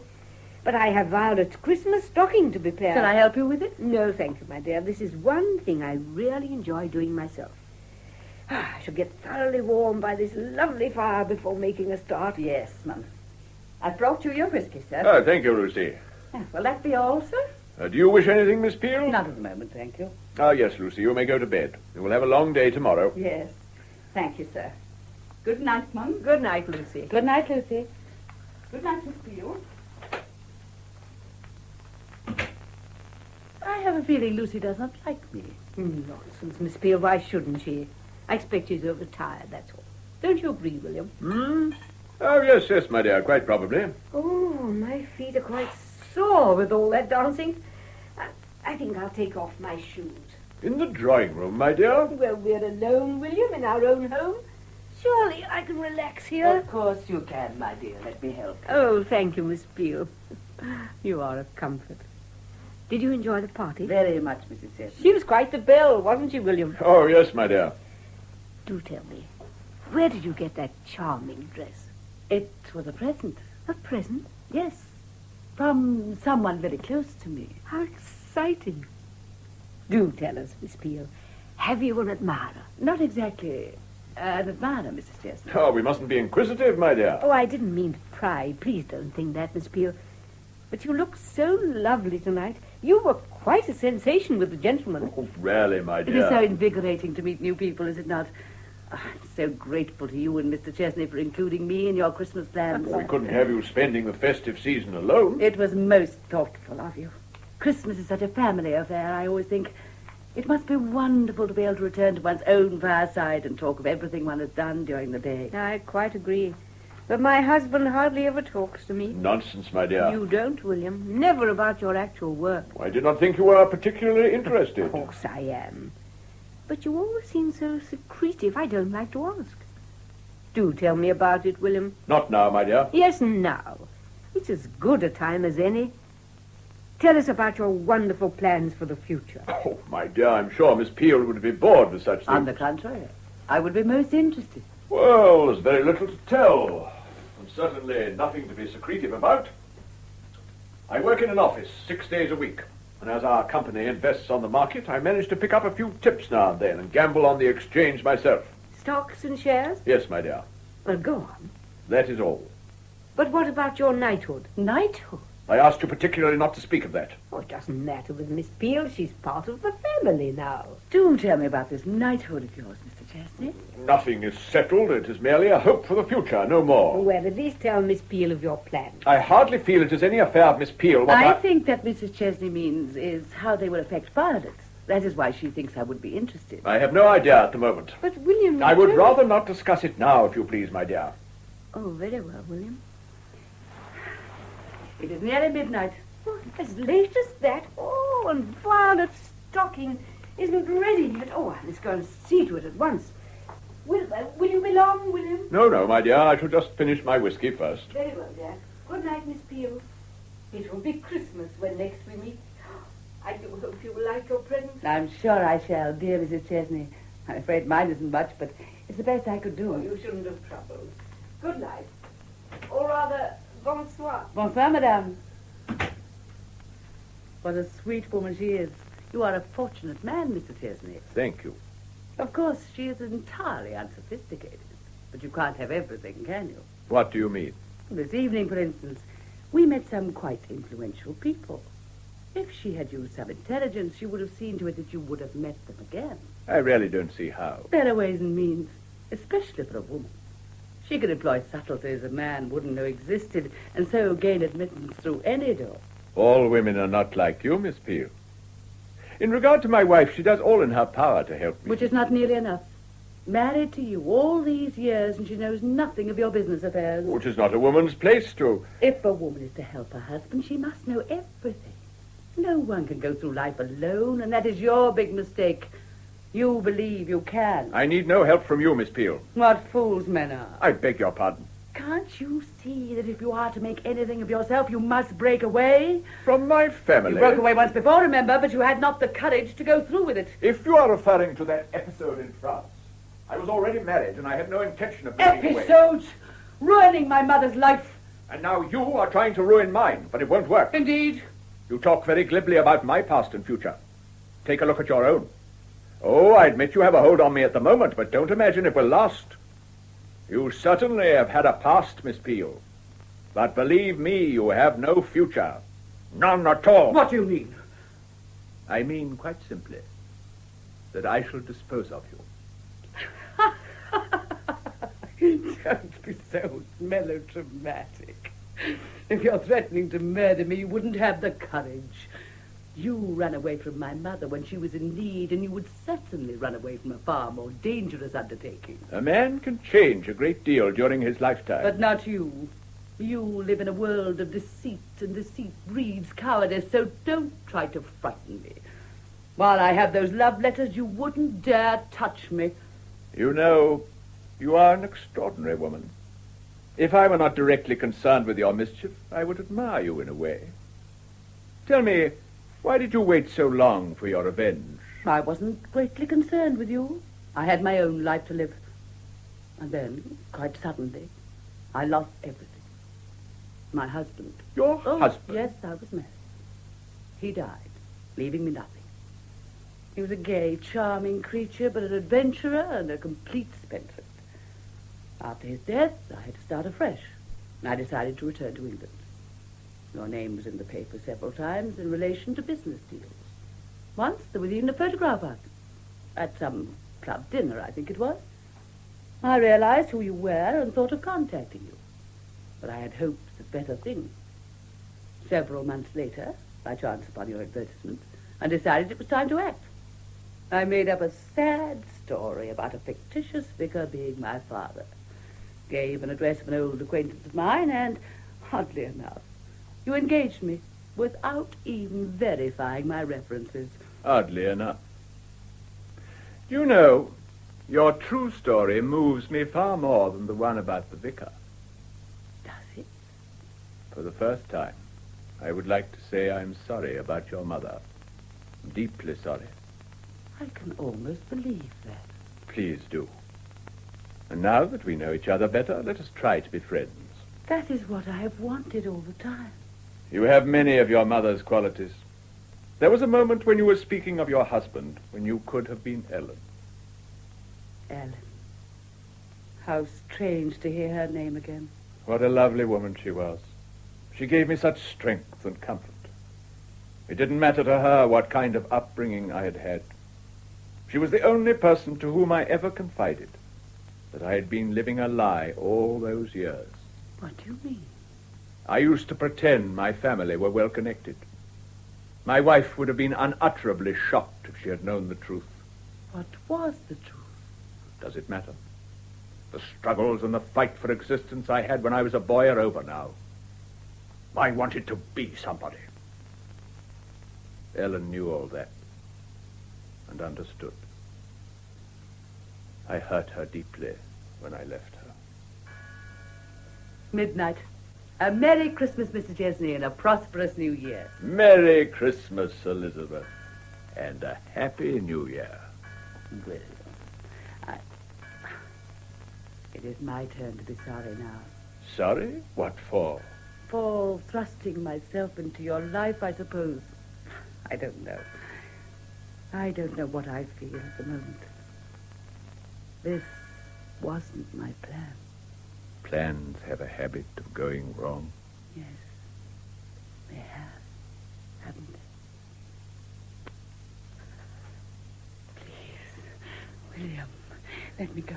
I need you, Elizabeth. We're being foolish. Your wife... Can we not forget her for a few moments? All these years I brought in Christmas with a wife I do not care about. Please, Elizabeth, let this Christmas be a little different. Merry Christmas. I thought I'd bring you your present.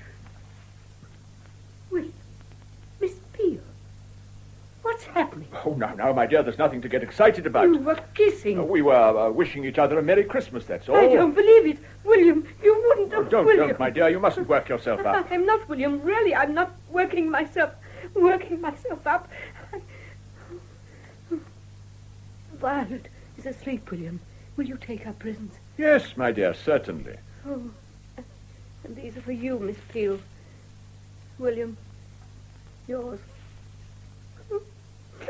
I saw you.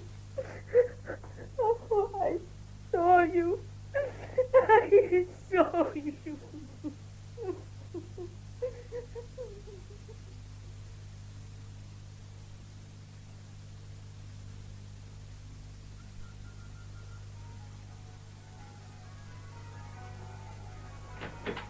Mama, you aren't dressed yet. No, dear, no. I'm not feeling too well. Oh, poor Mama. My head is going round and round as if it would burst. Poor Mama. Come and look at my lovely presents. That'll make you better. You showed them to me earlier, dear. They're lovely.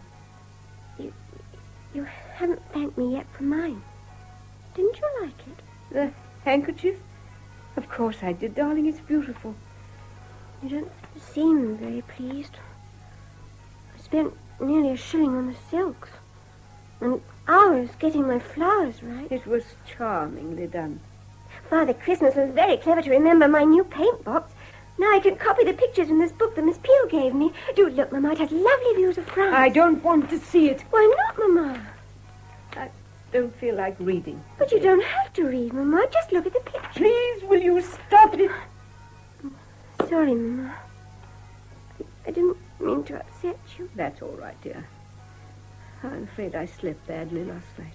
Can I get you anything? I was looking for my smelling salts. I thought I left them down here. I haven't seen them, Mama. Well, then I'd better search upstairs again. Oh, there you are. My dear, I've been looking for you. Have you, William? This is not time you were dressing for church. It's 10 o'clock. I'm not going. Not going? But, Mama, it's Christmas Day. I'm sorry, but I don't feel up to it. No doubt you and Miss Peel will manage very well without me. Please, my dear, think what you are saying. I've been thinking all night, William, and I don't feel any better for it. All the time I can see you two again. Violet, go and put your bonnet on and wait downstairs. There's a good girl. All right. But what is Mama worried about, Papa? Oh, nothing, my dear. There's nothing wrong. Please do as I say. Yes, Papa. Oh, Miss Peel, thank you so much for your lovely present. I'm going to copy all the pictures in my new paper. Violet, run along now. Very well, Papa. Good morning, Mrs. Chesney. Good morning. How can you address me so calmly after last night? Mrs. Chesney, please try to be reasonable. There was absolutely nothing wrong. I trusted you implicitly, Miss Peel, and you have abused that trust. Nonsense, of course she hasn't. William, will you please go? You'll only upset me more by staying here. Very well, my dear. If that is your wish. But I am deeply hurt at your lack of trust in your husband. How pompous he can be sometimes. I beg your pardon. Pompous, inconsiderate, and selfish. I've tried to bear with his faults, but there are moments when I lose all patience. I had no idea you felt like this. I had no idea you were in love with my husband. I'm not in love. Nonsense. It's written all over your face. I'm sorry that our friendship has to end so soon. But obviously you cannot stay here any longer. Mrs. Chesney, you cannot mean that. You surely don't imagine that I could tolerate you under my roof another moment? Perhaps when you are a little calmer. I am as calm as I can be in your presence, Miss Peel. I would advise you to be careful what you say, Mrs. Chesney. Why, neither of you has taken much care to avoid hurting my feelings. There are more important things than your feelings at stake. Now you're being mysterious, Miss Peel. I assure you there's no need. My husband will soon forget you when he's surrounded by the proper love of his family. Proper love? That sounds wonderfully upright and moral, but hardly in keeping with his character. You dare to question his character? He's a fine man, misled by a common adventuress. You will regret that word, Mrs. Chesney. Are you trying to threaten me? No, I wouldn't waste my time. I'm sorry to do this, but you brought it on yourself. Your husband, Mrs. Chesney, knew my mother very well. Did you know that? No, I didn't. I might say he knew her intimately. Do you remember his trips abroad some years ago? He went to France, sometimes on business. Did you know my mother was his mistress and died in childbirth because of him? Please, pack your things and leave. You don't believe me? Then ask your husband. He will tell you that I speak the truth. He wouldn't. Oh. Listen. All the time you were carrying Violet, he was in France with my mother. Lies, all lies. I refuse to listen. Once this interview is over, I shall never mention the subject again. Unless it is necessary. But you see how useless it would be to try and get rid of me. What do you mean? If I leave this house, I shall make public all that I know about your husband, Mrs. Chesney. I'm sure you realize that will put an end to his career and all his hopes. You wouldn't dare. No? I have nothing to lose by such an action, and everything to gain. The sympathy of the British press, for instance, for the daughter of an unfortunate woman. A few minutes ago, I ordered you out of the house. That order still stands. You are being very foolish, Mrs. Chesterton. I don't think so, Miss Peel. You underestimate me and my love for my husband. If what you say is true, I shall stand by him. Perhaps Mr. Chesney has other views. He will see reason soon enough. Well, my dear, I hope the matter is cleared up satisfactorily. Perfectly, William. Miss Peel has been good enough to tell me of your sordid intrigue in France. She told you? So it is true. But we will speak of that later. The important thing is to get her out of this house. Has she not told you what she will do? Mrs. Chesney is under the impression that your salvation is of more importance than your career. Oh, but this is absurd. You cannot leave now. Why can't you? We must have time to think this over. Thinking will make it no better. It's hard enough for me to forgive you without harboring a constant reminder of your sins. My dear, I'm sorry, but what you ask is impossible. Thank you, William. Remember what I've said, William. Whatever you decide, remember that I am your wife. I'm bound to you by vows too sacred to be broken by any action she can take. Goodbye, Miss Peel. I hope I shall never see you again. Why did you tell her? She insulted me and I lost my temper. Oh, I'm sorry, William. I should have been more careful, but it is done now. Yes, it is done. She dismissed me peremptorily, putting all the blame on me. I suppose that was natural enough in the circumstances. Please, Papa. Yes, Violet, what is it? Please, Papa, I'm ready now. We should be late for church if we don't hurry. You had better go alone. By myself? Oh, yes, my dear. Mamma has a very bad head, and we are staying behind to look after her. Can I not stay too? No, it would be better if you went and joined your friends. After all, it is Christmas, and they would be disappointed if you didn't. Very well, Papa. Goodbye, Miss Peel. I'm sorry you will miss the special service today. So am I, my dear. But there'll be lots of other Christmases. Yes, so there will. Goodbye, Papa. You must go upstairs and explain. It will be no use. She must see reason. She won't. She can be so obstinate at times there's no appeasing her. I can hardly blame her, I suppose. You'll have to cancel your luncheon party. How can I? We have gone to her mother's for years. She will be extremely worried if we don't appear. You must send Lucy with a note saying you have been taken ill suddenly. But It's the only way. Mothers have a habit of worrying over their own, but they're not so fussy about their in-laws. Very efficient, aren't you, Elizabeth? Someone has to keep a clear head. My dear, that is hardly fair. I'm sorry, William. Things have happened so quickly in the last 24 hours. I can't think straight. Forgive me. Of course. Now, don't worry, Elizabeth. Everything will be all right. I'll be better in a minute. I have a cold, horrid feeling just now. It made me shudder. My poor Elizabeth. William, I'm afraid. Of what? My wife cannot hurt us. I love you, my dear. When you hold me like this, I believe you.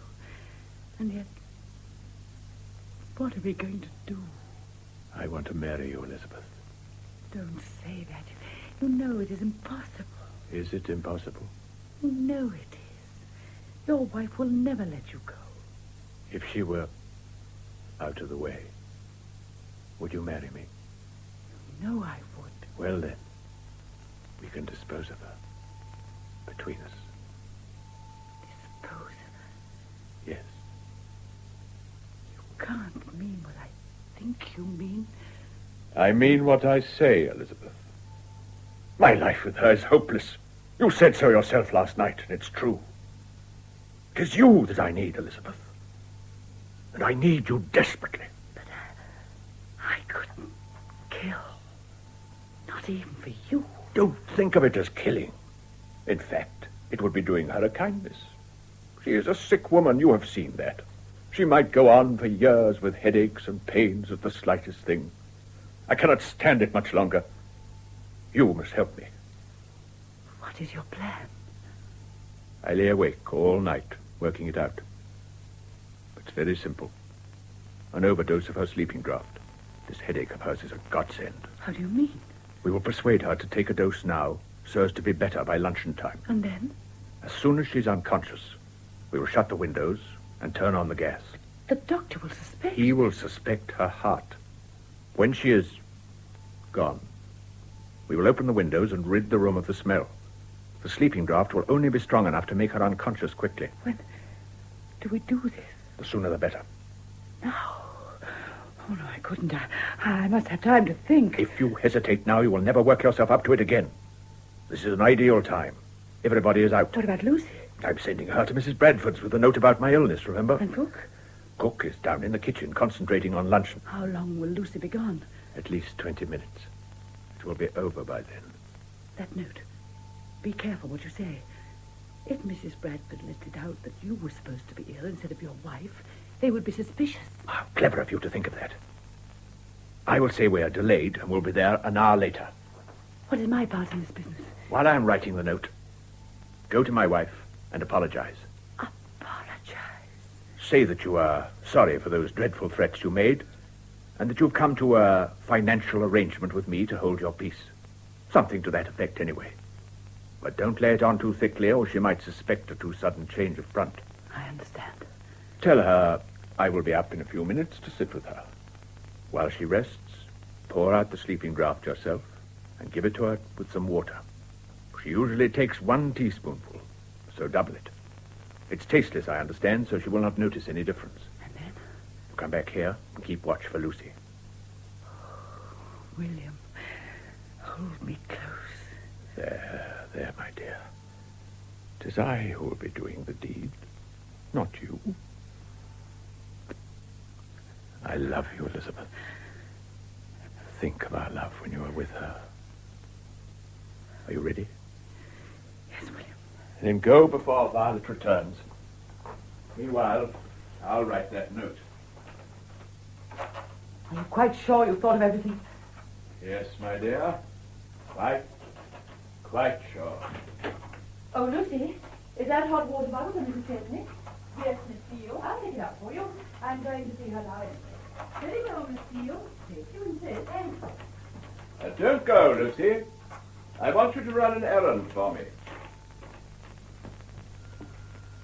Yes, sir. Close the door, will you? I want you to, take this note over to Mrs. Bradford. Yes, sir. Or is there anything wrong, sir? No? Why? Oh, beg pardon, sir, but I thought as you were going there for Christmas dinner, you must be putting it off. Mrs. Chesney is feeling much brighter. I'm merely delaying luncheon so that she can get up at her leisure. I see, sir. Then I'd better see if she wants a hand with her hair. Well, I'm sure Mrs. Chesney can manage her coiffure without your assistance this morning. No doubt Miss Peel will help in any way that is needed. Oh. What do you mean by that? I just said, oh, sir. It's no harm in that, is there? Don't be impertinent. I beg pardon, sir. You don't like Miss Peel, do you? That isn't for me to say, sir. I would make an effort to like her if I were you. She is very kind. And after all, it is Christmas. Yes, sir. I'll try, sir. Thank you, Lucy. Now hurry over to Mrs. Bradford's. Yes, sir. Who could be calling at this hour? I can't imagine, sir. I'll tell them Mrs. Chesney is receiving no one. But you will want to see them, won't you, sir? I don't wish to see anyone. Get rid of them as soon as possible and then run to Mrs. Bradford's. Very well, sir. If you say so, sir. Who is it, I wonder? Why must they come now? Oh, good morning, Doctor. Good morning, Lucy. I'm afraid the master's not seeing anyone. Oh, don't be daft, Lucy. Of course they want to see me. William, a Merry Christmas to you. And to you, Hector. Your maid seemed to think you wouldn't want to see me, but she's probably a wee bit excited over the time of the year. Yeah, probably. All the same, I wasn't expecting to see you this morning. No, you wouldn't normally on Christmas Day, but the Anderson girls next door have contracted the measles, so I thought I'd pop in and see you both on the way. No, that was very kind of you. Just a social call. Well, where is she? My wife, you mean? Of course. Who else? She has a slight headache, so I told her to miss church this morning and get some rest. Oh, is that so? But, you know, sleep isn't always the answer to a headache. Maybe she should get some fresh air into her lungs. Oh, I'm afraid she won't stir. I'll away up and wish her a Merry Christmas. I shouldn't do that, Hector. Why not? She's asleep at the moment. She can't be asleep in the middle of the morning. A wee chat will do her good. I won't be a minute. Hector? Yes? Please don't go up just now. Why ever not? Well, as a matter of fact, we had a slight quarrel earlier today. Oh, I'm sorry to hear that. Oh, it's nothing much, but we were both a little upset, so she has gone to her room to calm down. I understand. Oh, well, as long as it's nothing serious. No, quite trivial. Then I'll be getting along. Good morning, Miss Pugh, and a Merry Christmas to you. Merry Christmas, Dr. Graham. Well, I must away to the Andersons. Don't worry, William. I can let myself out. Goodbye, Hector. I hope you'll be free to enjoy the rest of Christmas, Doctor. But it's Boxing Day I'm not looking forward to. It's the busiest day of the year for me. God, why did he have to turn up? Now, Elizabeth, you stay here. For heaven's sake, keep away any more callers. I'd better go and get this business over. There is no need, William. What? She is dead.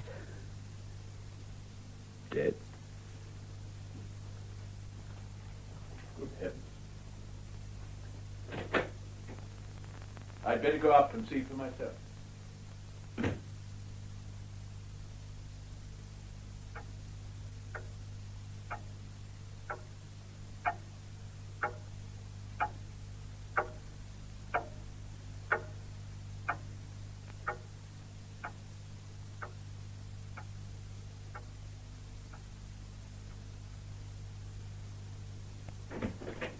William, what a time you've been. Well? You were right, Elizabeth. She is dead. Oh, William. How did it happen? I don't know. William, what are we going to do? Now, calm yourself, my dear. First tell me what happened, and then we can plan our story. Well, I went upstairs with a hot water bottle and knocked on the door.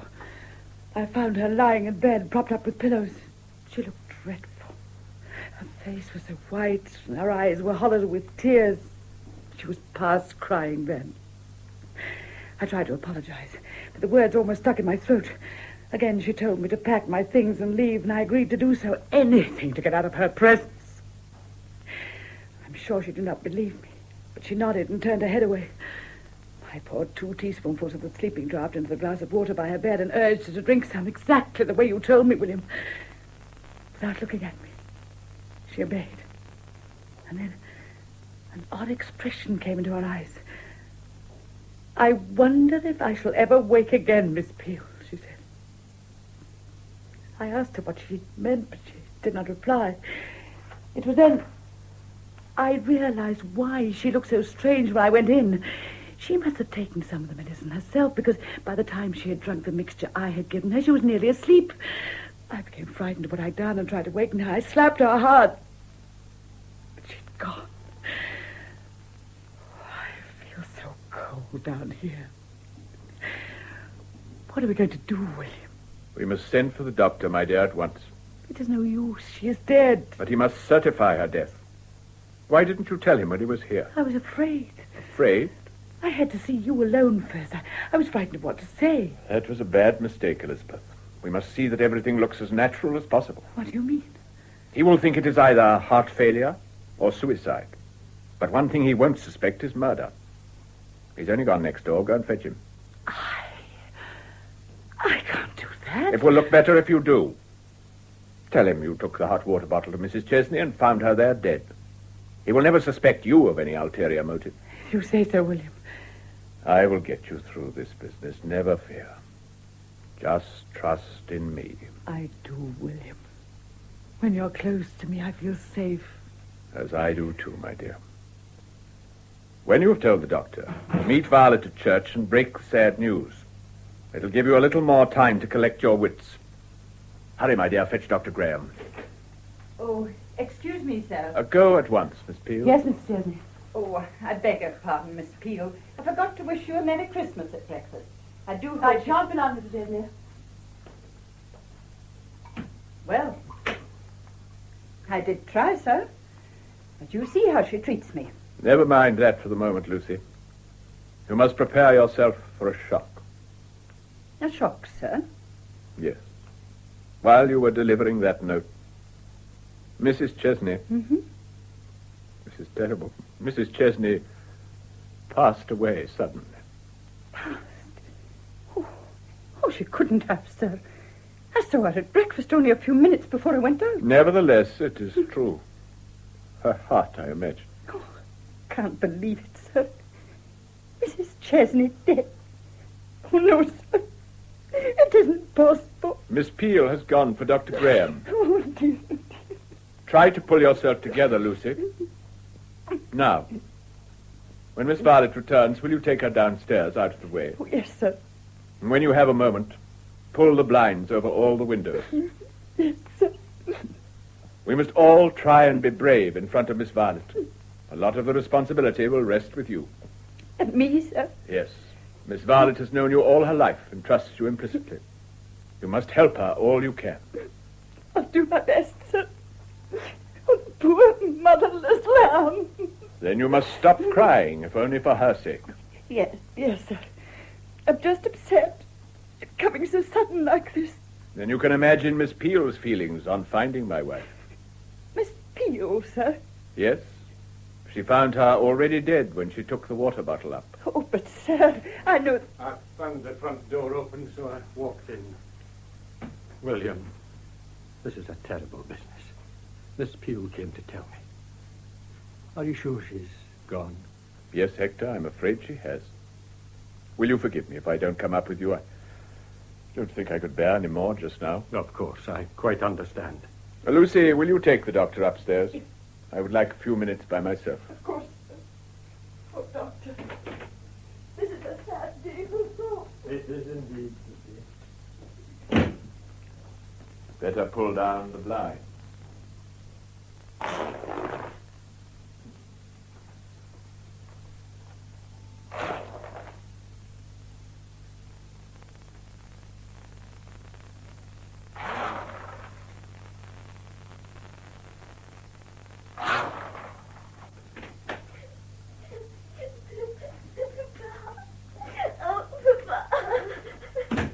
I met her on the corner. She was just coming home. My poor child. I wanted to come home to Mama. I wanted to help her get better. Violet, my dear. She looked so sad this morning. Almost as if she knew. My poor child. Try not to cry like that. Violet, my dear. I think it would be best if you went downstairs to the kitchen for an hour or so. There is so much to be done, and it would be better if you were not here. If you say so. There's a brave girl. Lucy will be here in a second. But couldn't I stay and help you? Please. It will help your father much more if you do as he says, my child. I'm not your child. It was you who made my mother ill. Yes. What was it she said this morning? She couldn't forget something she'd seen. You're imagining things. No, I'm not. You'd upset her. I know you had. I could tell by the way she looked at you. And you couldn't look back. Violet. That will do. You are getting hysterical. Excuse me, the doctor would like to speak to you, sir. Come in, Hector. Lucy, would you be so good as to take Miss Violet downstairs? You and Cook can look after her for a while, can you not? Yes, sir. Come along. The poor wee soul. Now, Miss Violet, don't cry, dear. After you go. One is the good. Poor child. She's dreadfully upset, as we all are. Hector, won't you sit down? Thanks.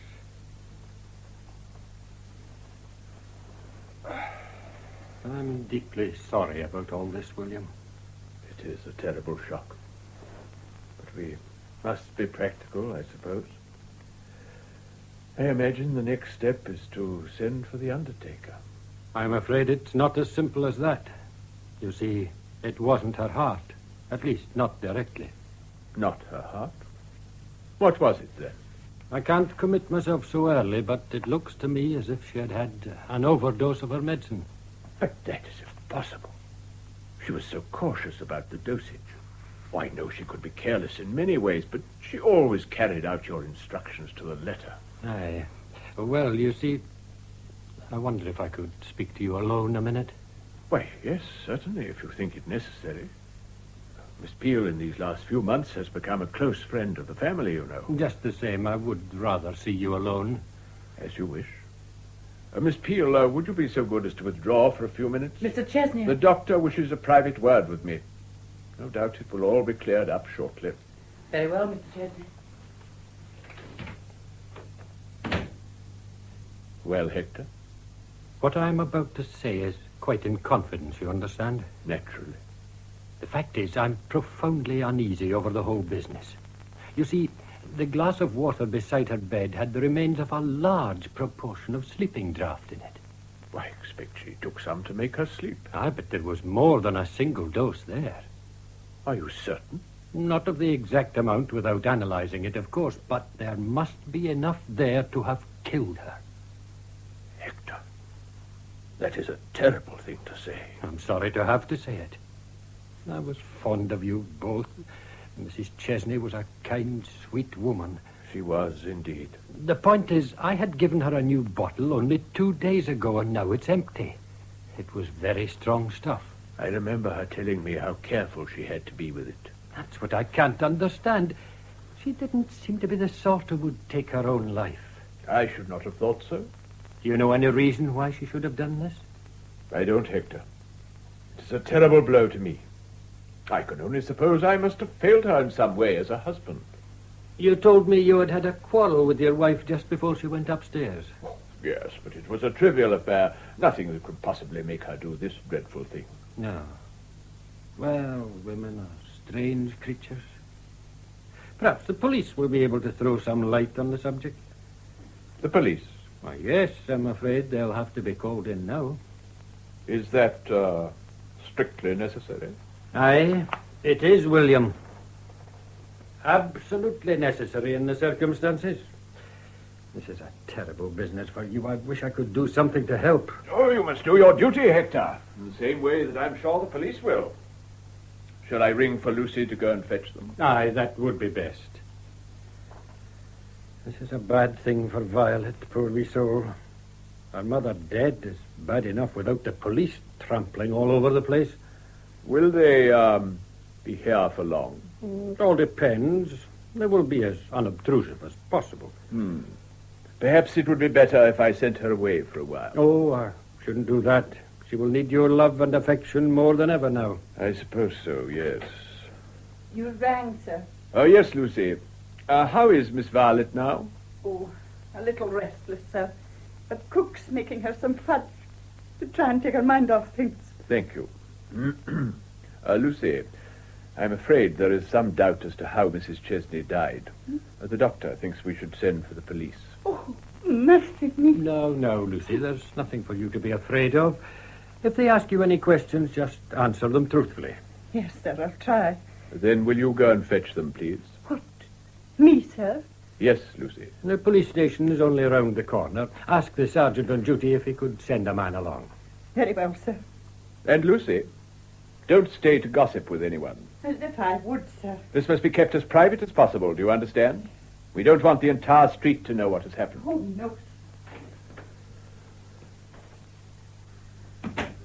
It's odd, isn't it, that Miss Peel didn't say anything to me when I was here before?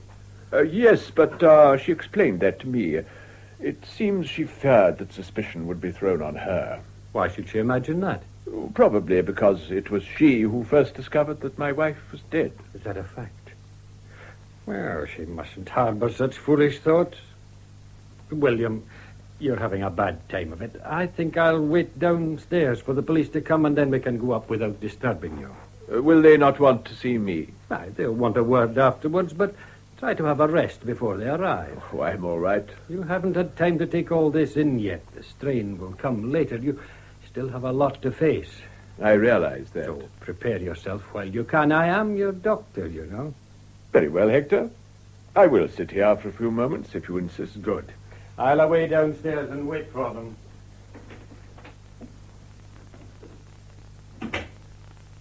Well, now I know what I must do.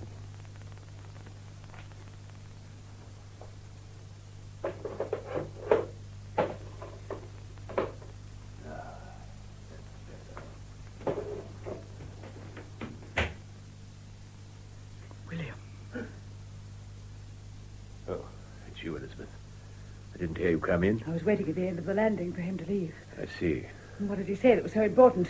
Why did I have to leave the room? I saw Lucy come and go in great agitation. What is it? William, for God's sake, tell me. Quiet, Elizabeth. You want everyone to hear you? It was nothing. Nothing at all. He thinks it was suicide. Oh, thank God. So you have nothing to fear. Oh, William, hold me close. For a moment I was terribly afraid. I told you not to be. If you trust in me, there is nothing to worry about. But you must keep calm. I'll try, William. If only to trust in each other, then all will be well. What's that? I expect it is the police. The police? You never told me you'd sent for them. Dr. Graham said it was necessary, my dear. Now, Elizabeth, there's no time to be lost. Where are those letters? Letters? What letters? The letters I wrote to your mother. They're upstairs in my trunk. Fetch them. Why, William? I don't understand. You must bring them to me immediately. Don't you see, if the police suspect you by the remotest chance, they will search your belongings for a motive. They might even do so in any case, to find a reason for her suicide. They wouldn't do that. Indeed, they would. They are far more interested in closing a case as quickly as possible than in considering our feelings. If you're sure. I'm positive. Hurry, my dear, we haven't a moment to lose. Bring them to me before they come in here. But... You trust me, don't you? Yes, of course.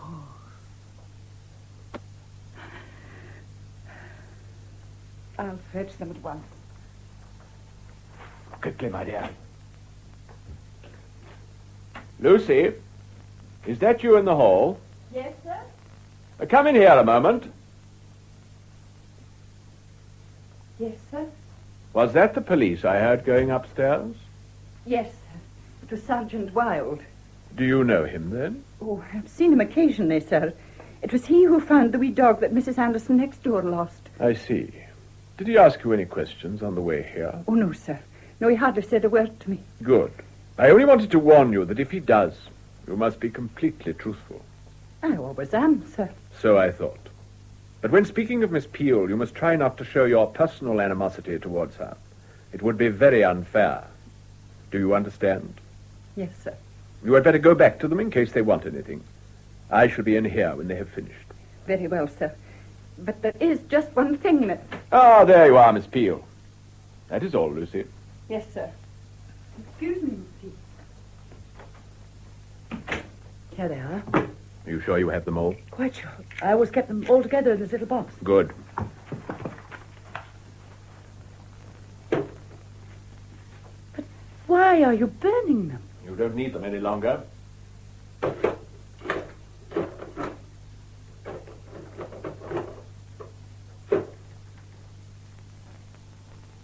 There.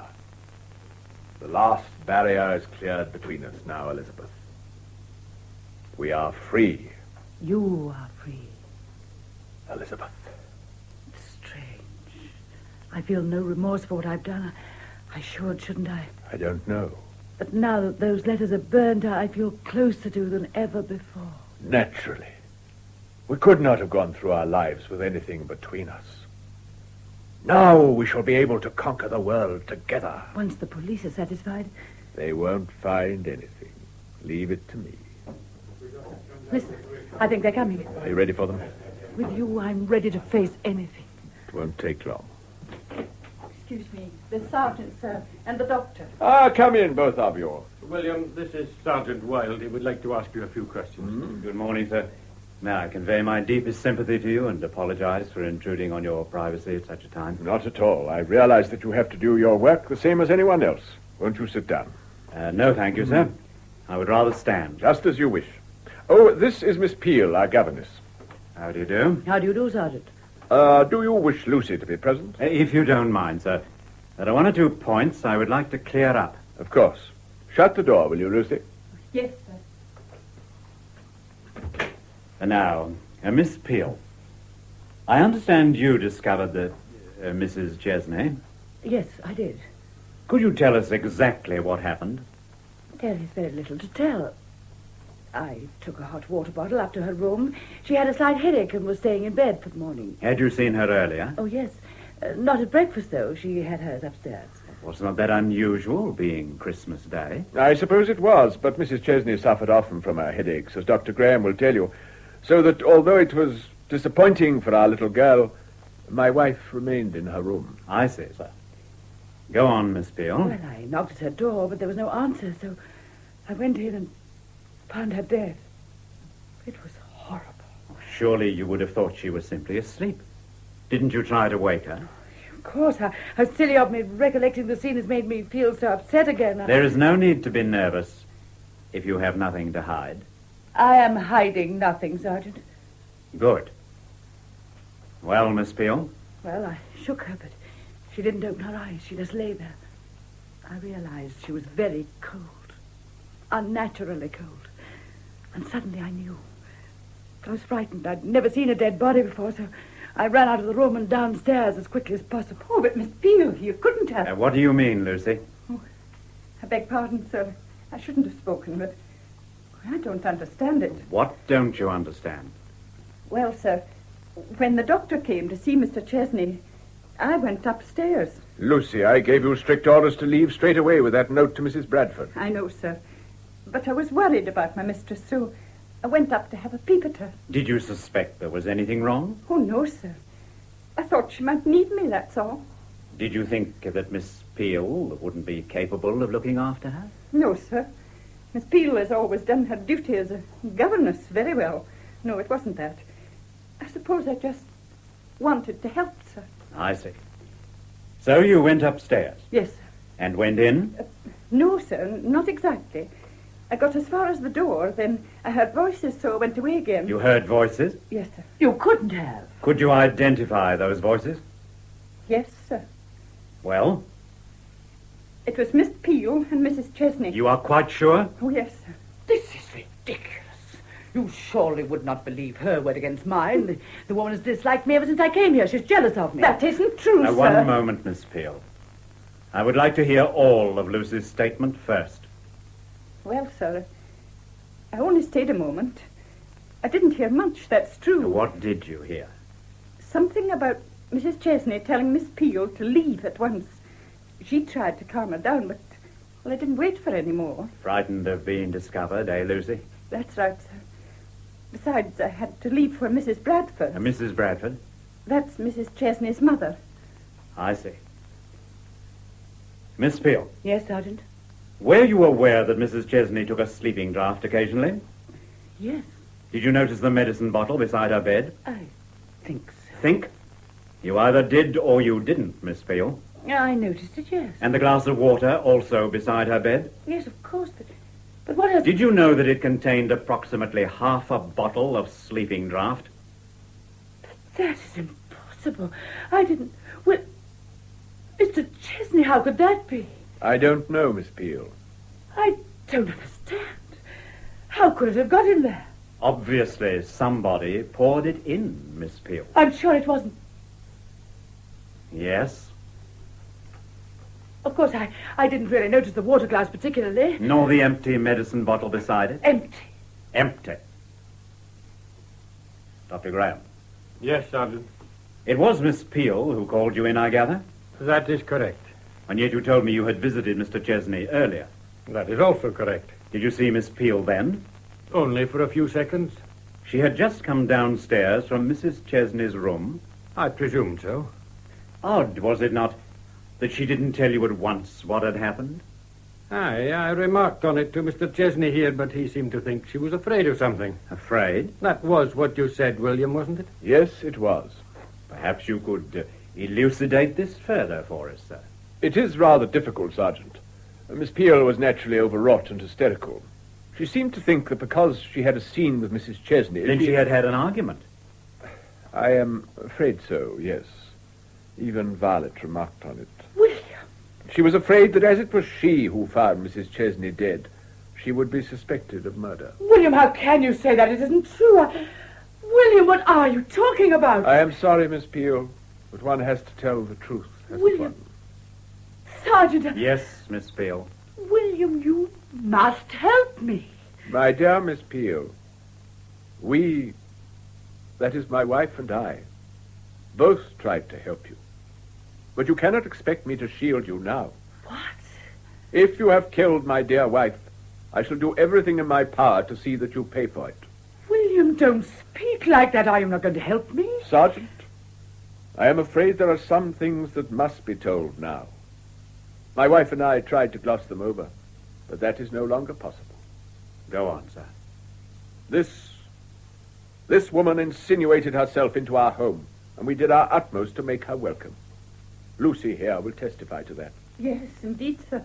But unfortunately, she is the type to take advantage. At first, she proclaimed herself in love with me, but found there was little to be gained by that. William! So she deliberately set out to estrange me from my wife. She told the most outrageous lies about my past, saying I had had an affair with her mother and ruined her life. It's true, you did. A fantastic story, entirely untrue. But Mrs. Chesney was a very sensitive person, and this grieved her deeply. She had felt sorry for Miss Peel, but this was too much for her to bear, so she dismissed her. Miss Peel begged us to keep her over this Christmas period. I wish to heaven that we hadn't. Oh, William, this is terrible. I had no idea. Oh, sir, after all the help you'd given her, I never did trust her from the beginning. It would appear that your suspicions were correct, Lucy. Well, Miss Peel, have you anything else to say? No, nothing. Except William, you must have emptied the medicine into the glass of water when you went to look at her. And you've burnt the letters. You've thought of everything, haven't you, William? I think you had better come down to the station with me, Miss Peel, to make a signed statement. As you wish. I'm sorry this had to happen, sir. Aye, William, when I sent for him, I never... Well, it's no fault of yours, Hector. We will be back again later, sir, I'm afraid. I realize that, Sergeant.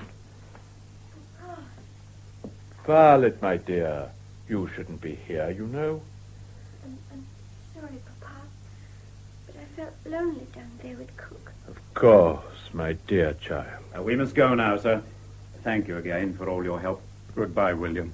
If there's anything I can do, you've only to ask me. Are you ready, Miss Peel?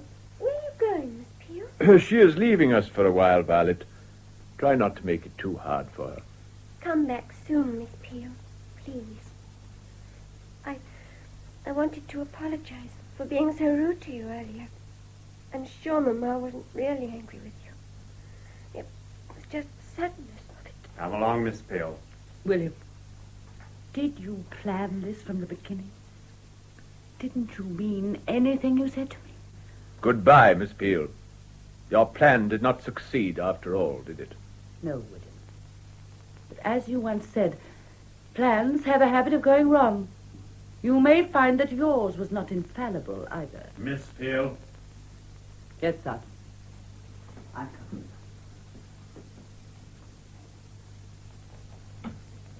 What did she mean, Papa? I don't think Miss Peel realized how much I loved you, my child. Where has she gone? She has, some business to attend to. But she has left her little box. What box, my dear? Where she kept all her business papers. See, there it is on the table. How did you know what she kept in there, Violet? She showed me one day. Showed you? Yes, Papa. She was explaining to me how to write a business letter, and she gave me one of hers to copy. A letter? From that box? Yes, Papa. She said it wasn't important. What did it say? It was just a letter from her lawyer, acknowledging a packet she'd sent to him to be placed in safekeeping, she said. I wonder what could have been in that packet. Don't you? Oh, she told me, Papa. It was some old love letters. She sent them to her lawyer. She kept the envelopes. Wasn't that a funny thing to do? Very funny. Shall I run after her with the box, Papa? No, Violet. It is too late. The box is empty now.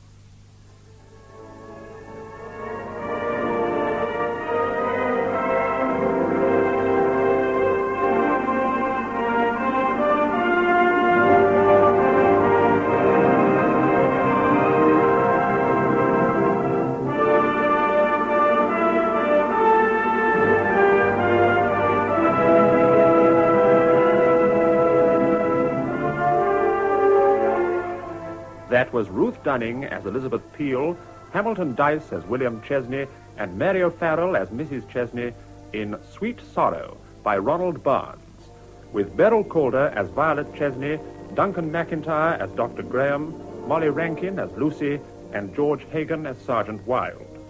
The production, which was recorded, was by Audrey Cameron.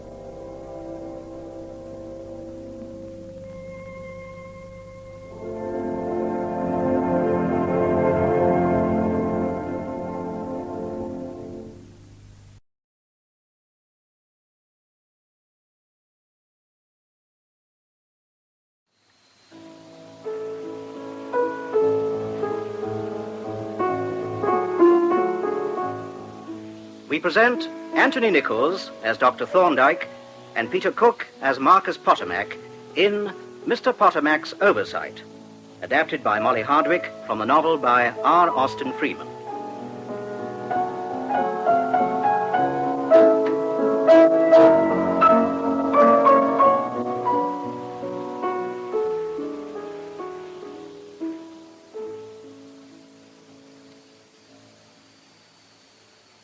The year is 1904. Dr. John Thorndyke is at work in his study in Lincoln's Inn.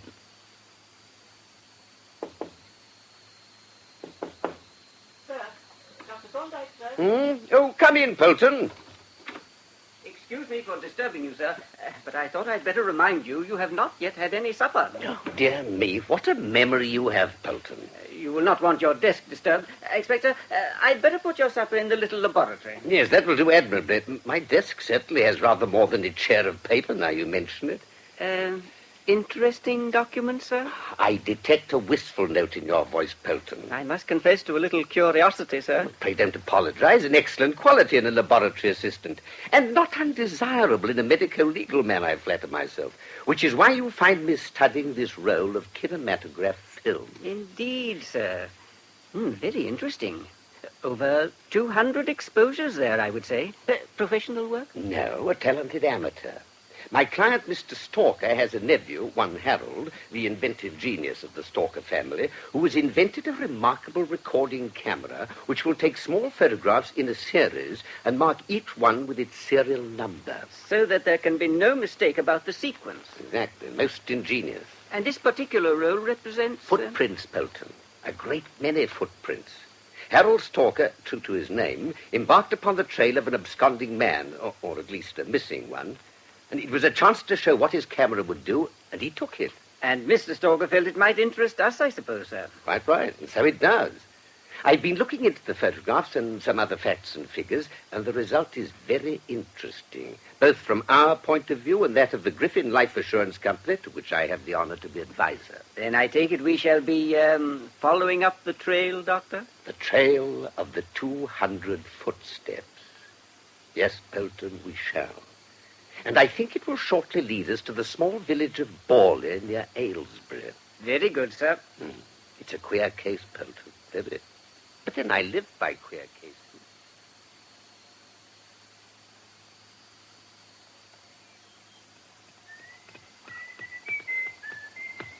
Soli auto speeds, DC venti packs. At the rising of the sun, hope. At the going down thereof, peace. Having a look at the old sundial, Mr. Potomac? Yes, Mr. Gallup, I was. I can't resist dropping in at your gate when I'm passing this way. I always say you can't beat our trade for interest and variety. Nothing like a mason's yard. And as for headstones, you can't beat Gallett's. Look at that marble angel there. Something like a monument she is. Charming. But I still prefer this sundial. A nice bit of carving, that, and wonderful well preserved. He's counted out a good many hours in his time, he has. How old is it? 1734, it says here, and ready to count out as many again. No wheels to go rusty, all done with a shadder. No wear and tear about a shadder, and never runs down and never wants winding up. All this points about a sundial. Where did it come from? I took it from the garden of Apsley Manor House, what's being rebuilt and brought up to date. And they don't want their sundial? New owner told me to take it away. Hadn't no use for it, he said. So I've got him on my hands. Got him? Oh, you mean the sundial? Wouldn't like him for your garden, I suppose, Mr. Potomac. Look lovely there, he would. Fine old garden, that. Best in Borley, I reckon. Well, He's going cheap. How much? Oh, call it £1, sir, to you. Done. If you'll bring it along and fix it for me. I will, sir. Don't want much fixing. You settle where he's to stand. Oh, centre of the lawn, I think. Then I can see it from my windows and from my workshop as well, where I spend so much time at my metal casting and cabinet making. Oh, you'd better prepare the site then. Dig well down into the subsoil and make a level surface. Then I can put a brick foundation and there'll be no fear of his settling out of the upright. Oh, I enjoy digging. I'll do that tonight, and perhaps you can deliver the sundial in the morning. Pleasure, sir. You've got a nice sundial there, you have. Ornamental and useful. That's what you'll find him. You see if you don't.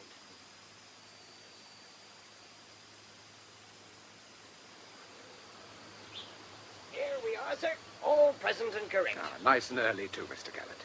The only trouble is we've struck a snag. Oh, indeed. And what might that be? Well, come here. This is the site I've prepared. Oh, very nice. Exactly equidistant. You're a man of precision, Mr. Pottermac, like myself. But where's the snag? Under this bore. I dug deep, as you suggested. Now, care to drop this stone down the hole? Oh, if you say so, sir. Bless my life, you've struck a well, sir. Exactly. A very old, very deep well. The water lies 27 feet down by my measuring. That's why I've kept the hole covered. Fancy that now, an old well. I wonder, Mr. Gallant, if this is going to make it impossible to put the sundial here. Oh, no, not at all. It'll hold up the work, though, and be a dearer job. Have to put 2 biggish slabs over this lot. Oh, I don't mind expense if the dial can go where I want it. But why cover the well at all, sir? A good well's not to be sneezed at if he gets a hard frost and all the pipes is bunged up and busted. No. It may be very urban of me, but I don't like wells. I wouldn't have an open one in my garden for anything. Then we'll cover it for you. 2 good thick slabs, one atop the other to form a step, and the base of the dial 2 foot wide. Oh, it'd bear St. Paul's Cathedral. And when can you fix it? Let's see, today's Tuesday. Shall we say Friday? Friday will do perfectly. Well, I'll be up again on Friday morning. Good day, sir. Good day, Mr. Gallant.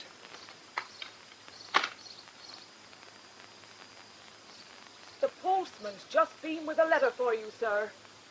I thought it might be important. Oh, thank you, Mrs. Gadney. Let me see. Oh, no. No, it's not important.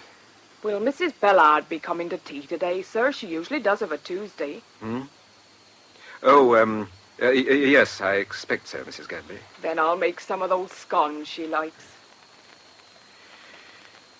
Well, better get it over, I suppose.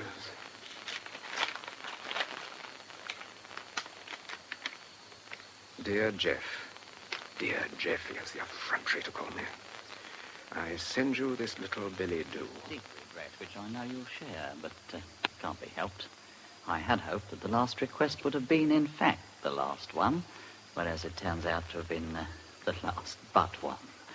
But it's only a small affair this time, so keep up, Pecker. 100. In notes, of course. 5 are the safest. I shall be at the usual place on Wednesday at 8 p.m. This will give you time to hop up to town in the morning and collect the ready. And mind, I've got to have it. No need to dwell on unpleasant alternatives. I'm in the devil of a tight corner, so you've got to help me. So, adieu till Wednesday morning. Yours, till death, Jim Lewson. Positively his final effort. Yes. So was the last one. And the one before that. There's no end to it, none at all. And Alice. How can I ever speak to Alice?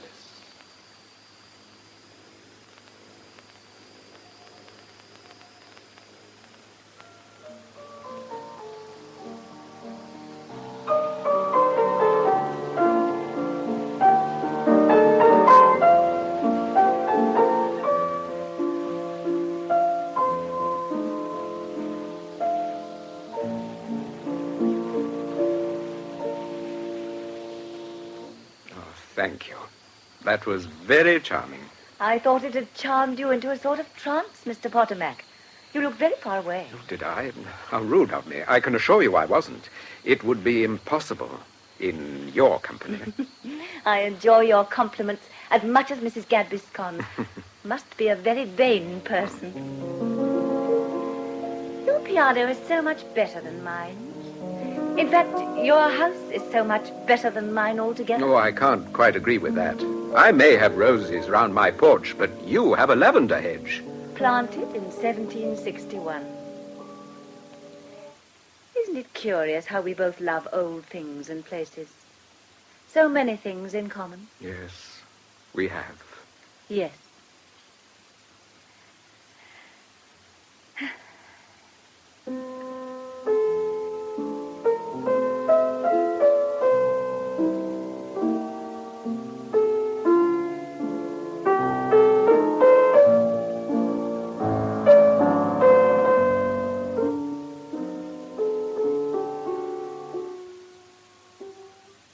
Your pipe has gone out. Oh, it always does when my attention is completely occupied. It's curious, isn't it, what power music has to awaken associations. Oh, yes. There's nothing like it, except sense, perhaps. Things utterly unlike anything but themselves seem to have a power that things like pictures lack. I feel that, too. I've been trying to remember something only today. Or someone, rather. Really? Yes, someone you remind me of. You're much older, of course. I'm sorry for him, poor chap. Except that he's a friend of yours, of course. He isn't. Not now. He's dead. Then I'm even sorrier for him. Won't you play to me again? Of course. It's a joy to play to a sympathetic listener. Now, fill your pipe and I'll play you some of the things that I like playing to myself, and that you must like, too, because I do. And because you're unhappy today. Thank you, Mrs. Ballard. Please, can't it be Alice? Alice.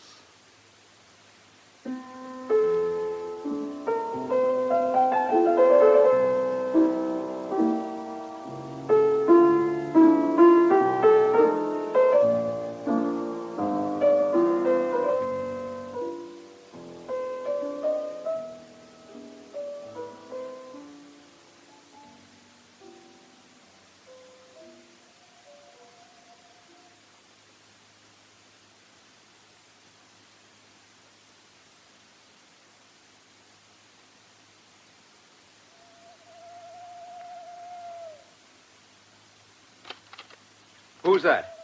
Oh, I think you know who it is, old man. Oh, yes, I was expecting you. Come into the summer house. Come into the garden wall, for the blackbird night has flown. Be quiet. My housekeeper will hear you. Oh, now, Jeff, you don't seem to be overjoyed to see me.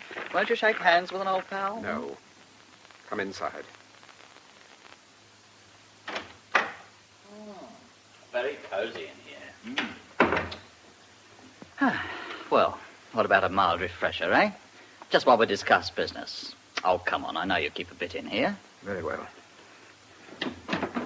Whiskey. Neat, I believe. Of course.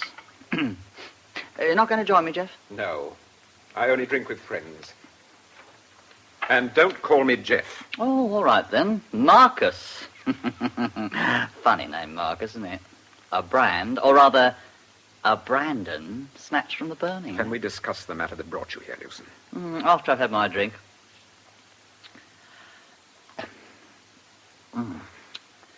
Nice little estate, this, for an ex-you-know-what. I've worked for it honestly. Oh, of course, we know.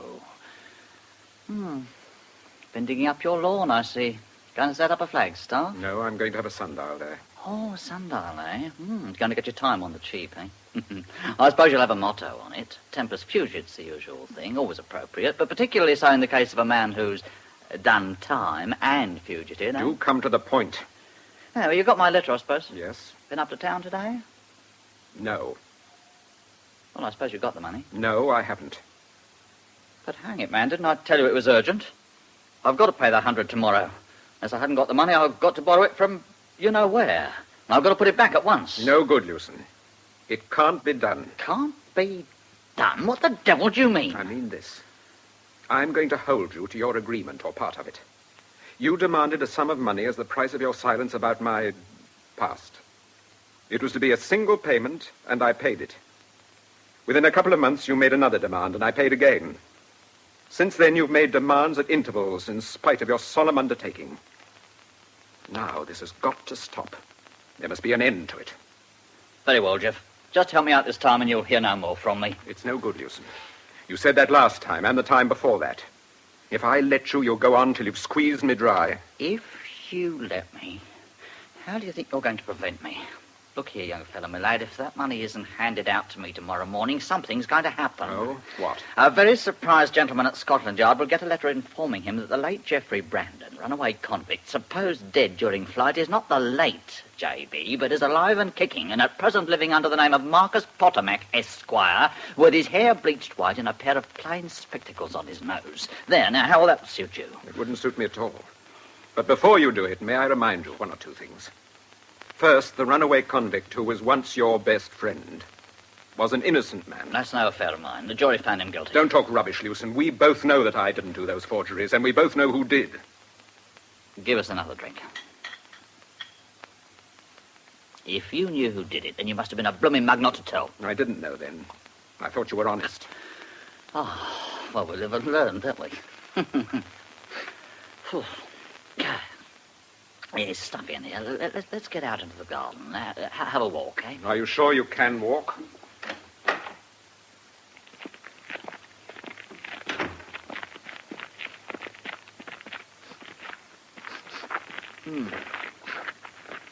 Nice smell, Roses. Come on, old man. Let's settle this amicably, just like old pals, eh? You just help me out of this hole, and I'll give you my solemn word of honor, it'll be the very last time. Well, what do you say? I say that I'm not going to give you another farthing on any condition whatsoever. Oh, you're not, aren't you? Well, we'll see about that. You'll either pay me, or else I'll take off my coat and give you the finest hammering you've ever had in all your life. Will you? Yes, I will, you little whippersnapper, you. And when I've done with you, they'll have to turn up your fingerprints to find out who you are. Can you hear me? I'm listening. Well, you're going to pay up or take a hammering? Neither, thank you. All right, watch out, then. Right. Oh! You little swine, you hit me. Now, pull yourself together. You're drunk. Drunk, am I? Right, we'll see. I'll kill you. Had enough, Newson? No, damn you. I'll teach you. Oh!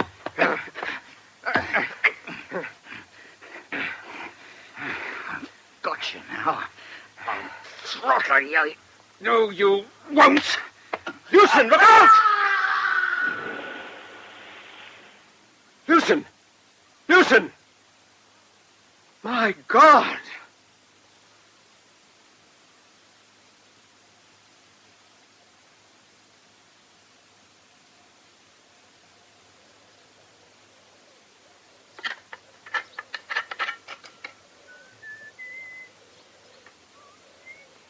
There you are, Mr. Potomac. Planted nicely, yes.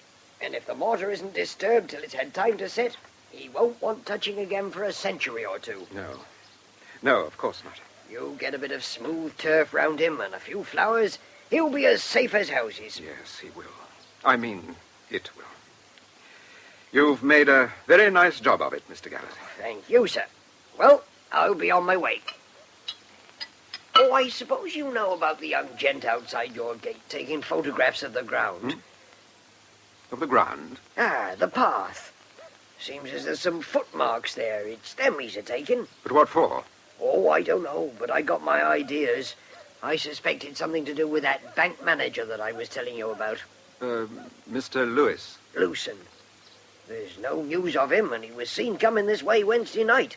Why, he must have passed this very gate. Dear me. Dear me.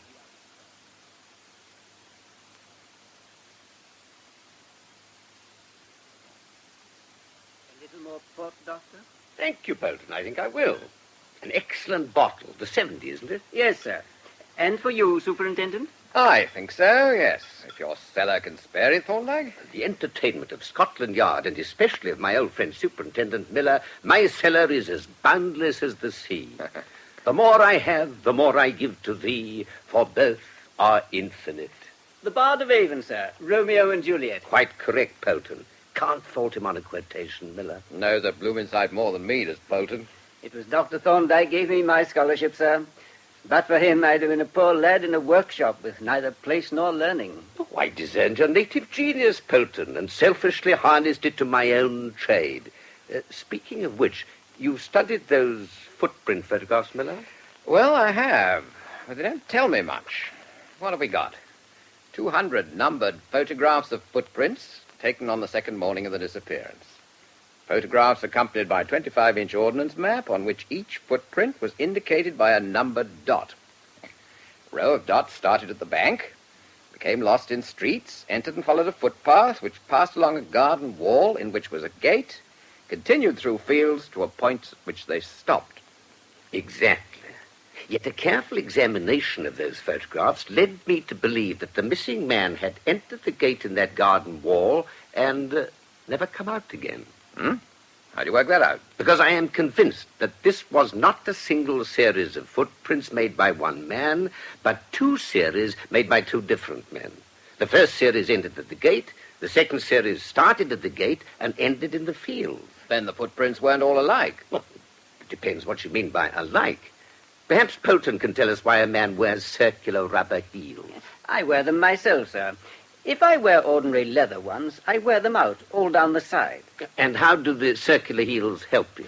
In circular heels, the wear does not occur all at one point, but is distributed throughout the whole circumference. Exactly. A circular heel is secured to the shoe by a single central screw, but it is not a complete fixture. As the wearer walks, the impact of the ground causes it to creep round. Well, of course, but... In the first set of footprints, up to the garden gate, the heels are shown to be rotating regularly. Then an astonishing thing happens. Both heels suddenly cease to revolve. They stop dead, and at the same place. The garden gate. Just so. Now, revolving heels do not suddenly cease to revolve. The only explanation that I can think of is that the prints in the second series were made not by the shoes themselves, but by plaster casts. Ridiculous. No, Polton follows my train of thought perfectly. And I ask myself, if the missing man had entered that garden gate and been made away with, why did the murderer not simply take the shoes off the corpse and put them on his own feet? The answer is that the shoes were not available. Then I expect the fairies spirited the corpse away and the robins buried him under the leaves. Oh, I'm sorry, Thorndyke, but your arguments are a bit too involved for me tonight. I'll let you know if there are any developments in the case. Well, I shall be anxious to know. Good night, Superintendent. Good night, Doctor. Thank you for an excellent dinner. All right, Bolton, I'll see myself out. Will you pack me a small bag, Bolton? Yes, sir. And the research case? No. Merely the 1-inch ordnance map. Call me a cab at 8 o'clock tomorrow. For the Borley train, sir? For the Borley train.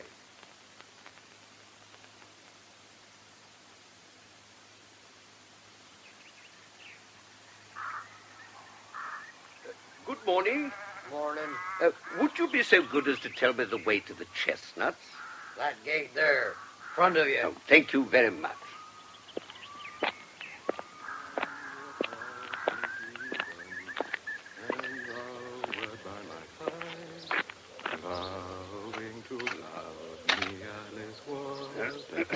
Oh, I'm so sorry I didn't see you. Don't apologize, I beg you. In fact, I should apologize for disturbing you at your gardening, but I heard you singing and came in. Oh, no, you're not disturbing me.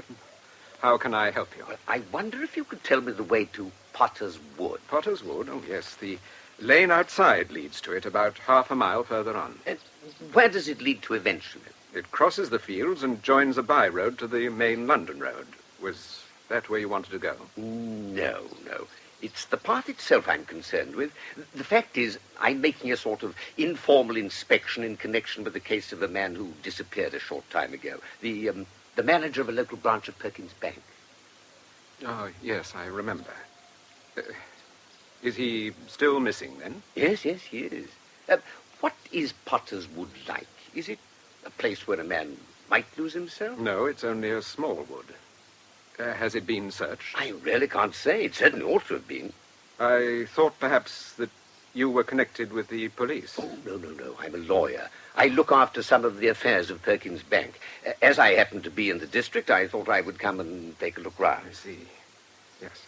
Perhaps you could show me where we are on my map. It's a little confusing to a stranger, you know, especially a citified stranger. Yes, of course. May I... Oh, thank you. Now, this dotted line seems to be the footpath. This black dot must be my house. Yes, here's the wood with the dotted line running through it. Ah, yes, thank you. Now my way is clear. I'm very greatly obliged to you, Mr... Potomac. Marcus Potomac. Don't forget your map. Oh, my map? Oh, to be sure. I was going without it. Thank you, sir. I am so sorry.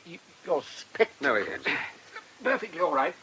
They fell on the grass. How extremely clumsy of me. I am so glad they're unbroken. Well, once again, Mr. Potomac, thank you for your help and for a glimpse of your charming garden, especially that fine sundial you're planting. Oh, I'm glad you like it. Good day. Good day.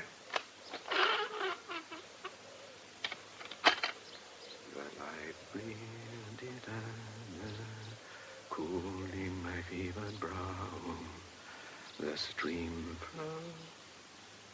Now, what the devil did he want? I wonder. Curious sort of a lawyer. Come in. Dr. Thorndyke to see you, sir. Ah, good morning, Doctor. Good morning, Superintendent. Sit down, won't you? Thank you. Well, the mountain has come to Mahomet, you see, my dear Miller. Here I am in the sacred precincts of Scotland Yard. And what assistance can we give you? In other words, what mess do you want us to help you out of? Oh, tut. I merely want you to glance at these photographs. Fingerprints? Yeah. The thumb and first two fingers of the left hand. Well, what about it? I suppose you want us to tell you whose fingerprints they are. And you want to gammon us that you don't know already. Exactly the position. I don't want to give details, but if my suspicions are correct, these are the fingerprints of a gentleman who may have been known to the police at some time. I hope so, or we'll be wasting our efforts looking for him. They may even be the prints of a man who has been dead for some years. Dead? Good Lord, Doctor, what a vindictive fellow you are. But you don't suppose we follow the criminal classes into the next world, do you? Indeed, no, but I assume that you don't destroy records. Well, in the main, that's true. We don't keep the whole set of documents of a dead man, but we have a set of skeleton files. Good phrase, that. Grimly appropriate. With personal details, prints, photographs, description, preserved. Can you give us the slightest idea of the date? Well, shall we say 11 years ago? Speaking very roughly, of course. Well, Doctor, here's your information, all in black and white. They seem to have kept the whole of his papers for some reason. And the name? Brandon. Geoffrey Brandon. Will that do for you? Very nicely, thank you. Here's his photograph. Good-looking fellow, isn't he? Delicate sort of face, like one of those old Roman heads. Classical, yes. Very. A remarkably elegant and unusual Grecian nose. And his case history? Well, it's all there, and you can take it into the waiting room and read it to your heart's content. But as it happens, I remember a good deal about this man. Oh, that's fortunate. Yeah. Had to turn the case up in connection with something else. Can't recall what. Forgery business, 1893. Series of forgeries at Perkins Bank, the Cornhill branch. All very clever, very knowledgeable. Series of forged bearer checks, all presented and paid at the counter of this man, Brandon. Interesting and significant. Yes. As soon as the discovery was made, the whole staff was searched, of course, as everything pointed to an inside job. They found 3 forged bearer checks in a letter case in Brandon's greatcoat pocket. He denied guilt, I suppose. Swore he knew nothing about it, said the checks had been planted. But they found him guilty, and he got 5 years. And died in prison, I take it. Oh, no. He died escaping from prison. Oh? Yeah, soon after his conviction, he was sent to the convict jail at Coalport. While he was working outside with a gang, he slipped past the civil guard and made off along the sea wall. When they found his tracks and followed them, there were his clothes on the mud flats and some footprints leading out to sea. Dear me. They assumed he'd swum out to some passing vessel, which is probably what he tried to do. But about 6 weeks later, his body was found in a creek some miles down the coast. Really? It was identified, I suppose. Pretty far gone, I gather from these notes. But obviously it was Brandon's body. Naked man missing, naked man's body washed ashore, just where it was expected to wash ashore. Of course. Well, this is all very interesting, my dear Miller. Yes, what interests me is where you got those prints and what you needed them for. Ah, the prints. Well, I got them from a connection of poor Geoffrey Brandon's, and as for my intentions towards them, may we put that down as a professional secret? I know you and your devious ways. Tell you what, though, it's odd you should bring up the name of Perkins Bank this morning. Is it? Why? Because I've just had a report from the bank where that man Lewson worked, to say that Lewson had walked off with £100 of the bank's money the night he disappeared. Had he indeed? And no trace of Lewson has come to light? Not a hair of him. Well, Doctor, will you want to read these papers on Brandon? Because if so, the waiting room's yours. No, thank you. For the moment, let us leave Brandon to rest in peace.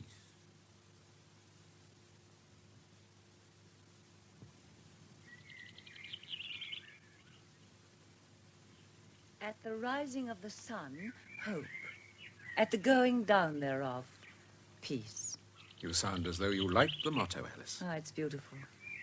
The first part is what we all know by experience. The second part is what we pray for, to make up for the sorrows and disillusionments of the years that lie between. Yes. Yes. A sundial is a comforting object. I thought you were never going to invite me to see it. Oh, I'm sorry. I didn't mean to be... Well, I would have asked you before, but I've had a lot of things to see to, things on my mind. You know how I enjoy your visits, Alice. I know. Well, I'm glad to be here now and see the famous object at last. How strange to think there's a well underneath. Oh, deliciously horrible. Why horrible? Oh, don't you think wells are gruesome things? I do. There's one in my garden, and it makes me shiver whenever I lower the bucket and watch it sinking down that black hole into the earth. Yes, I have that feeling myself. Probably most town-bred people have. And wells really are rather dangerous. That's why I had this one covered up. Very wise. And those are your workshops, aren't they? How cleverly you've disguised them with trellis and climbers. May I look in? Please, they'll be most honored.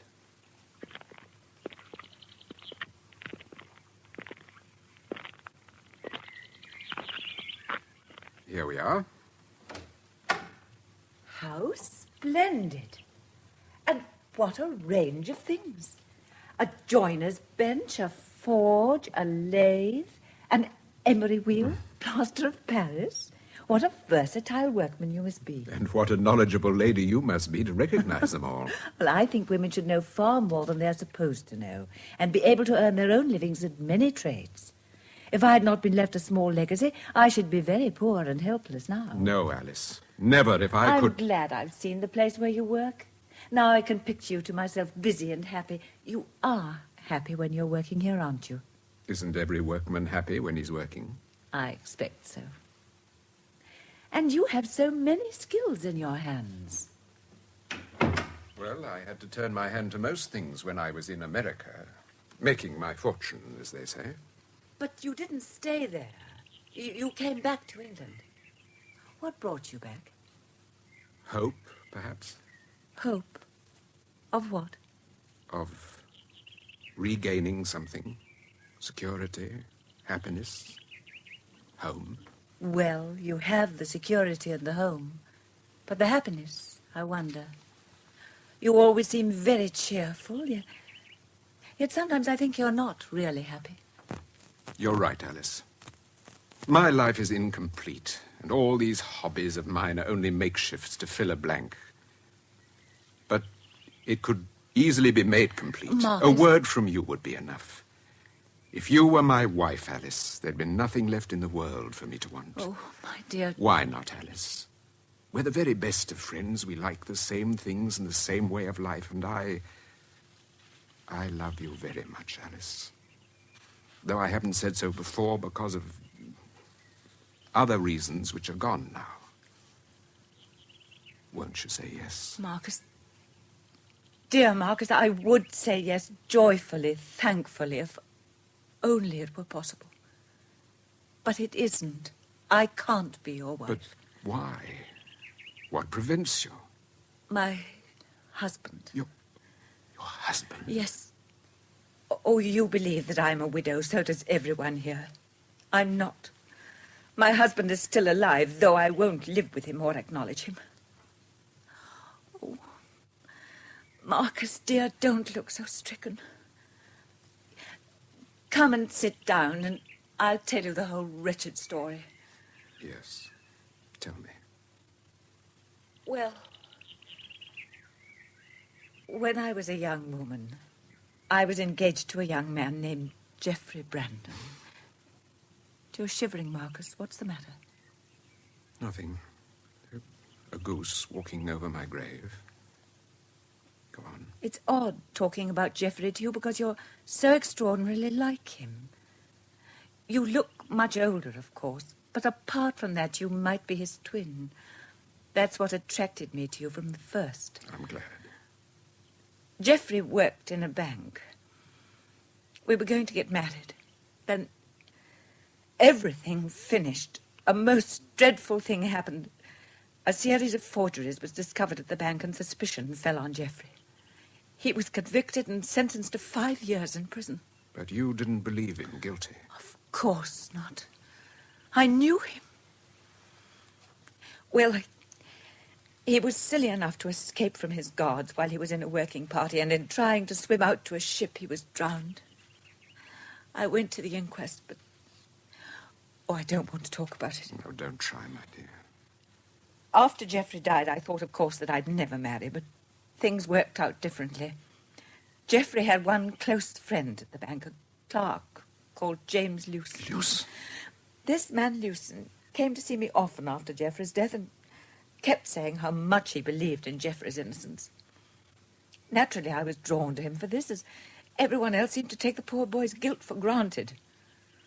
Then he became more and more friendly, and finally he asked me to marry him. True friendship. Well, at last, I gave way. I must have been quite mad. No, only very young. Then, of course, disillusionment came. When I found out that James knew I had a little legacy coming to me, he began to gamble on the strength of it and to drink as well. But by the time I came into my legacy, I knew him for what he was, and I saw to it that my money was tied up in a trust. And then he did something very foolish. One day when he was drunk, he spoke disrespectfully about Geoffrey and boasted to me, that he had been the real forger and the one who had falsely incriminated Geoffrey. And you found yourself married to a criminal, a traitor, and a liar. Yes, but not for long. I told him that we must separate at once, completely. That I was going to take my mother's maiden name, Bellard, and pretend to be a widow, and that he should agree not to molest me or even to appear to recognize me in the street if we met. On those conditions, I paid him a quarterly allowance and agreed to take no action about what he told me. More than he deserved. Perhaps so. But I wanted to avoid trouble. Well, I left London after a time and found this cottage in Borley. In about a year, I had a letter from James saying that by a strange coincidence, he'd been appointed manager of the Borley branch. Of course, he'd engineered it himself. Why, do you suppose? Well, it may have been malice just to annoy me without breaking the agreement, but I think it was done to keep me in a state of nervous unrest so that when he came to me for money, I should be more ready to pay. You can imagine what a relief it was to me when he disappeared. I can indeed. What do you think has become of him? I can't imagine. It's most mysterious. And perhaps the most mysterious thing is that he's never applied to me for money since he vanished. Oh, do you think he may have gone abroad? Oh, why should he have done? It's even possible that he may be dead. Yes? But what's the use of guessing? Well, I was only thinking that if he should happen to have died, that would dispose of our difficulties. Oh, not unless we knew that he was dead.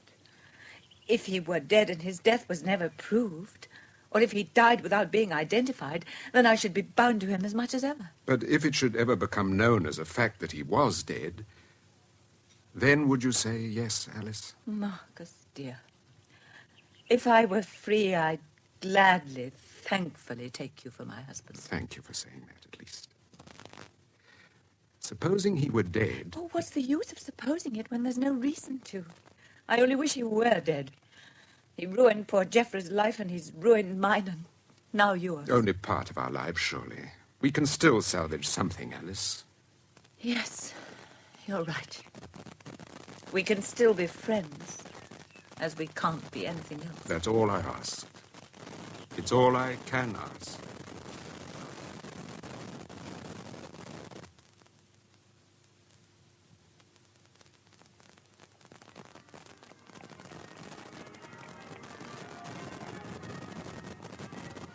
Dear me, what a very pleasant prospect. Polton, I cannot imagine why anyone ever visits London during the week, when it's so charming on Sunday. I fancy the same might apply to most large towns, Doctor. Yes, you're probably right. The absence of people renders any street singularly attractive. Oh, but that is a cynical observation, and I really must do some work.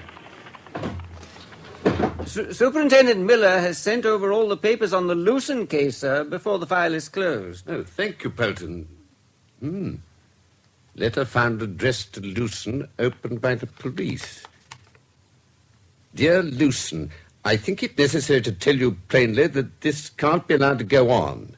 If the amount, £97.14 and 4pence, is not paid within 48 hours, I shall have to take measures that, etc., etc., etc. Yours faithfully, Louis Bateman. The gentleman seems to have got himself into debt. Yes.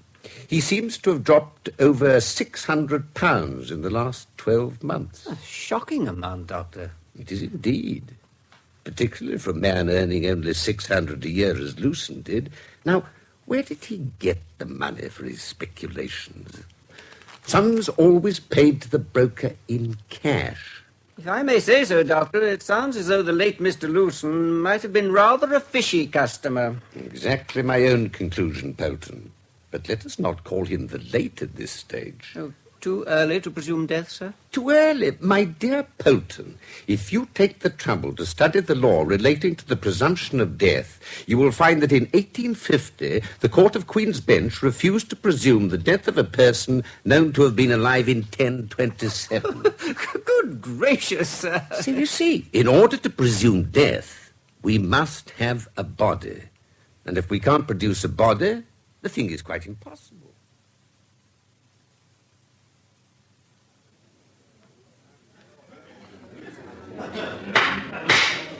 If you please, ladies and gentlemen, we come now to Lot 15, a most interesting item. And so far in this sale of items from Professor Macquarie's valuable collection, we've had mainly familiar domestic items from ancient Egypt.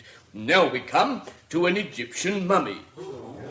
Yes, this remarkable lot is described in your catalogues as mummy of an official with portions of wooden coffin.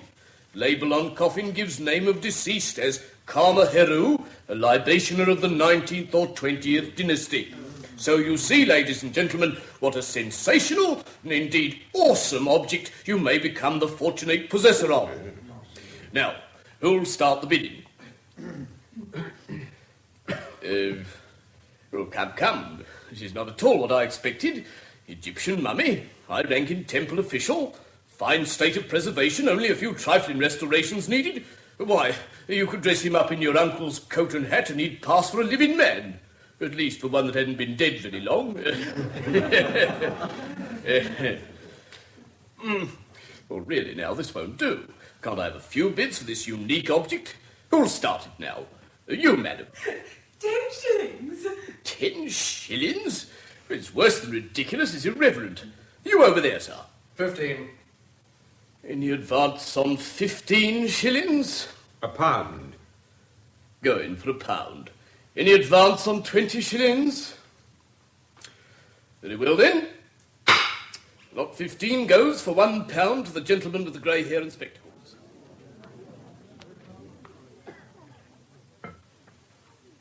Now we come to lot 16. £1, thank you, sir. Will you be sending for the coffin or take it with you? Oh, I'll take it. It should go easily on the roof of a cab. I'll send the boy out with it. Your receipts, made out to Mr... Pottermack. M. Pottermack.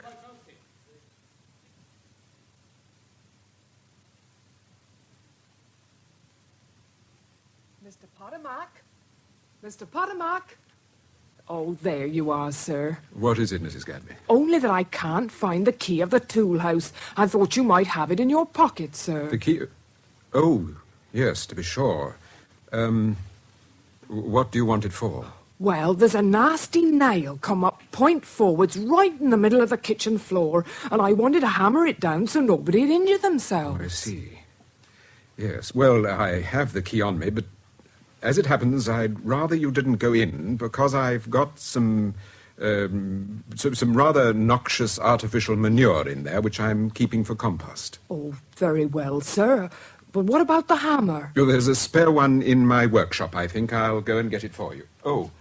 Mrs. Gadby, I shan't be wanting any supper tonight. No supper, sir, when I've got 2 nice special mutton chops? Why ever not? I'm doing some very difficult work in my workshop tonight. Something that needs time and concentration. Well, if you say so, sir. But it isn't healthy, in my opinion. Why, if you go on like that, you'll be little more than a skeleton. That's what I say, though I may be old-fashioned.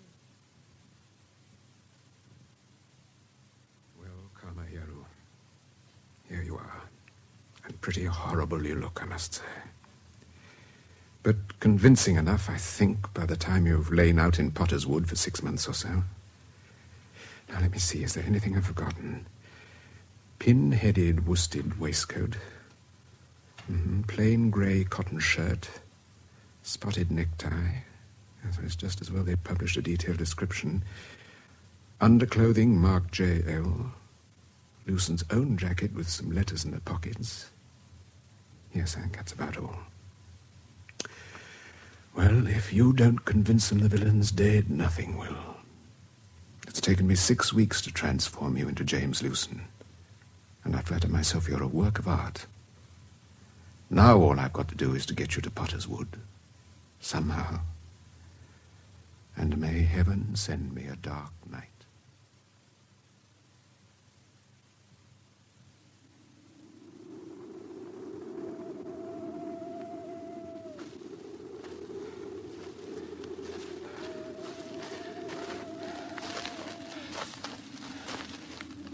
Good evening to you, Mr. Potter. Mr. Gallett. Startled you, did I, sir? Well, yes, I suppose my thoughts were elsewhere. You don't expect to meet anyone round here this time of night, do you? I certainly didn't. How I come to be walking in Potter's Wood, you see, we've been doing a job over at Aylesbury, and t'other side of the London road, old Bessie, she went lame. That's my mare. Oh, poor creature. So I says to Jim, my eldest boy, you stay here with Bessie, I says, and give her a good rest, and I'll take the shortcut home through Potter's Wood and reassure your ma neither of us is injured. Not that I likes these places at nights, Mr. Pottermac. Oh, no, not at all. A lot of poachers about, and folk like that as a knock a honey's man on the head if they thought he'd seen 'em at their fell work. Why, sir, that's a big sack you got there. This? Oh, well, yes, it is, rather, I suppose. You been out after rabbits, like them we was mentioning just now? If so, I reckon I ought to demand one as ransom, like. Oh, yes. Yes, certainly, and if that were the case, I should give you one with pleasure, Mr. Gallett, but it isn't, of course. Well, I didn't hardly think it was, sir. If that sack had been crammed with rabbits, he'd have shown traces, wouldn't he? With blood and the like, and what's more, you'd have a gun with you. No, Mr. Gallett, the fact is, I'm after moths and snails. Well, there now. Yes, I do a bit of collecting, you know, among my other hobbies, and I find a good many specimens about here. There are a tremendous number of different snails, if you take the trouble to look for them. I never noticed but the crawling kind. Well, they all crawl, I suppose. However, you see, to collect them and lay bait for them and so on, I need quite a lot of equipment. And, of course, for the moth catching, I carry an inspection lamp and other things. To be sure, sir. And a very pretty hobby. Well, I must be on my way. Oh, how's that sundial of yours working? Oh, splendidly, thank you. Plenty of sun this summer for it to work with. Ah, that's so. But autumn's on us now. Good night, sir. Good night.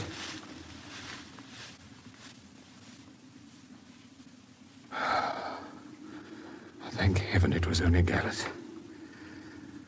Well, try again.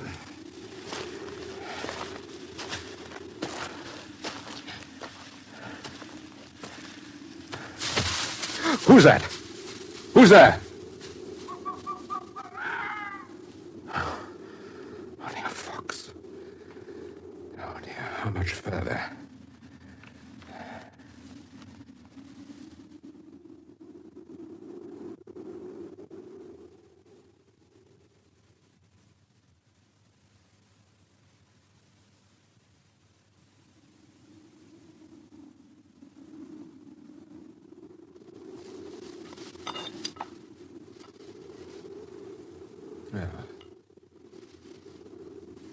Well, there you are, Kamehiro. Decently buried again in a gravel pit in an English wood instead of an Egyptian pyramid. The winds will come and the leaves pile up on you. And if I've any luck, they'll think that you were killed by a fall of gravel. Goodbye. Rest in peace. And Kamehiro, please forgive me.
Mr. Potomac, here's Mrs. Bellard to see you.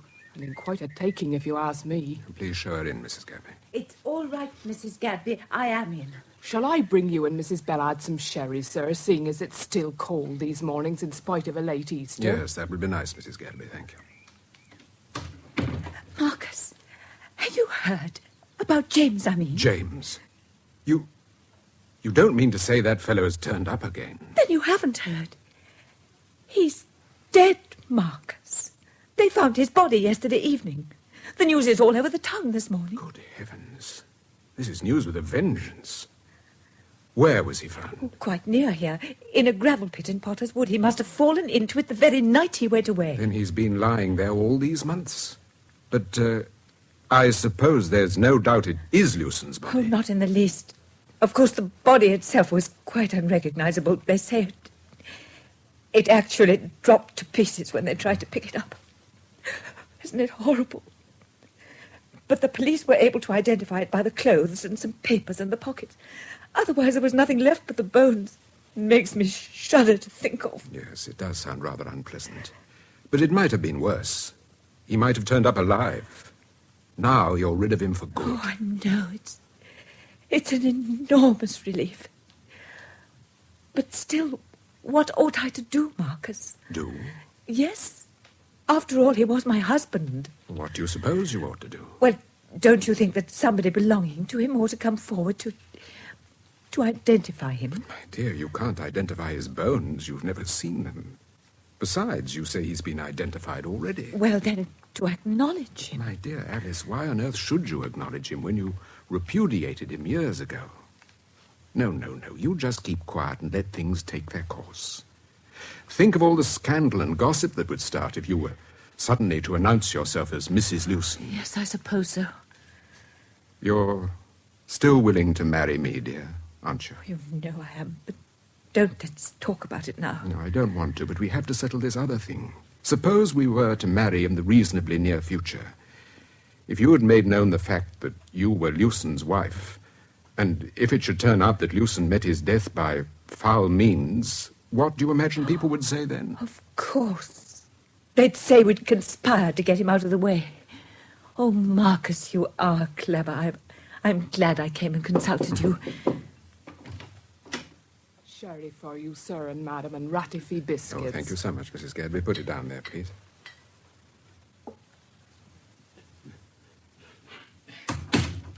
I suppose it would be callous and a bit wicked to drink a toast to us, Marcus. My dear, I think it might be. Let's say instead, to hope. To hope.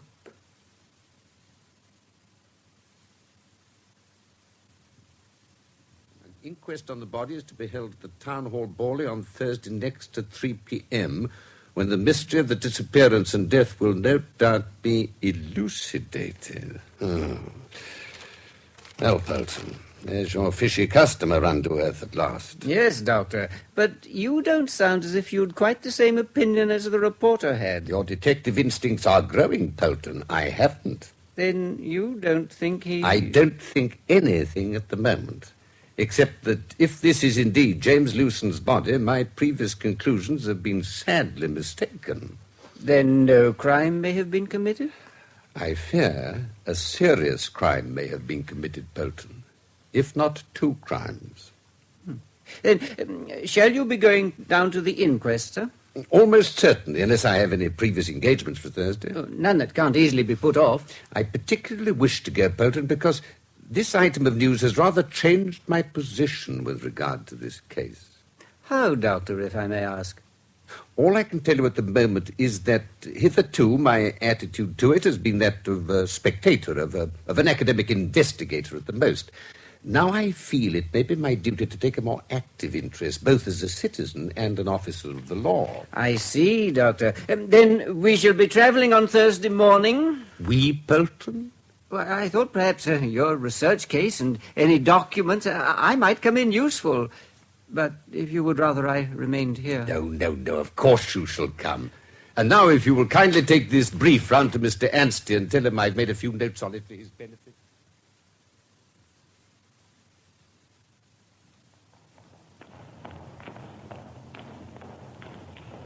Yes, sir. Looking for someone, were you? Oh, good afternoon, Sergeant. Yes, I was hoping to have a word with Mr. Browning, the coroner. Here's my card. Oh, yes, sir, I see. That'll be all right. I'll take you up to his office. It's on the floor above this. This is indeed an unexpected pleasure, Dr. Thorndyke, and a great honour, if I may say so. Most kind of you, Mr. Browning. May I introduce my assistant, Mr. Pelton? How do you do? How do you do, sir? Pray sit down. Thank you. Well, have you come down to lend us a hand in solving the mystery, Doctor? Oh, is there a mystery? Well, no, there isn't, except how the poor fellow came to be wandering about the wood in the dark. But I take it from your being here that you're in some way interested or concerned in the case? Well, not in the case, only in the body. Indeed. And my interest in that is rather academic. I understand that it's known to have been lying exposed in the open for 9 months. Now, I have never had an opportunity of inspecting a body that has been subjected to those conditions, and so I thought I would ask your kind permission to look it over and make a few notes. I see. So that you may know exactly what a 9-month-old exposed body looks like with a view to future contingencies. I would hardly put it so carelessly, Mr. Browning. But seriously, have you any objection? My dear Doctor, of course I should be delighted to help you. Would you like to make your inspection now? Well, how would that suit you? Oh, perfectly.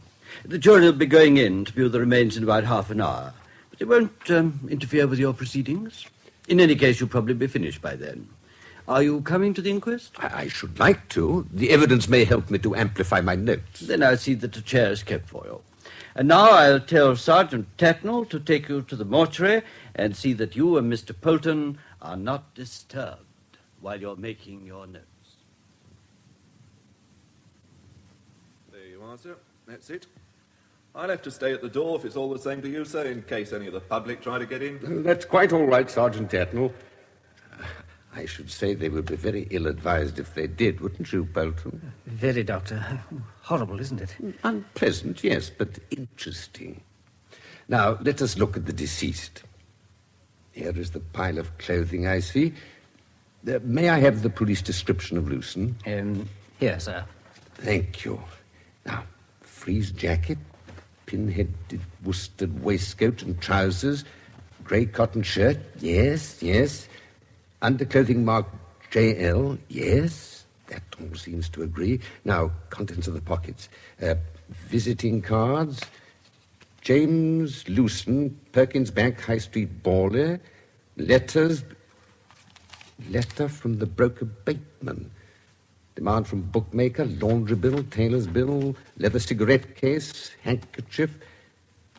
No keys. That's curious. A man who goes about without keys is going to find it difficult to open his own front door. Perhaps he had a landlady and she always let him in. Possible, but unlikely. And no loose money, you observe. In fact, the items are missing which would be most probably kept in a trouser pocket, as apart from the pockets of a coat or jacket. Does this suggest anything to you, Polton? No, Doctor. What ought it to suggest? Well, to me it has a very strong implication that the body is not wearing its own trousers. Ah, yes. But let us proceed. Go on. The shoes. The rubber-soled shoes of which we have so many excellent photographs. May I see those pictures again? I have them here. Thank you. Yes. There is the distinctive sole pattern, even the small knife cut on the right sole. You would say those were the same, Polton? Oh, confidently. Then you would be wrong. The central screws in the heels have their slots at a totally different angle from those in the photographs. In this picture of the right foot, you will see that the slot of the screw is in the position of the hands of a clock at 2:45. That's right. Whereas in the actual shoe, the slot is in the position of 5 minutes past 7. Now, the screws cannot have moved themselves. Therefore, these are not the shoes which made those footprints. Oh, dear me. Now let us look at the body. A sad and gruesome sight, Polton. If you would rather wait outside... No, I'll be all right, thank you, Doctor. I've seen worse. Yes, well, the description again, please. Here it is. The height and general measurement seems to agree, yes. So far as one can tell. It's difficult, though. Pity there's not more... Hello. What is it, sir? The nails.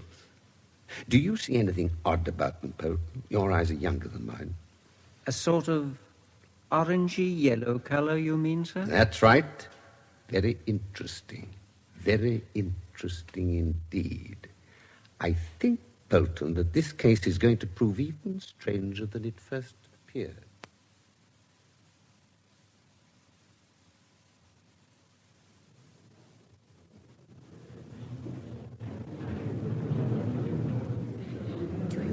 We're really wise to sit together, Marcus. Oh, I see no reason why not. People know we're friends. It would look odd if we sat separately. You're probably right. Oh, look, there's Mr. Browning coming in. I know his wife. She's in the ladies' working party at church. Who's that with him, I wonder? Which one? The tall, grey-haired man with the kind face. Perhaps he's an expert they've called in. Marcus, what's the matter? You look quite pale. It's nothing, Alice. Just a stab of indigestion or something. Yes, he must be an expert. Mr. Browning was consulting. Just before we start, Dr. Thorndyke, you had a good look at the body. I made a thorough examination, thanks to you, Mr. Browning. Then would it be fair for me to ask you a question? Well, perhaps I could hear the question. Well, the medical witness I'm calling is a police surgeon's locum tenens. I don't know much about him, but I suspect that he hasn't had much experience. He tells me that he can find nothing definite to indicate the cause of death. What do you say to that? It is exactly what I should have said myself, in his place. Thank you. Thank you. You set my mind at rest. Now, it's time we started. Now, gentlemen of the jury, the inquiry which we're about to conduct concerns the most regrettable death of a fellow townsman of yours, Mr. James Lewson, who, as you probably know, disappeared rather mysteriously on the night of July 23rd last year. Quite by chance, his dead body was discovered last Monday afternoon, and it will be our duty to inquire and determine how, when, and where he met his death.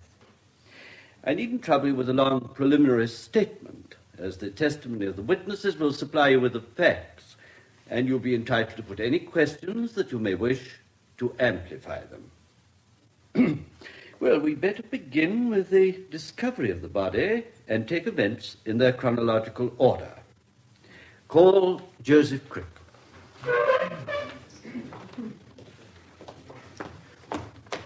Take the book in your right hand. Do you swear by Almighty God the evidence you can give? Well, me and Jim Wardle have been working in the pit of filling the cart with gravel. We filled the last cart and seen her off, and then as 'twere getting on for knocking off time, we lights our pipes and goes for a stroll round. I happened to notice a tree that had fell down from the top of the face, and then I see something lying by the tree. What had got a cap at one end and a pair of shoes at the other. It give me a regular start it did. So I says to Jim Wardle, I says, Jim, I says, that's a funny-looking thing over yonder, alongside the tree, I says. So Jim Wardle, he looks at it and he says, right you are, mate, so he do. So we walked over to have a look, and then we see it were a dead man. Now, Inspector Barnaby, can you tell us whether you took any other measures to identify the body? Yes, sir. I checked the clothing carefully, garment by garment, by the description we issued when Mr. Lewson disappeared, and it corresponded in every respect. Then I got the caretaker from the bank to look it over, and he identified the clothes and the shoes as those worn by Mr. Lewson on the night he disappeared. Excellent. I think, gentlemen, we can take it as an established fact that the body is that of Mr. James Lewson. And now, Inspector, to return to the clothing, you've mentioned several articles found in deceased's pockets. Was anything found in addition, anything of value? No, nothing, sir. Do you happen to know if deceased had any valuable property about him? Yes, sir. It's nearly certain that when he went away at about 8 o'clock on the night of July the 23rd, he had on his person £100 in £5 Bank of England notes. When you say that it's nearly certain, what does that certainty amount to? It's based on the fact that after he'd gone, bank notes to that amount were found to be missing from the bank. I see. And none of these was found on the body, nor any loose money? No, sir. Well, that raises an important point. The question of robbery now arises, and with it, the further question of possible murder. Can you give us any help in considering these questions? Well, sir, I'll form certain opinions, sir, but of course it's a matter of guesswork. Oh, never mind, Inspector. A coroner's court is not bound by the strict rules of evidence. Let us hear your view. Well, sir, my opinion is the deceased met his death by accident the night he went away. I think he fell into the pit in the dark, dislodging a lot of gravel and pulling the small tree down with him. Go on. Then I think that about a month later, some tramp found the body and went through the pockets. And when he found the notes, he cleared off and said nothing about having seen the body. Have you any specific reasons for this theory? Oh, yes, sir. There's clear evidence that the pit has been frequented by tramps. I found in it quantities of wood ash and charcoal. I also found an old billy can and a lot of rubbish and a quantity of chicken and rabbit bones. So you consider the possibility of robbery with murder may be ruled out? I do, sir, on the facts known to me, and subject to medical evidence, of course. Exactly. You've given us valuable help, Inspector. When we hear Dr. McAlarney's testimony, no doubt it will clear up any points which may still be troubling the jury. Call Dr. McAlarney. Well, Doctor, I believe that you've made a careful examination of the body of deceased. Is that so? I made a most careful examination, sir. Though as to calling it a body, I'd rather describe it as a skeleton. Certainly, Doctor. Describe it as what you like. Perhaps the remains might be the most apt description. Mighty small remains, by the same token, but such as they are, I have examined them with the greatest care. And did your examination enable you to form any opinion as to the cause of death? I did not. Were any of the bones fractured or injured in any way? They were not. But can you give us no suggestion as to the probable cause of death? I only suggest that a 20-foot drop into a gravel pit is a mighty probable cause of death. There is nothing amusing in the circumstances we are discussing. Doctor, what you've just told us is hardly a matter of medical evidence. It's none the worse for that. Can you say definitely that deceased did not meet his death by any kind of homicidal violence? I cannot. He might have been strangled or smothered or stabbed or had his throat cut without leaving any marks on the skeleton. If he had fallen, as the inspector suggests, what would be the immediate cause of death? Well, the most probable would be shock, contusion of the brain, or dislocation of the neck. I think we realize that the first two causes would hardly be apparent in a skeleton. But would not dislocation of the neck leave recognizable traces? No, only if it were accompanied by a fracture of the little neck bone, known as the odontide processus, the axis. But there's no such fracture in this case. I look for it particularly. Then we understand that you found nothing to indicate the cause of death. That is so, sir. Do the jury wish to put any questions to the medical witness? Very well. We need not detain you any longer, Doctor. Now, gentlemen of the jury, I need not occupy your time with a long summing up. There are certain mysterious circumstances in the case, as, for instance, how deceased came to be wandering about in the wood at night. But these questions do not concern us. We have to consider only how deceased met his death, and the position of the body, as Dr. McAlarney remarked, offers a pretty obvious explanation. The only suspicious circumstance was that deceased had clearly been robbed either before or after death, but you have heard the opinion of a very able and experienced police officer, and the excellent reasons he gave for that opinion, so I need say no more, but will now leave you to consider your verdict.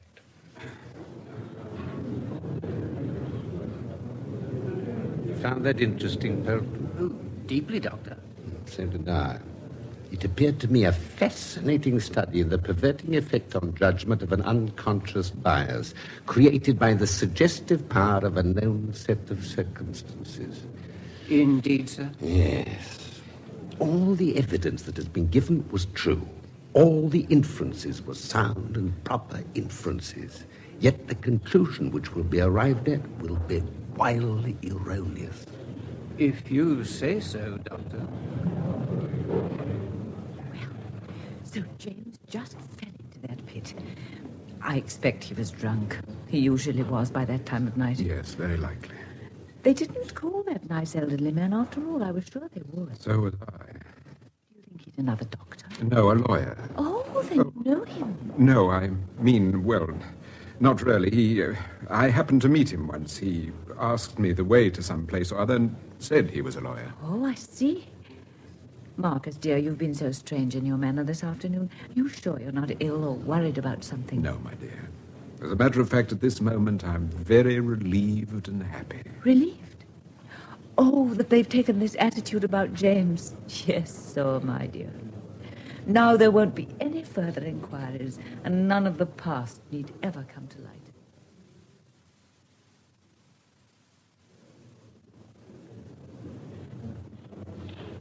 If you please, sir, we're agreed upon our verdict. And what is your finding, gentlemen, on the evidence that you've heard? We find that the deceased, James Lewson, met his death on the night of the 23rd of July, 1904, by falling into a gravel pit in Potter's Wood. Yes. It amounts to a verdict of death by misadventure, and a very proper verdict, too, in my opinion. I must thank you, gentlemen, for your attendance and for the careful consideration which you've given to this inquiry. And I may take this opportunity of telling you, what I'm sure you'll all be glad to hear, that the directors of Perkins Bank have generously undertaken to have the funeral conducted at their expense.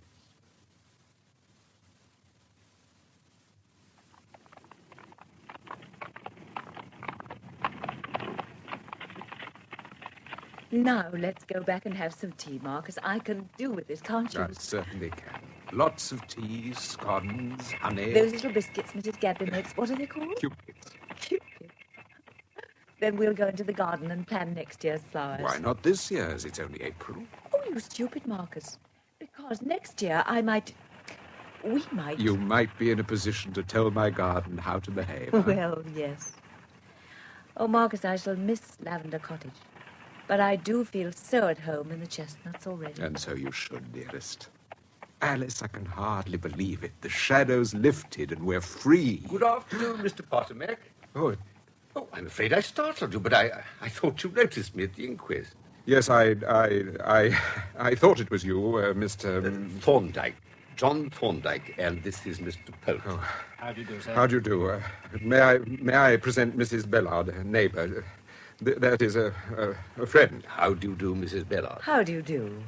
I've been wondering who you were, and Marcus, Mr. Pottermack, didn't tell me he knew you until the inquest was almost over. Oh, yes, we have met briefly. Have you a professional interest in this inquiry? Legally, I mean. Well, perhaps it would be truer to say medically. I am, how would you describe me, Polton? Dr. Thorndyke is one of this country's most distinguished medico-legal experts, sir. Indeed. And did you find it an interesting case, Dr. Thorndyke? Very. Any feature of it in particular? Well, there was such a wealth of curious matter that I find it difficult to single out any one point in particular. It reminded me somewhat of another case in which I was personally involved. Perhaps you recall it, Polton. The curious history of Mrs. Angelina Froude, Doctor? Correct. And it recalled to me even more another most remarkable case, which was told me in great detail by a legal friend of mine. Indeed. What were the special features in that case? Well, it was a singular affair altogether. My friend used to refer to it whimsically as the case of the dead man who was alive and the live man who was dead. It sounds like a contradiction. It does, I know. Mr. Pottermack, an idea has occurred to me. I feel sure some instinct tells me that you would be deeply interested in the details of this case. It's a long story and highly confidential. Would you like to hear it? Yes. Then I suggest we adjourn to some place where we can discuss it in strict privacy. I do apologize, Mrs. Bellard, but I'm sure you will understand. Yes, of course.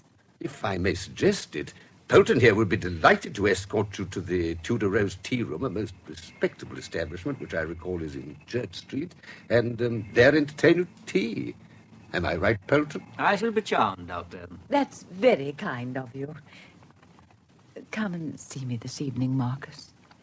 And it isn't bad news, is it? No, dear. Don't worry, Alice. Alice, I love you so much. Well, shall we be going? Where do you suggest, Mr. Pottermack? Perhaps you'd care to take tea with me in my garden. There we can be quite alone. Oh, I accept with great pleasure.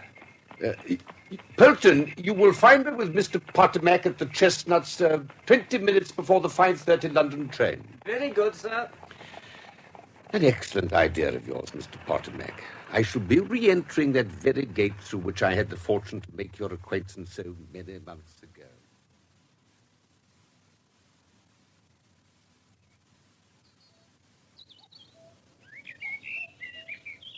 I was just admiring your sundial, Mr. Pottermack. It is completely settled on its plinth now, I see. Yes, quite. Oh, it's a great adornment to this lovely garden.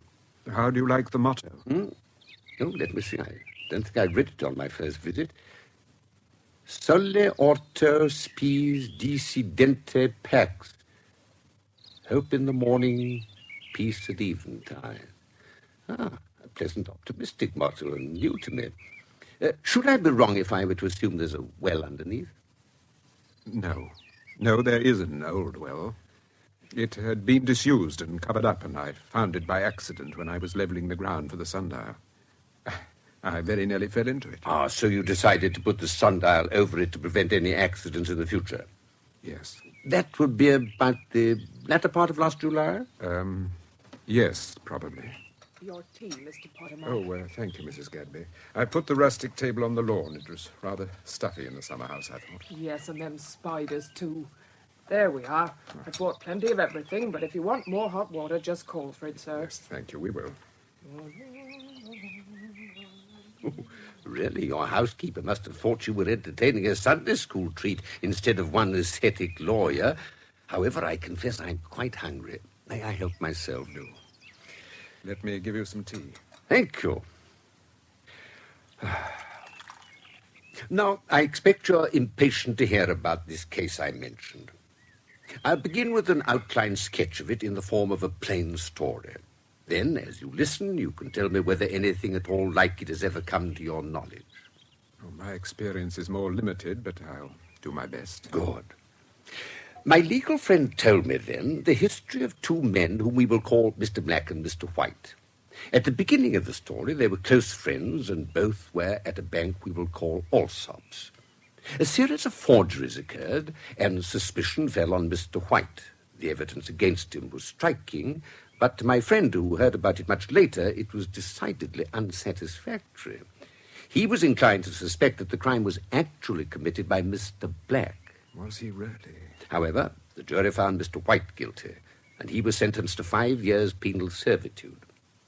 After about a year, he escaped and made his way to the shore of an estuary, and there his clothes were found and footprints leading into the water. A body was washed up, and Mr. White was written off the records at Scotland Yard as a dead man. But he was not dead. No? No. No, the body was probably that of some bather whose clothes Mr. White had appropriated. Thus he was able to get away and take up a new life elsewhere under an assumed name. And for the space of 11 years, he vanishes from our story. And then? Well, that closes the section my friend calls the dead man who was alive. Tell me, have you heard of any similar case? Yes. By coincidence, I have. With a difference. The guilt of my Mr. Black was not problematical at all. He admitted it. Even boasted of it. Indeed. We must bear that point in mind. Now I come on to the case of the live man who was dead. After 11 years, Mr. White reappeared in a small country town, having apparently prospered in the interval. But here he met with a stroke of bad luck. Mr. Black was installed as manager of the branch bank in that very town. And of course they met. Mr. Black recognized Mr. White and began to levy blackmail. Of course, Mr. White was an ideal subject. He was quite defenseless, for he could not invoke the law by reason of his unexpired sentence. Exactly. At first, he seems to have accepted this, but eventually he realized that there is no end to this sort of thing. The blackmailer is always ready to begin over again. At this point, my legal friend is unable to say what happened. Probably Mr. Black came to Mr. White's secluded garden to make fresh demands. At any rate, he went down Mr. White's well, dead or alive. In the case I heard of, it was accidental. He was drunk, and in the course of a fight he fell across the opening of the well, striking his head on the brick coping, and dropped down it. At all events, down the well he went. But it happened that on the earth path outside Mr. White's garden, Mr. Black had left the prints of his distinctive rubber soles, which could clearly be seen stopping at Mr. White's garden gate. Well, what was Mr. White to do? Obliterate them, or continue them past his gate. Exactly. And this he did, by means of a plaster mold of the original prints. It would take too long to tell you how my learned friend deduced this. Suffice it that he concluded, rightly, I think, that Mr. Black had gone in at that garden gate and never come out again, and that for some reason Mr. Black's own shoes were not available. Why? He had not been buried. There was not time. Then he was down the well.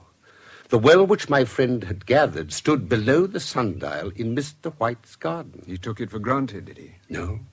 No, he looked it up on an old map. And when he noticed a sack of plaster of Paris outside Mr. White's workshop and saw the skill with which he handled tools, wearing spectacles with plain glass in them, he knew how the footprints had been made.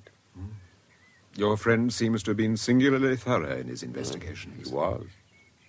He traced back Mr. Black's history, and it led to Mr. White.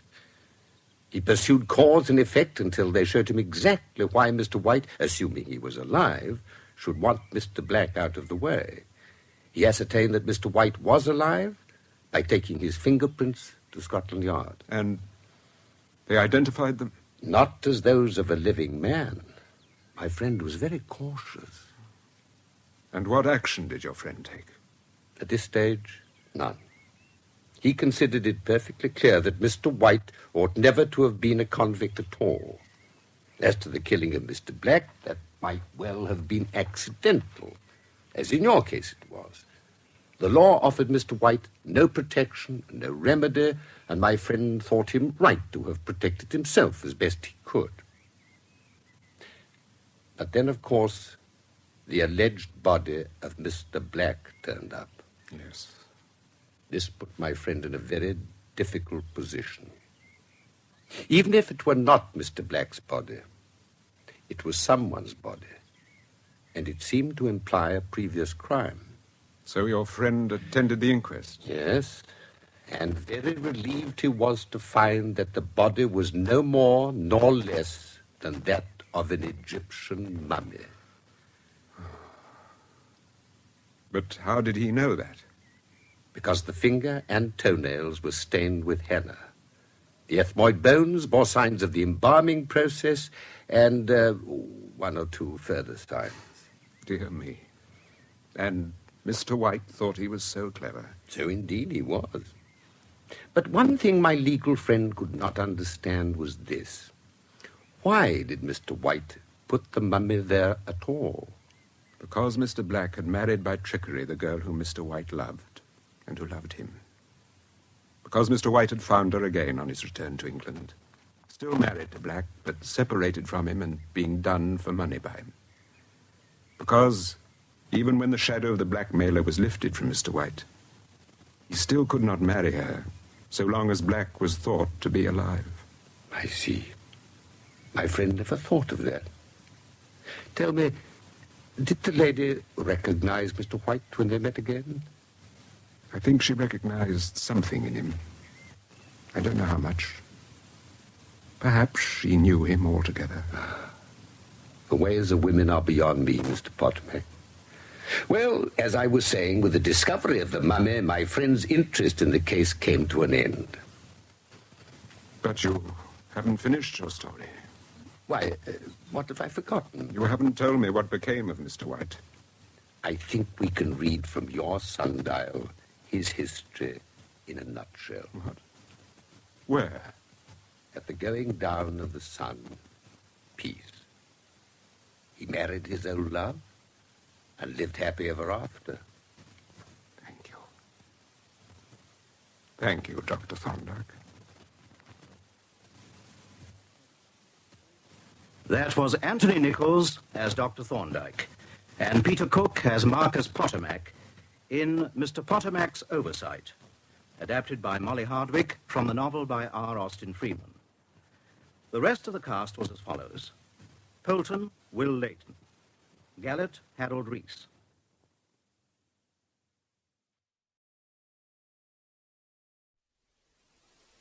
God, Ian, it's absolutely beautiful. Perfect. Yes, I have to admit it. It has got something. Just look at the view out of this window. Those moors. Yes, it's lovely. There's a stream down there, see? Well, that must be Cradlebeck itself. The village is probably named after it. Ah. Looks like the garden area goes right down to the water's edge. Oh, God, Ian, I want it. Oh, shush. A whole garden. Just imagine a whole garden all to ourselves after that grotty little window box in Highgate. Oh, shush, let me think. The roof looks sound from what I could see. Yes, and those windows. Real mullion windows, and that stone staircase. Ian, it's fantastic. It's funny about that Victorian fireplace. I wonder. I bet if we were to knock through, we'd find the original stone hearth and everything. A house this old, it must have had one. We could burn logs and things, couldn't we? Yes, get a proper dog grate made. What's that funny smell? Dry rot, I expect. And the place must be riddled with it. Now, that's what I mean. It's really huge, isn't it? A really big house, especially for the 16th century. Yeah, so much for that dream cottage of yours. Must have been the actual manor house, I should think. Well, it's supposed to be one of the oldest houses in the village. Cradle's End House. Just imagine us living here. Now, wait until I've done my sums first. I could have my loom against that window looking down to the bed. The kitchen would be huge. Plenty of room for dye baths and so on. A marvellous workshop. It'd cost a fortune to make it habitable. And on the borders of Yorkshire, all those woolen mills. Quite a market for my designs. Hey, what are you going to call yourself? Bronte Textile Designs. I mean, everybody's Bronte something around here. And all those farmers in dire need of a good accountant like you. Yes. Yes, it would be a good investment, I suppose. Admit it. Go on. You love it too, don't you? Yes. Yes, I do. All right, I love it as well. What are we whispering for? There's nobody listening. Well, I feel as though they are spying on us, so they can get to the estate agent in the morning before us and gazump us, snatch it from our hot little grass. Don't be silly. Still, I'm glad we got a look at it today, before the estate agent took us round. It's a good idea of yours to come up on spec. Hey, who's that in there? Oh, Ian. I saw you. Saw you climbing in. Vandals, that's what you are. What are you doing in there? Hello there. I saw you climbing in back way from uphill. A shepherd or something, are you? Yes, I am. And you're trespasser. Well, yes. Strictly speaking, I suppose we are really, but... Well, you see, we're interested in buying the place. Must be balmy. Why? Anyway, you want to see the estate agent. That's what you want. Yes, well, we plan to tomorrow. We just wanted a preview, that's all. Oh, it's nice to know that somebody cares. Reassuring. Is it?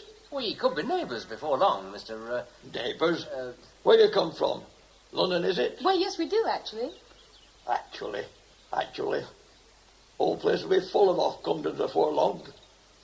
Bet you when it was deserted, if you ask me. Whole village. Oh, are there people here already? Woman down the road fancies she's an artist. Artist. Stupid bitch. Sits on her fanny painting daft bridges all day long. How nice. Is it? Off-comers. Anyway, you better shift out of there. You're trespassing. That's what you are. Well, we're just off, actually. Cheerio, then, and thanks. Off-comers. Who on earth was that? A tramp? Local shepherd, he says. Highly disreputable. We shan't have him to dinner when we move in. Oh, if we move in. Oh, Ian, we must have it. But the price they're asking, love. It's cheap for what it is. We still can't afford it. Oh, look. Oh, listen. We could try to get the price down a bit. I suppose we could talk to the estate agent. Yes. When he shows us round tomorrow, for the first time, remember, we'll run the place down, pick out its faults. You crafty beggar. Oh, God, I do hope he does knock a bit off. Yeah, so do I. With a little imagination. And a lot of money. This could be a dream house. Just look at those arched doorways. Just look at those arched doorways. They're most attractive. Yeah. Yes, with imagination and little money, of course. This could be quite a dream house. Yes, but, well, you know, it's cost a fortune to get it even habitable. I mean, it's just a shell, really. Oh, the roof's in excellent condition. Well, there's nothing else. Sanitation, electricity. These new windows made. Yes, just look at those mullioned windows. There's a conservation order on this village, you know. Oh. You're quite likely to get a good grant to do it up. Oh, it cost a fortune. And you never know what gems you might find once you get going, too. Now, that fireplace, for instance, that was certainly got built up in the 19th century. You'd find a stone fireplace behind that, I'm quite sure. Funny smell. Yes, we smelt it yesterday. Yeah, dry rot, that, almost certainly. Doesn't smell like dry rot. Still, you may be right. Now, that's what I mean. All the wood in the place needs renewing, and the price of timber these days... Oh, no. No, it's out of the question. The damp course alone... But Ian... No, I'm sorry, love. It's far too much. The initial cost of buying it is just too much in proportion of what needs spending on it. Well, I suppose I could speak to the owners. And then there's the cost of fitting new windows. They'd have to be accurate of the period. I could try. See if I can get him to lower his price. Yeah. I mean, that's if you're really keen on the place. But we are. Only at a reasonable price. Oh, of course, yes.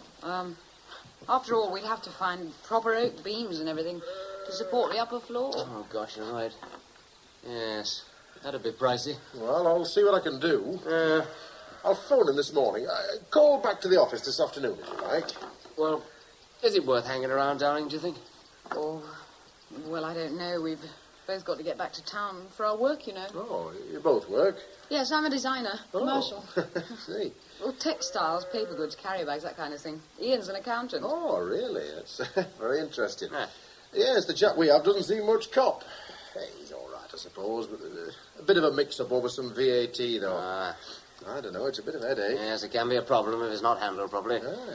Certainly could do with some new blood in that direction.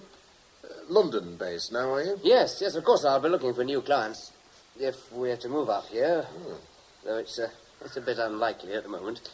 Yeah, well, anyway, see what we can do. Yes, quite. Anyway, I'll... Anyway. Yes, well... I'll be off, then. Are you coming, or perhaps you'd like to look around a bit on your own? It's a lovely area.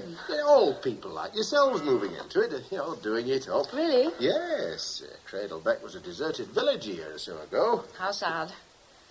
Yes.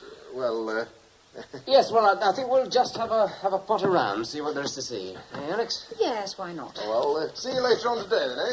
Yes, well, we'll pop in, if we can. Cheerio, then. Bye. Whoa! Cheerio! He might hear.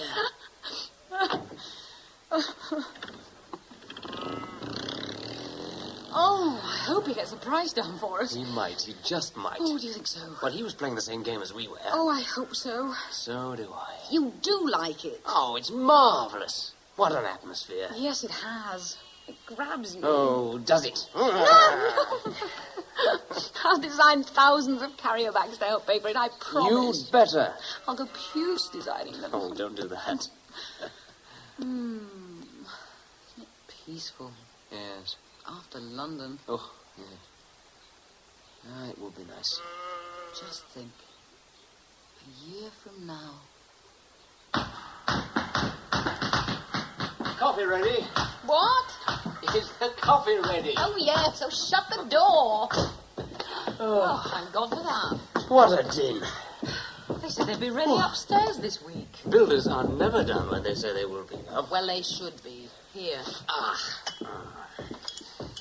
Honestly, you can't trust them an inch. I found them underdrawing the ceiling in the bedroom last week, covering up my lovely beams. You know, I'll bet they'll want me to plaster the stone walls. They think we're mad leaving it as it is. Well, I'm glad we decided to move in at last. Keep an eye on them. I'm terrified for my loom if they damage that. Hey, are you going to help me with this fireplace? I'm nearly through. Oh, did the Victorian tiles come off whole? I want them for the kitchen. Oh, lovely, it wasn't possible. They were cemented in. No. Oh, God, it stopped. Oh, thank goodness for small mercies. Well, it's all right for you in your nice office. I've got a permanent headache. Smith and Atchison are a permanent headache. Oh, I'm sure they're not that bad. I thought you were getting on with them. Oh, they're all right, I suppose. At least they haven't called me an off-Cumden yet. It's funny, though, you know. I don't feel that they trust me somehow. There seems to be some important work going on, and I'm not in on it. I thought you all had your own clients. Well, yes, normally, but they all three keep passing around this particular file, and they won't show me. File 707, it's called. You're joking. No, I'm not.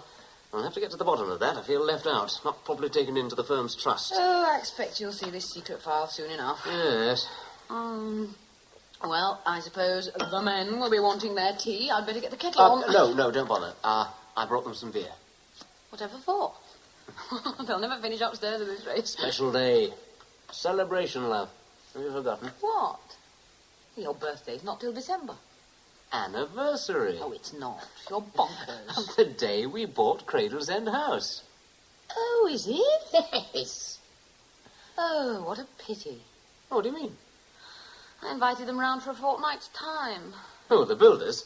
Our neighbours, dear, for dinner, for a housewarming.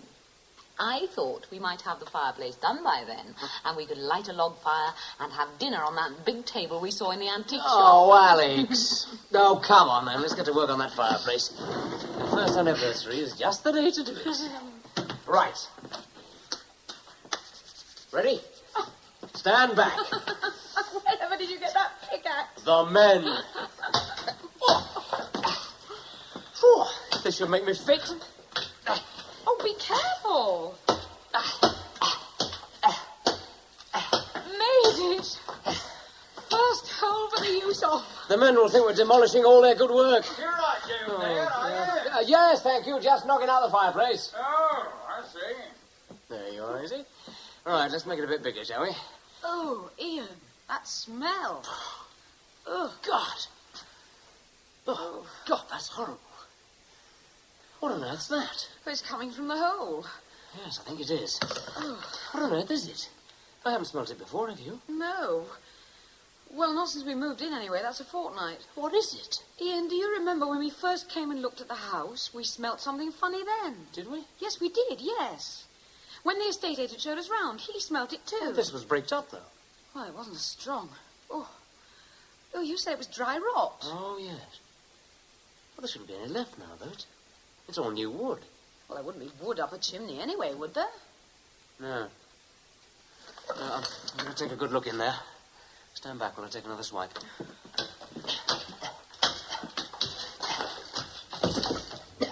Aye. I think that's about big enough. No. There's no smell up there. That's, no. It's down here. In this corner. Oh, how funny. What do you think it is? Sort of a decaying smell. Yes, it's funny. It's just in this corner here. Oh, it's going now.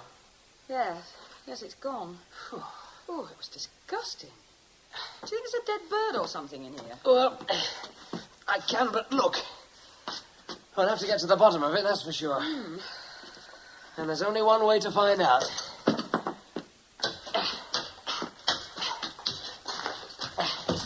Oh, look! Look at that stone! Oh, Ian, it's going to look beautiful. Yes, it's beautiful. It certainly is beautiful. You've done a good job. And that coming from an artist. Well, you're an artist yourself, dear, surely, designing as you do. Yes, I suppose I am, really. Oh, you'll have to look at the textile sample she's working on. Really lovely stuff. I get quite inspired by the colours on the moors. They change every day, don't they? Oh, what a wonderful smell. Are we to expect an artist in the kitchen as well? Yes, she's super. Well, it's all a bit special, housewarming and all. I really wanted to do a roast-sucking pig on a spit over the fire. Yeah, and who would turn the spit as if I didn't know? Where'd you get the wood for the fire? Foraging. We went out on Sunday. It makes a lovely warming blaze, doesn't it? Yes, my hearth's not nearly so big. You've got a lovely little nook there in that corner. I bet that's where they had the baby's cradle originally. What? In that corner, really? Yes, that's where they put it. Not dangerously close to the fire, but warm and free from draughts. Oh, how lovely. We ought to look out for one. What? A cradle. An old antique cradle. Yes, wooden, I should think. Why? We're not going to need one, I'm here to tell you. No maternal instinct, eh? None at all. I'm a career lady, I am. Oh, no, to just finish it off. Yes, I can just see it, can't you? That cradle snug in that corner. Yes. It would look rather nicely ethnic. After all, the house is called Cradle's End. It ought to have a cradle. Oh, what a lovely idea. Ah, more guests. I'll go. Ah. Coming. Oh, look. Is that your cat? Maisie, yes.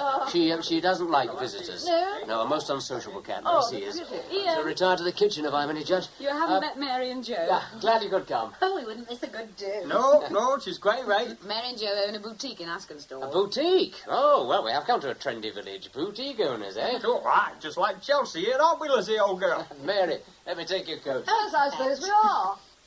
Boutiques, artist studios. Oh, what a gorgeous frock, Mary.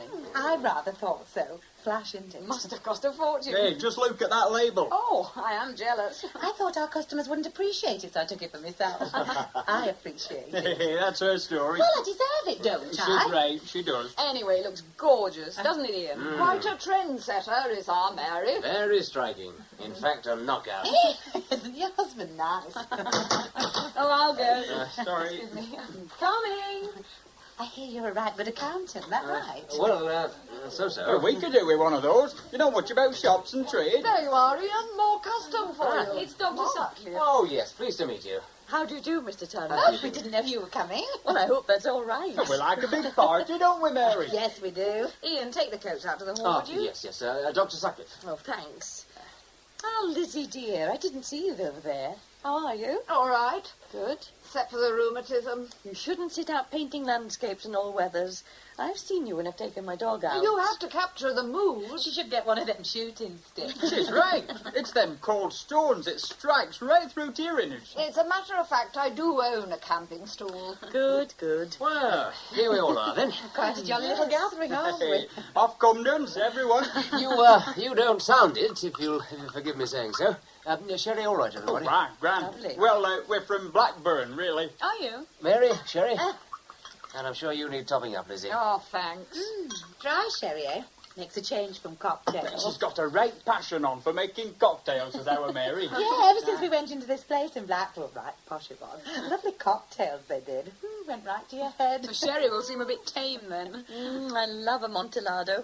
Well, cheers. Yes. Cheers. To the new owners of Cradle's End House. Oh, right, right. Cradle's End. Cheers. Oh, what a lovely welcome. Yes, thank you. Do you remember the first neighbour we met? Oh. Who was that? Oh, some old tramp. At least that's what he looked like. He said he was a shepherd, actually. Oh, rather rough and lecherous, was he? Oh, you want to stay clear of him. That's old Gus, who you're not safe with him about. Ethel Ollerenshaw up at the Cradle Heights farm got a nasty shot from him in her barn one day. Yes. He's quite a local character. Well, at least he didn't make any advances. He's all right, really. Just a bit difficult, that's all. Hates change. Yes. I wonder what he thinks of this house now. Oh, you know, I could kick myself. I meant to take photographs before work started, you know, before and after shots. Yes, we got so excited we forgot. And we couldn't stay here then. We're still working in town. Oh, I've got plenty of pictures. Have you? Yes. I hope you don't mind. For painting. I'm doing one now. Finishing one off of how this place looked last winter. Oh, how lovely. Ian. Yes, we'd like to take a look at that sometime. Buy it off you, maybe. Well, have a look at the wares first. That's a nice one of the bridge. In the art shop in Askinstall. Yes. We bought one of them, didn't we? Oh, yeah, it's very nice. The kind of thing you can pass on to your kids. They'll like your house.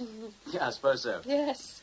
A place like this ought to be passed on, inherited, like houses used to be. It must have a marvellous history. When are you going to start, Alex? If that doesn't sound rude. What? A family. How funny. That's the second time tonight. We aren't. I'm too interested in my work. Children would only get in the way. And besides, we couldn't afford it. The money that's gone on this place, we need Alex working. Still, she does work at home. Is there any more sherry, Ian? Oh. No, definitely not for us. That's about the last thing we want. Yes, that really would be a catastrophe. Whatever is that funny smell? Shut up, Mary. Sorry? No, I just thought I smelt something. Oh, yes. Well, it weren't me. Oh, God, Ian, I knew it. What is it? Well, I thought it was dry rot initially, but it's not. Oh, some bird trapped in the chimney, you know, or mice or something. It's not exactly Jurevienne, is it? It smells like death. Oh, gives me the shivers, it really does. Seems to be coming right from that stone there, in that corner. Your cradle corner, Lizzie. Not my cradle corner. Yours. Dr. Sutcliffe, you haven't said anything. What do you reckon it is? I've smelt that smell before. What is it? You're not going to like this. It's very odd, certainly. What is it? I've smelt it before. In a crematorium.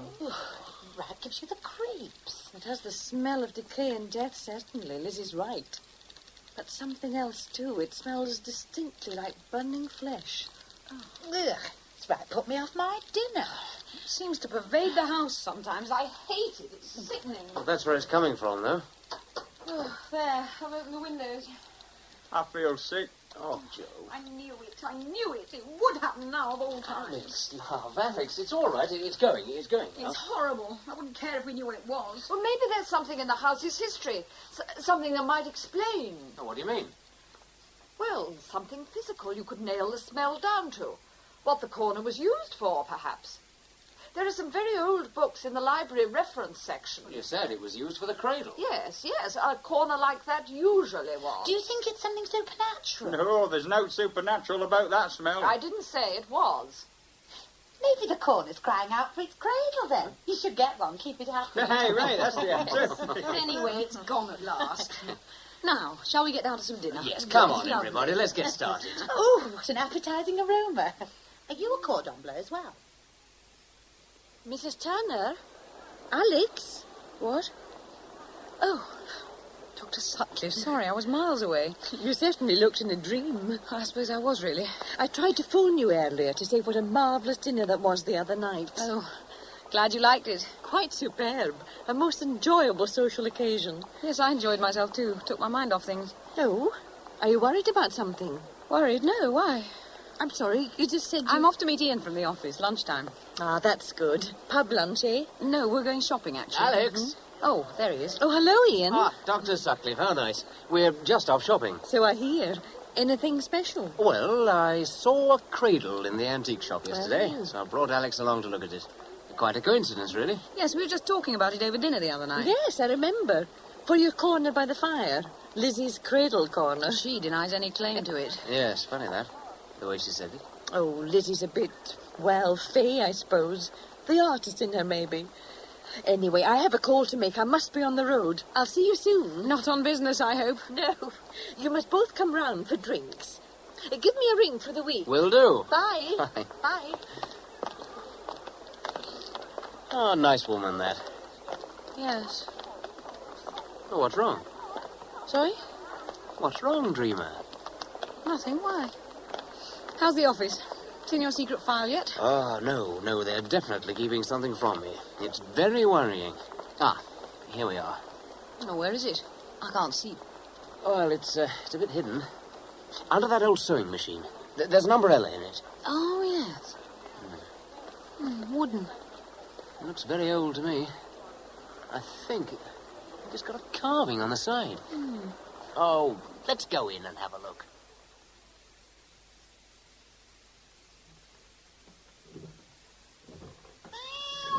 She loves it. Oh, Maisie. She'll be wanting us to light the fire for her next. Rock-a-bye pussy in the treetop. When the wind blows, the cradle will rock. Oh, what a life, eh? Can't be bad. What a gem it is. Elizabethan, I say, wouldn't you? Yes. Pity the wood got scorched there. Yes, it's very blackened and charred, isn't it? I wish I could read the name at the top of the cradle. I'm sure there's a name carved there. Yeah.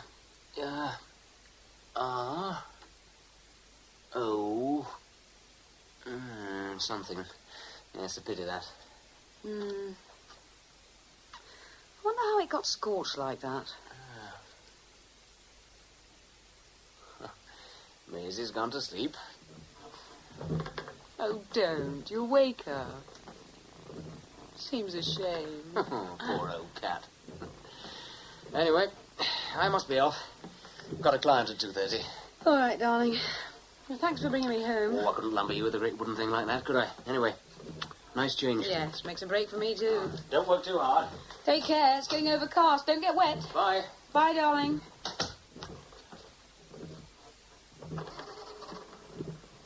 Rock-a-bye, baby. Why in heaven's name am I singing that? It's all your fault, Maisie, you spoilt puss. Well, back to work.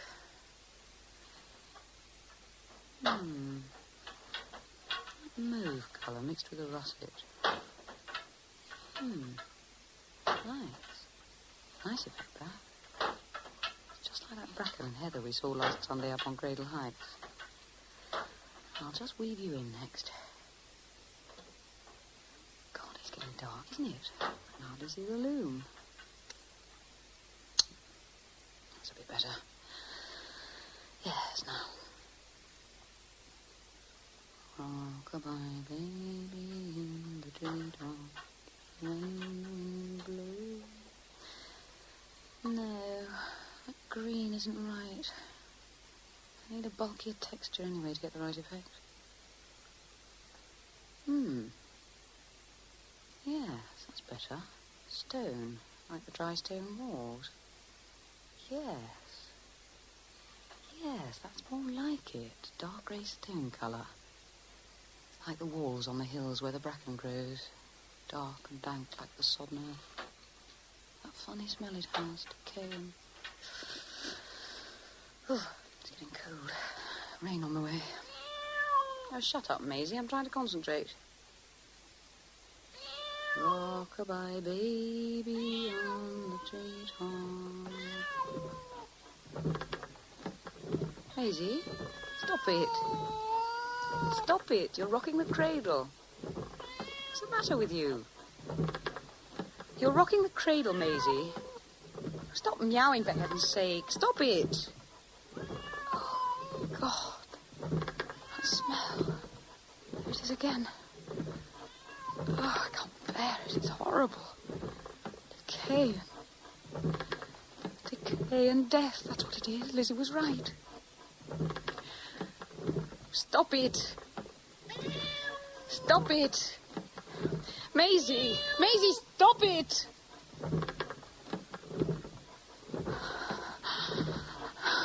Stop it! Stop it! Maisie? Maisie? Oh, she's gone. The kitchen, I suppose. It is rather cold in here. I should light the fire. There must be a draught to make the cradle rock like that. At least it's got rid of the smell. Whew. Stupid cat making the cradle rock. It must have been her. There isn't any wind. There. Soon brighten the place up. It seems so dark and close. Funny. Must be because it's so overcast. Dare say we're in for a storm. What they mean by close.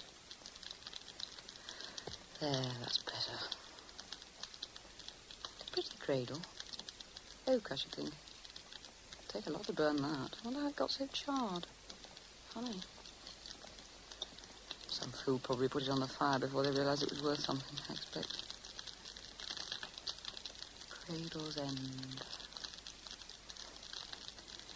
Well, it nearly was, wasn't it? You must get on with that sample again. Rock-a-bye baby in the Maisie? You're back again. Is it because I lit the fire? Maisie? Maisie, where are you? Oh, she's not there. Must be outside. I'll never finish this sample at this rate. Concentrate, concentrate.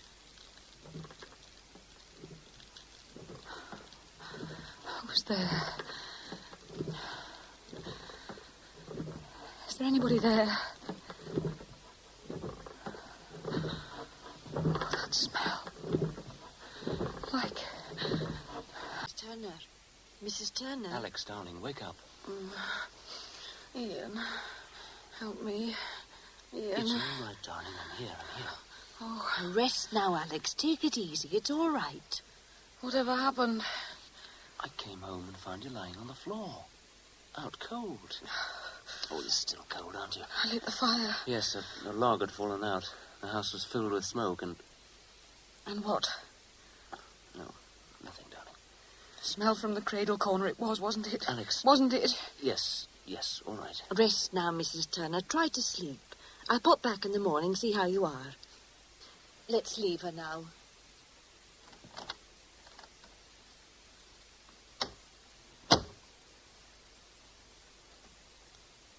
Is she all right?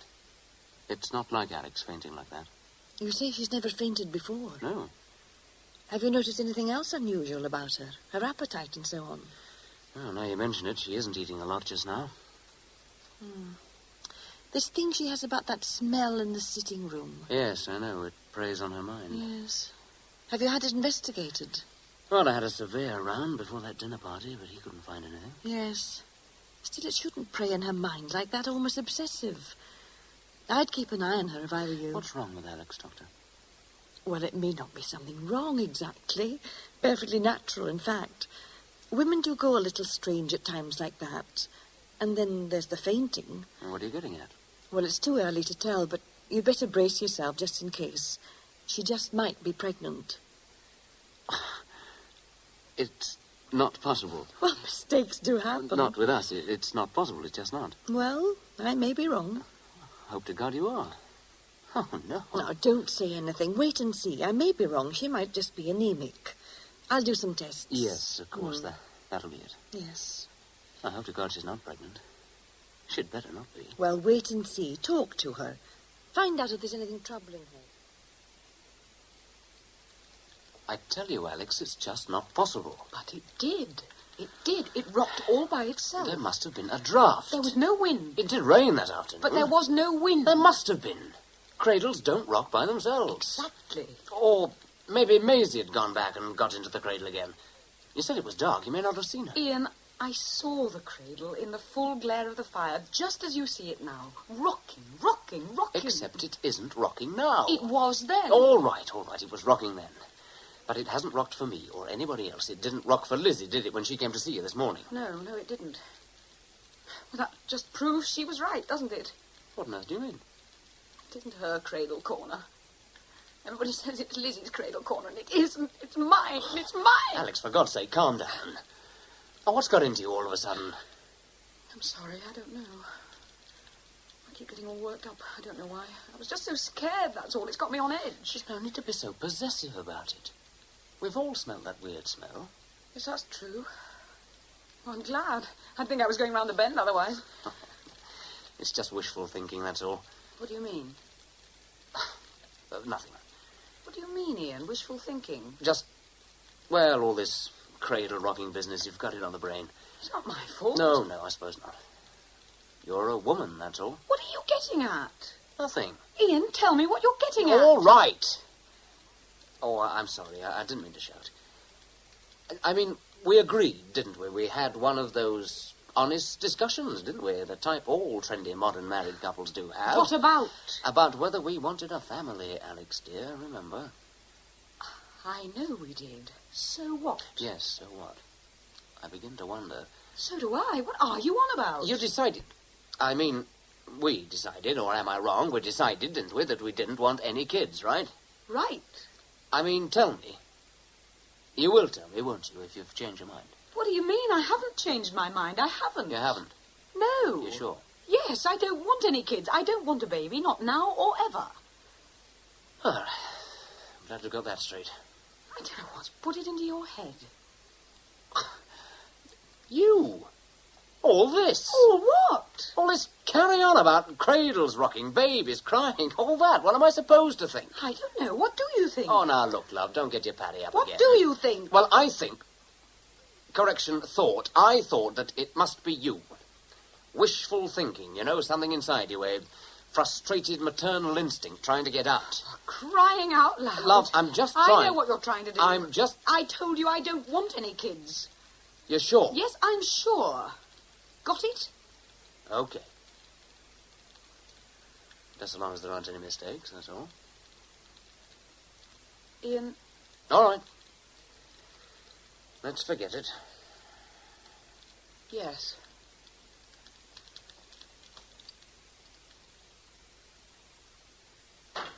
I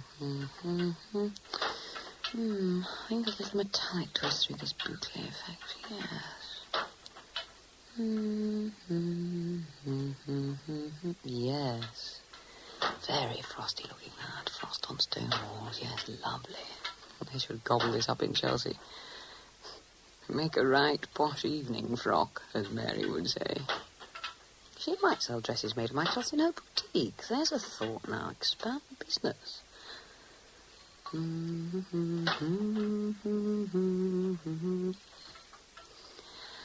If I can concentrate for that damn smell. Go away, smell, go away.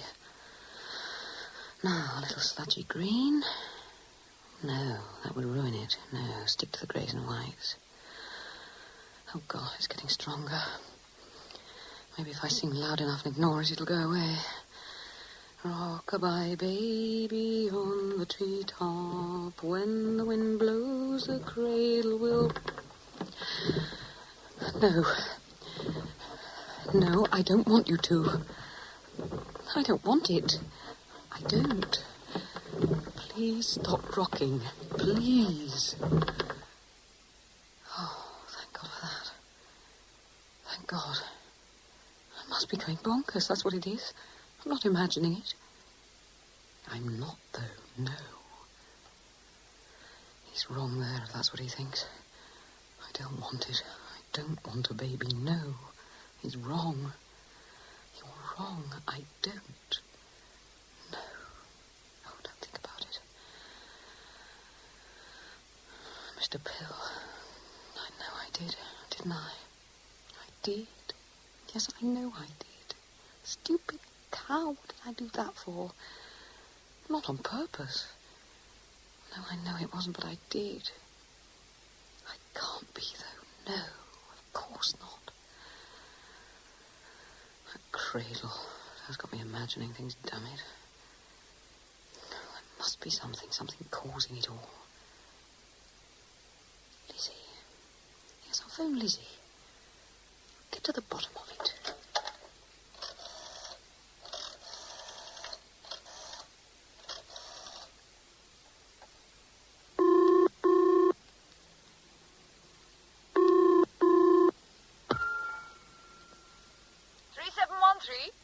Lizzie? Yes? Who is it? Alex, down at Cradle's End. Hello, dear. How's things? All right? Yes. Well, I didn't disturb you in the middle of artistic inspiration, did I? No, dear. Just washing up. Oh, yes. Did you want something? Or is it just a friendly chat? Well, a bit of both, really. Ah, well, it's your line, as they say. Yes. Had any nasty smells lately? Oh, it's funny you should say that. Oh, God, I do feel better talking to you. Get things in proportion. I mean, it's funny, really. What's up? Do you remember you said something once about books, reference books of some sort, with a history of Cradlebeck in? Oh, yes. There's a rather interesting book in the library. I wondered if you could get it for me. Well, I could try. They're not keen on lending it out. I'd be very grateful. What do you want it for? Oh, nothing really. Just thought it'd be nice to check up on the house's history, you know? Ah, yes. See if you can trace the source of the trouble. I dare say there's some perfectly logical explanation. Yes, I expect so. But if you can... Well, I'll do my best. I'll pop it round to you if I get it. Thanks. No, not at all. Oh, while I'm at it, I'll bring that picture I did of Cradle's End House before you did it up. Let you have a look at it. Oh, how kind. See you then. Goodbye. Cheery bye. Cheery bye. Oh, Lord, I have let us in for it. If that picture's anything like the one in Bryson's shop window. Good old Lizzie. I suppose we'll have to buy it. Still, she can help us get to the source of the trouble. Now concentrate. My frosty evening cloth. Frost, frost, go away. Come again another day. Oh, don't be silly, Alex. Anyway, I can't be. Wait and see, all I can do. Another month, oh God, a whole month to wait before I can be absolutely sure I'm not. I'll never stand the strain, I'll go crazy. White boucle strand intertwined with a grey yarn. I'll go and see our doctor friend in a month if... Oh, shut up, concentrate. God, you wouldn't believe it would be so dark by a window.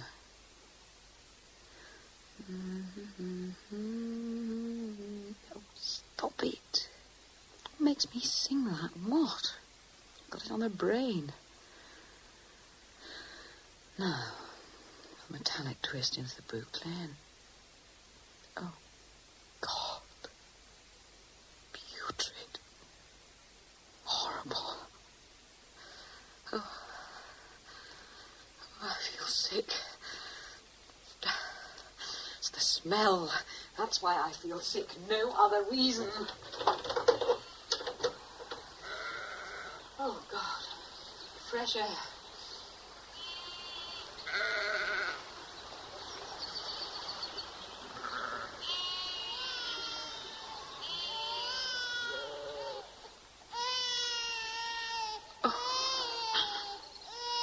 Oh, no. Please, believe me, I don't want your baby. Oh, leave me alone. Please, please leave me alone.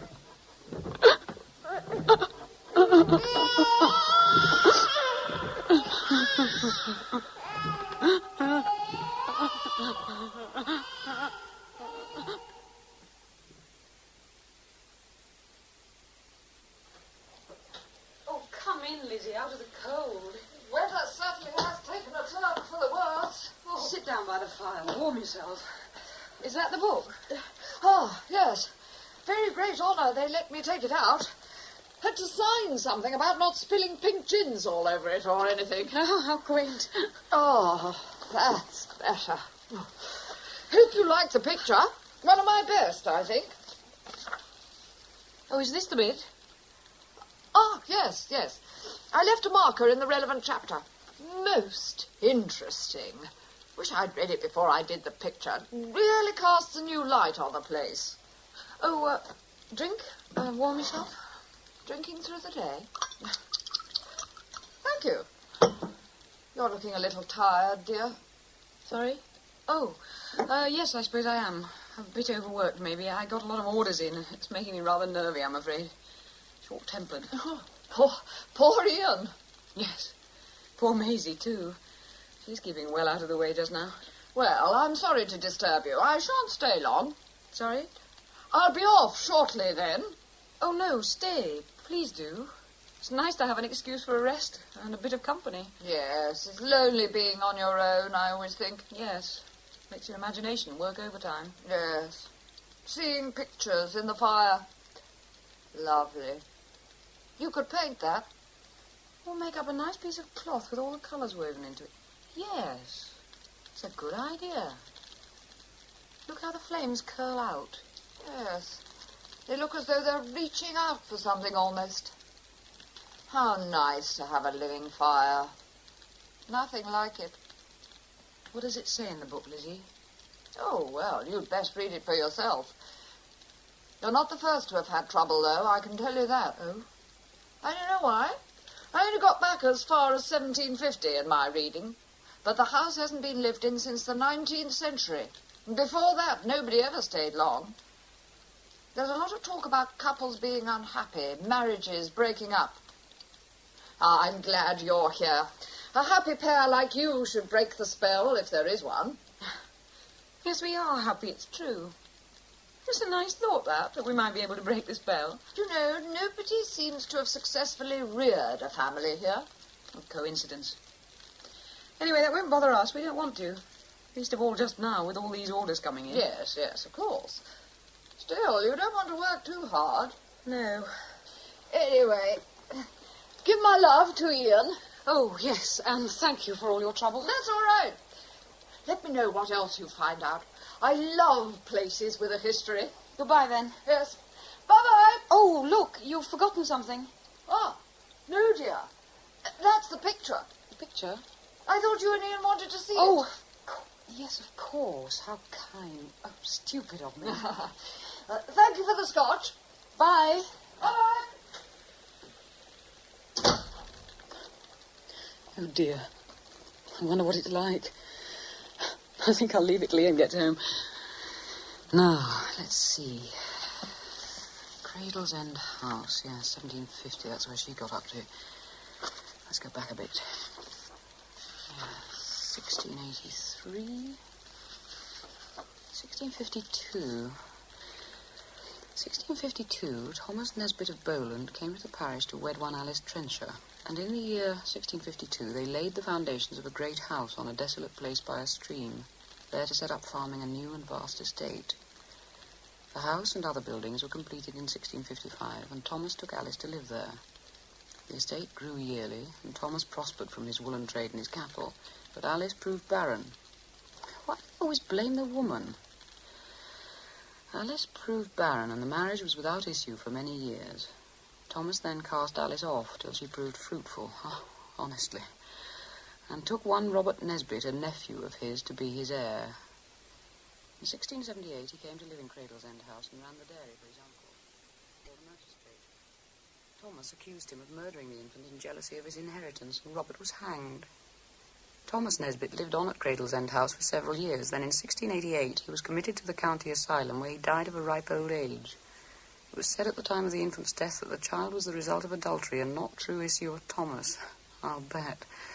Not true issue of Thomas. But blame was attached to one of the Huguenots who had come into the area at that time. Never. Oh, poor Alice. 1655 to 1678. That's 23 years waiting for a child. When she finds she's pregnant at last, what? Maybe Thomas thought it was his at first. Fancy calling him Robert, though, pretty delicate. Of course, maybe it was the Huguenot who was the father after all. There's nothing to say it was Robert, except the coincidence. And then later on, after the child was baptized and everything, Thomas found out, or at least suspected, that it was Robert's child, not his after all, and killed the baby in a rage. Oh, God. Set fire to its cradle. He must have been out of his mind. Oh, poor Alice. Poor Alice. The house, which became known as Cradle's End House from that time, remained empty for some years while the law was in dispute over the rightful owner of the estate. Then in 1750 it was at last sold to one Joshua Hindle of Ilkley, bachelor. Where's that bit about the baby again? When the infant was but 3 months old, it suffered death by fire in its cradle. How horrible. Was it Dr. Sutcliffe said? The smell reminded her of something, death and... Yes. Crematorium. Burning flesh. Oh, no wonder. Wait till Ian reads this. I must show him when he gets in. And that cradle. It's too much. Can't be the same one. It's just not possible.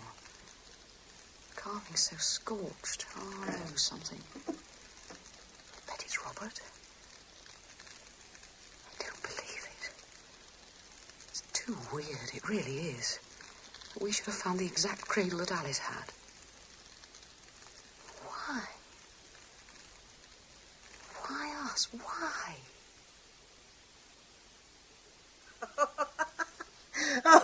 Would you believe it? No, it all sounds very childish to me. Oh, no, it's marvellous. 3 grown men. Oh, look, Ian, darling, please, why don't you read that book? It's just a chapter, very small. Oh, darling, I'm tired. It's been a long day. It explains the smell, the cradle rocking, everything. Darling, I will not pander to your fantasies. They are not fantasies. Oh, File 707. Oh, I'm glad I got to the bottom of it. Oh, Ian, please. Old Alex Smith, when I demanded to see the file... Oh, dear. I demand to be consulted in future. I said, very angry. Oh, poor old lad. Had to say yes. Never seen anybody more embarrassed. Why won't you listen? Then I opened up the file, and I found all the old Playboys and pin-up pictures. Oh, it's marvellous. A genuine collection of old porn. Ha! Those crafty old dodgers have been having sly looks at it every day for years. Oh, dear. Oh, don't you think it's funny? Very. Your secret is out, I said. Oh, marvellous. Oh, dear, it is funny, though, isn't it? Oh, yes, if you say so. What's the matter with you? What's wrong? You're like a bear with a sore head these days. Why won't you look at the book? I've told you I'm tired. I do enough reading in the office. Oh, what's wrong with watching the box? Anyway, I will not pander to your fantasies. What the hell is File 707 if that's not fantasy? That's different. You're telling me it's different. I want to move. What? I want to move house. Leave this place. Oh, my God, now. I can't stand any more of it. This is just bloody ridiculous. Pull yourself together. Oh. Ian, please. Alex, I'm sorry. I will just not pander. Don't say it again. Please, just don't say it. Hey, we haven't looked at Liz's picture. No. I suppose we'd better. If you like. Yep. Better get it over with, I suppose. I don't know what we'll say to her. Oh, look at this. Yeah, have a look. It's genuine Walt Disney, this is... Come on, have a look. See? What? Can't you just see them? Snow White and the 7 Dwarfs. trotting gaily off to work over their wobbly bridge. Snow White did not go off to work with the 7 dwarfs. What? She didn't. Snow White did not trot off to work with the 7 dwarfs or anybody else for that It's matter. a wobbly bridge. Look, will you, like Walt Disney. Lizzie does not paint wobbly bridges. She does. There's one for a start. It is not wobbly. You've lost your sense of humour. That's what's the matter with you. No, I haven't. I just don't want to pander to your fantasies. All right. I'm going out. Ian, please, don't let's quarrel. Oh. Poor old Lizzie. Poor Alice. He is right, though, I have to admit it. I can just see them.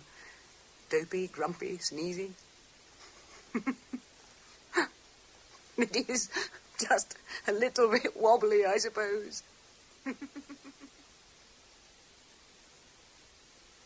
Are you all right?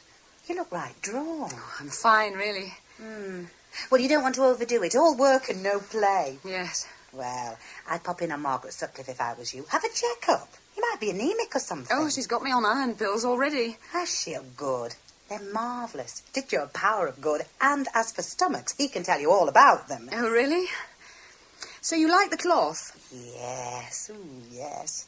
I'd love a long dress out of that frost-on-stone stuff. Nice giving cloth names, isn't it? Yes, well, they're as artistic as pictures, aren't they?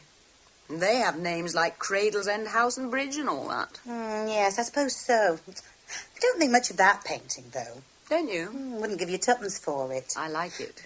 Do you? It makes me smile every time I look at it. Well, each to her own. Ian wants it down or in the loo or something. Difficult, isn't it? Knowing the artist. Yes, I suppose it is. Have you got a good joke? I like a good joke. No, not really, no. It's my act of defiance. What? Having that picture up there above the fireplace. Against Ian? Yes, well, against Ian and... well, everything, I suppose, really. Anyway, I'll be having this do at our house at Christmas, and I'd love some of this frost-on-stone stuff. Oh, it would drape marvellously on me. It looks stunning, right good. You're invited, by the way. Oh, Mary, I wish I could, but honestly, I'm rather busy. I haven't finished all my samples for the factory yet. I just can't take on any more. Oh. I think you ought to go and see Margaret Sutcliffe. I would.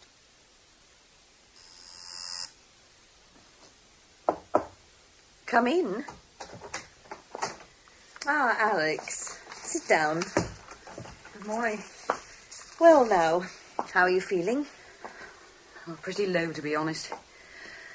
Oh, come on, Margaret, put me out of my misery. Well, it's pretty definite. Oh, God, no. Afraid so. What am I to do? Has Ian any idea? I don't think so. You'll have to discuss it with him. Yes. Well, what do you want to do? Get rid of it. Well, have you really thought about it? I mean, there are other things you could do, you know. Even adoption. Are you really sure? No. Yes. I just don't know how it happened. Well, the facts are, A, you are pregnant, B, if you do want an abortion, and personally, I think you could be wrong to insist. Well, we'd have to find grounds and get moving. I know. You really must give it very serious thought.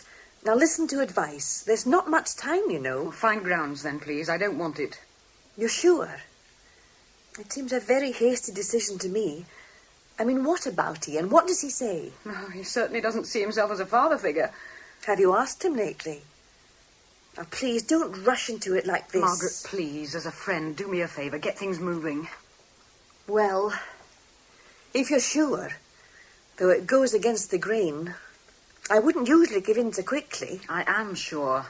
At least will you promise me you'll continue to think about it meanwhile? Yes, all right, I will if you say so. Well, I'll make you an appointment to see Dr. Nash in Askinstall. Thank you. Now, promise me you'll discuss it with Ian. Yes, okay, if I must. Now go home. Think about what I said. There are all sorts of answers to your problem. And, well, you won't do anything silly, will you? No, of course not. Thanks. Oh, goodbye, then. Yes. Goodbye. Keep in those iron tablets, won't you? Yes, thanks. Oh, dear. Does she know what she's doing? Darling, I must talk to you. Alex, darling. Ian, I must. Relax, love. Now, you know what I think about it. If you'd read that book... Well, I didn't. And I'm glad. Now, drop it. I've heard about enough about your ghosties. But there's something else. Now, relax. There's something else I have to tell you. I know. Do you? There's no need to say any more. Ian knows all about it. Oh. What shall we do? Nothing, love, nothing. Just relax and wait and see. We don't know how things will turn out. Yes, we do. No, we don't. Now, come on, love. I'll give your shoulders a rub. Relax now.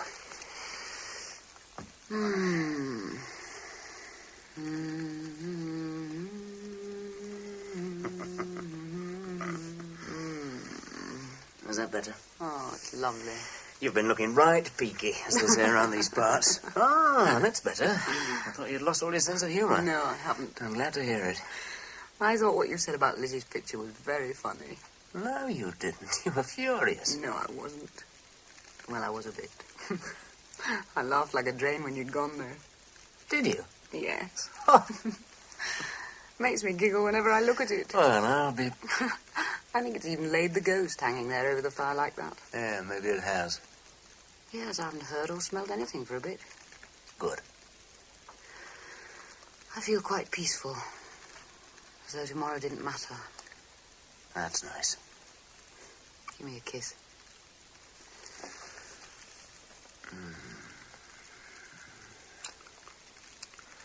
Nothing matters, except you and me.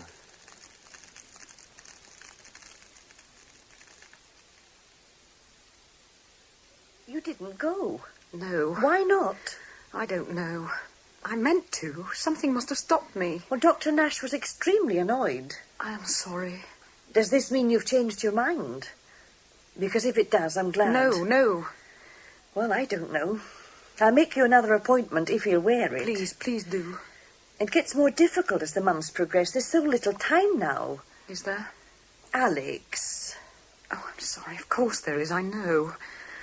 I'll talk to Ian again. He does know. He said so, yes. Well, that's something. I am sorry. I know I'm behaving oddly. I don't know why. Well, it's not altogether unusual in your condition. I want us to move, you see. Move? Yes. Oh, I don't know. I just get the feeling that if we could only move away from that house, you know, I'd suddenly stop being pregnant. I don't believe it. Yes, it's crazy. I know it is. Well, why, Alex? Why? I don't know, honestly. I get such different feelings about the whole thing. I don't understand it. Sometimes I feel sick right inside me, then I don't want it. I hate it. And then at times I feel quite peaceful. And I look at that empty cradle and think, well, what a pity, poor Alice, and I quite want it. What? Poor Alex? Don't be silly. It's not so bad. No, Alice. Poor Alice, not Alex. And who in the name of wonder is Alice? Alice Nesbit. It was her baby got burnt to death in that same cradle by our fire. Now, Alex, dear. You remember what you said about that horrible smell? What? It reminded you of a crematorium. Anyway, I haven't smelled it for ages. Not since I knew I was pregnant. Somehow I feel as though if I got rid of it, and I want to, don't get me wrong, but if I got rid of it, it would all start off again, and I couldn't bear it. Alex, listen, Alex, you mustn't give in to all this imagination. That's all it is. It isn't. No, it isn't. Oh, why doesn't anybody see? Why don't you see? I feel as though I've been taken over. Don't you see? I've been taken over. Of course I didn't know. How would I know? Nobody told me. She said she'd talk to you. Well, she hasn't. I see. Well, thank God you came out with it at last. How long did you say? Just about 4 months. My God. It was when she didn't turn up at Dr. Nash's for a second appointment. I felt I had to talk to you. Thank God you did. Well, you mustn't be hard on her. Oh, my God. It's quite common for women in her condition to get, well, fancies. The whole thing's a bloody fancy. But she said she'd talk to you. Yeah, maybe she fancied she'd talk to me. I see. She's been on at me about moving house. God, what's that about? Well, you must try and understand her. Well, what can we do? Can we get things moving now? For a termination, you mean? An abortion, yes. Well, To be quite blunt, it's rather late. What? I'd say it was unlikely she could get one now, except on medical grounds, and she's perfectly fit, apart from a slight iron deficiency. So, I've got to lump it. Well, try and understand how she feels. She certainly pulled the wool over my eyes. Now, you must try and come to terms, Mr. Turner. It's not really her fault.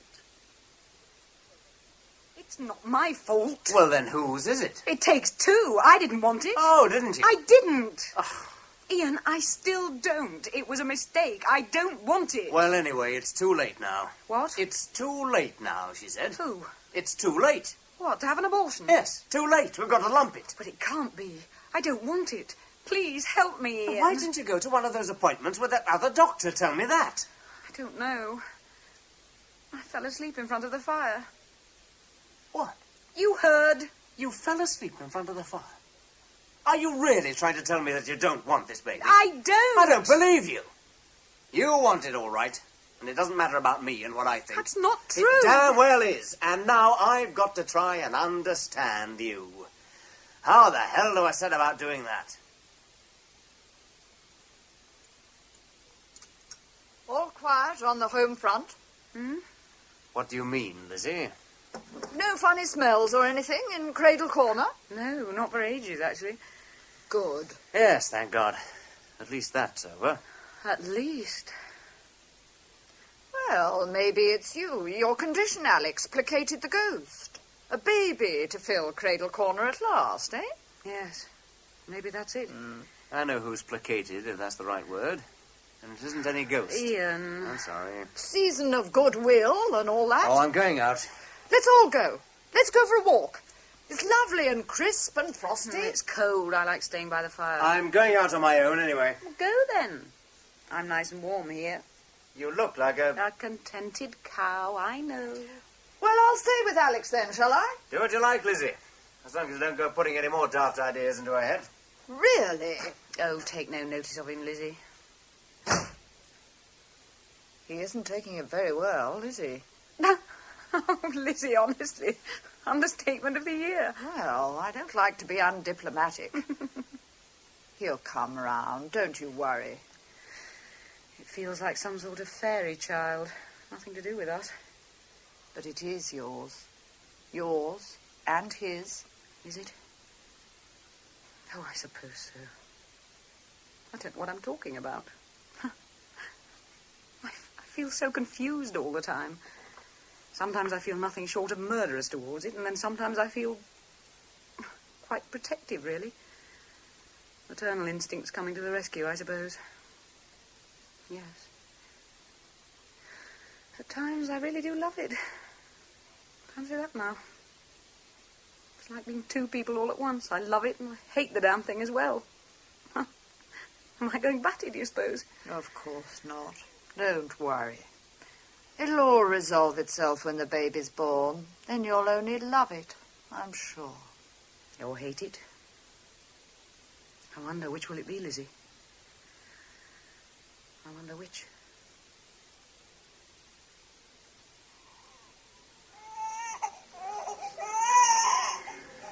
He's very ugly, isn't he? Yes, they all are. There's a whole room full of them down there. What a thought. We've got to give him a name. Are you proud, then? What? Oh, proud father and all that. Oh, I don't know. I feel responsible, I know that. Responsible for that wriggling lump for the next 20 years. Oh, I hope we like him when he grows up. I thought you wanted him adopted. Oh, don't be daft. How could we? No, he's our responsibility. Oh, yes, I suppose. You wanted him. Did I? I thought so. Oh, I don't know. I think we should call him Robert. Why? Why not Ian after me? He's not Scottish. Neither am I. Well, there you are, then. You don't have to be Scottish to be called Ian. Anyway, what about you, Alex, Alexandra? That's not exactly English. Oh, that's different. Anyway, I think he is a Robert. How can you tell? Instinct. What else? Are you breastfeeding him? Oh, no, I don't think so. Does dreadful things to your boobs, Mary told me. She went up 2 cups. She could do with this. He's crying a lot, poor little thing. Oh, they'll take him away soon. Robert, yes. I suppose that powdered stuff's all right. It's got all the right things in it. Of course it has. Oh, God, it'd be nice to be thin again. You said you were going to breastfeed him. You said it was better.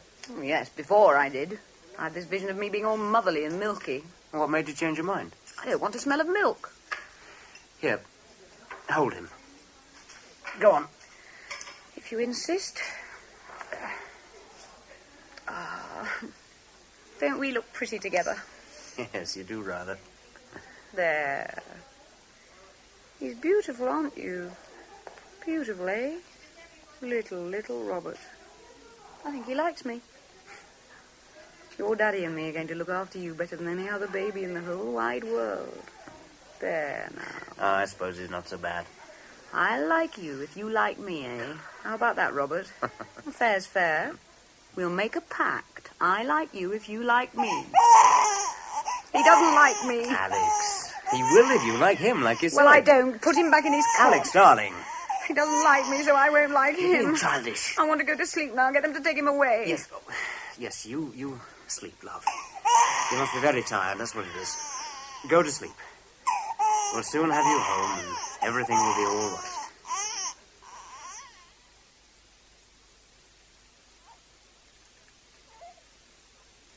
He doesn't like it there. It's the obvious place for him. I'm being logical like you want. Cradle corner is the right place to put a baby. He howls when you put him there. Exercises his lungs. He's driving me crackers. You don't want to pander to my fancies, do you, about the ghosties? That's the place where you put babies. All right. All right. Maybe he needs feeding. Well, feed him, then. How can I? The bottle's in the kitchen. Go on. It's not as though I was breastfeeding him. Why don't you want to? I don't want to touch him. Why, love? Must you be so vicious about it all? You wanted it. I didn't. And I don't. I thought once he was born he'd be separate from me, not part of me anymore. I didn't like that when he was inside me. I wasn't me, because I was always him as well. I want to be me. Oh, poor Robert. Poor Robert. I do love you. Really, I do. Poor Robert. Come here. There. That's all he needs. A bit of loving. You give it to him, then. Give him his loving. Alex, I don't understand. He isn't mine. He isn't mine. I just don't understand. Put him back in his cradle. Alex, he doesn't like it there. Maybe it's too smoky so close to the fire. It's warm for him. He should like that. All right. Look. Why don't you call in on Margaret Sutcliffe? Maybe it's your hormones or something. Hormones? Well, it must be some... Oh, God. What's that? Oh, I knew it. I knew it. It's back. It's back. Oh, no. I thought we'd finished with that. Open the window. I'll go to open the front door. Ian, come back, look. What is it? Oh, you've set it rocking. I never touched it. You must have. No. See, it's still rocking, look. You started it then? No, I didn't. You must have touched it with your foot. I'm miles away from it. Well, it must be a current of air somewhere down the chimney. No, it isn't. It's Alice. She's got her baby at last. She's got what she wanted. What? Poor Alice. We should give him to her, shouldn't we? Yes, it's Robert, Alice, your baby. Rock him gently, that's right. Rock him to sleep. For God's sake, Alex, stop it, will you? Just stop it. You've taken him out of his cradle, Thomas. You shouldn't do that. Alice wants him. It's cruel. You are cruel to Robert. Stop it. Stop it, Alex. Wake up, Alex. We should give him to her, shouldn't we? We should give him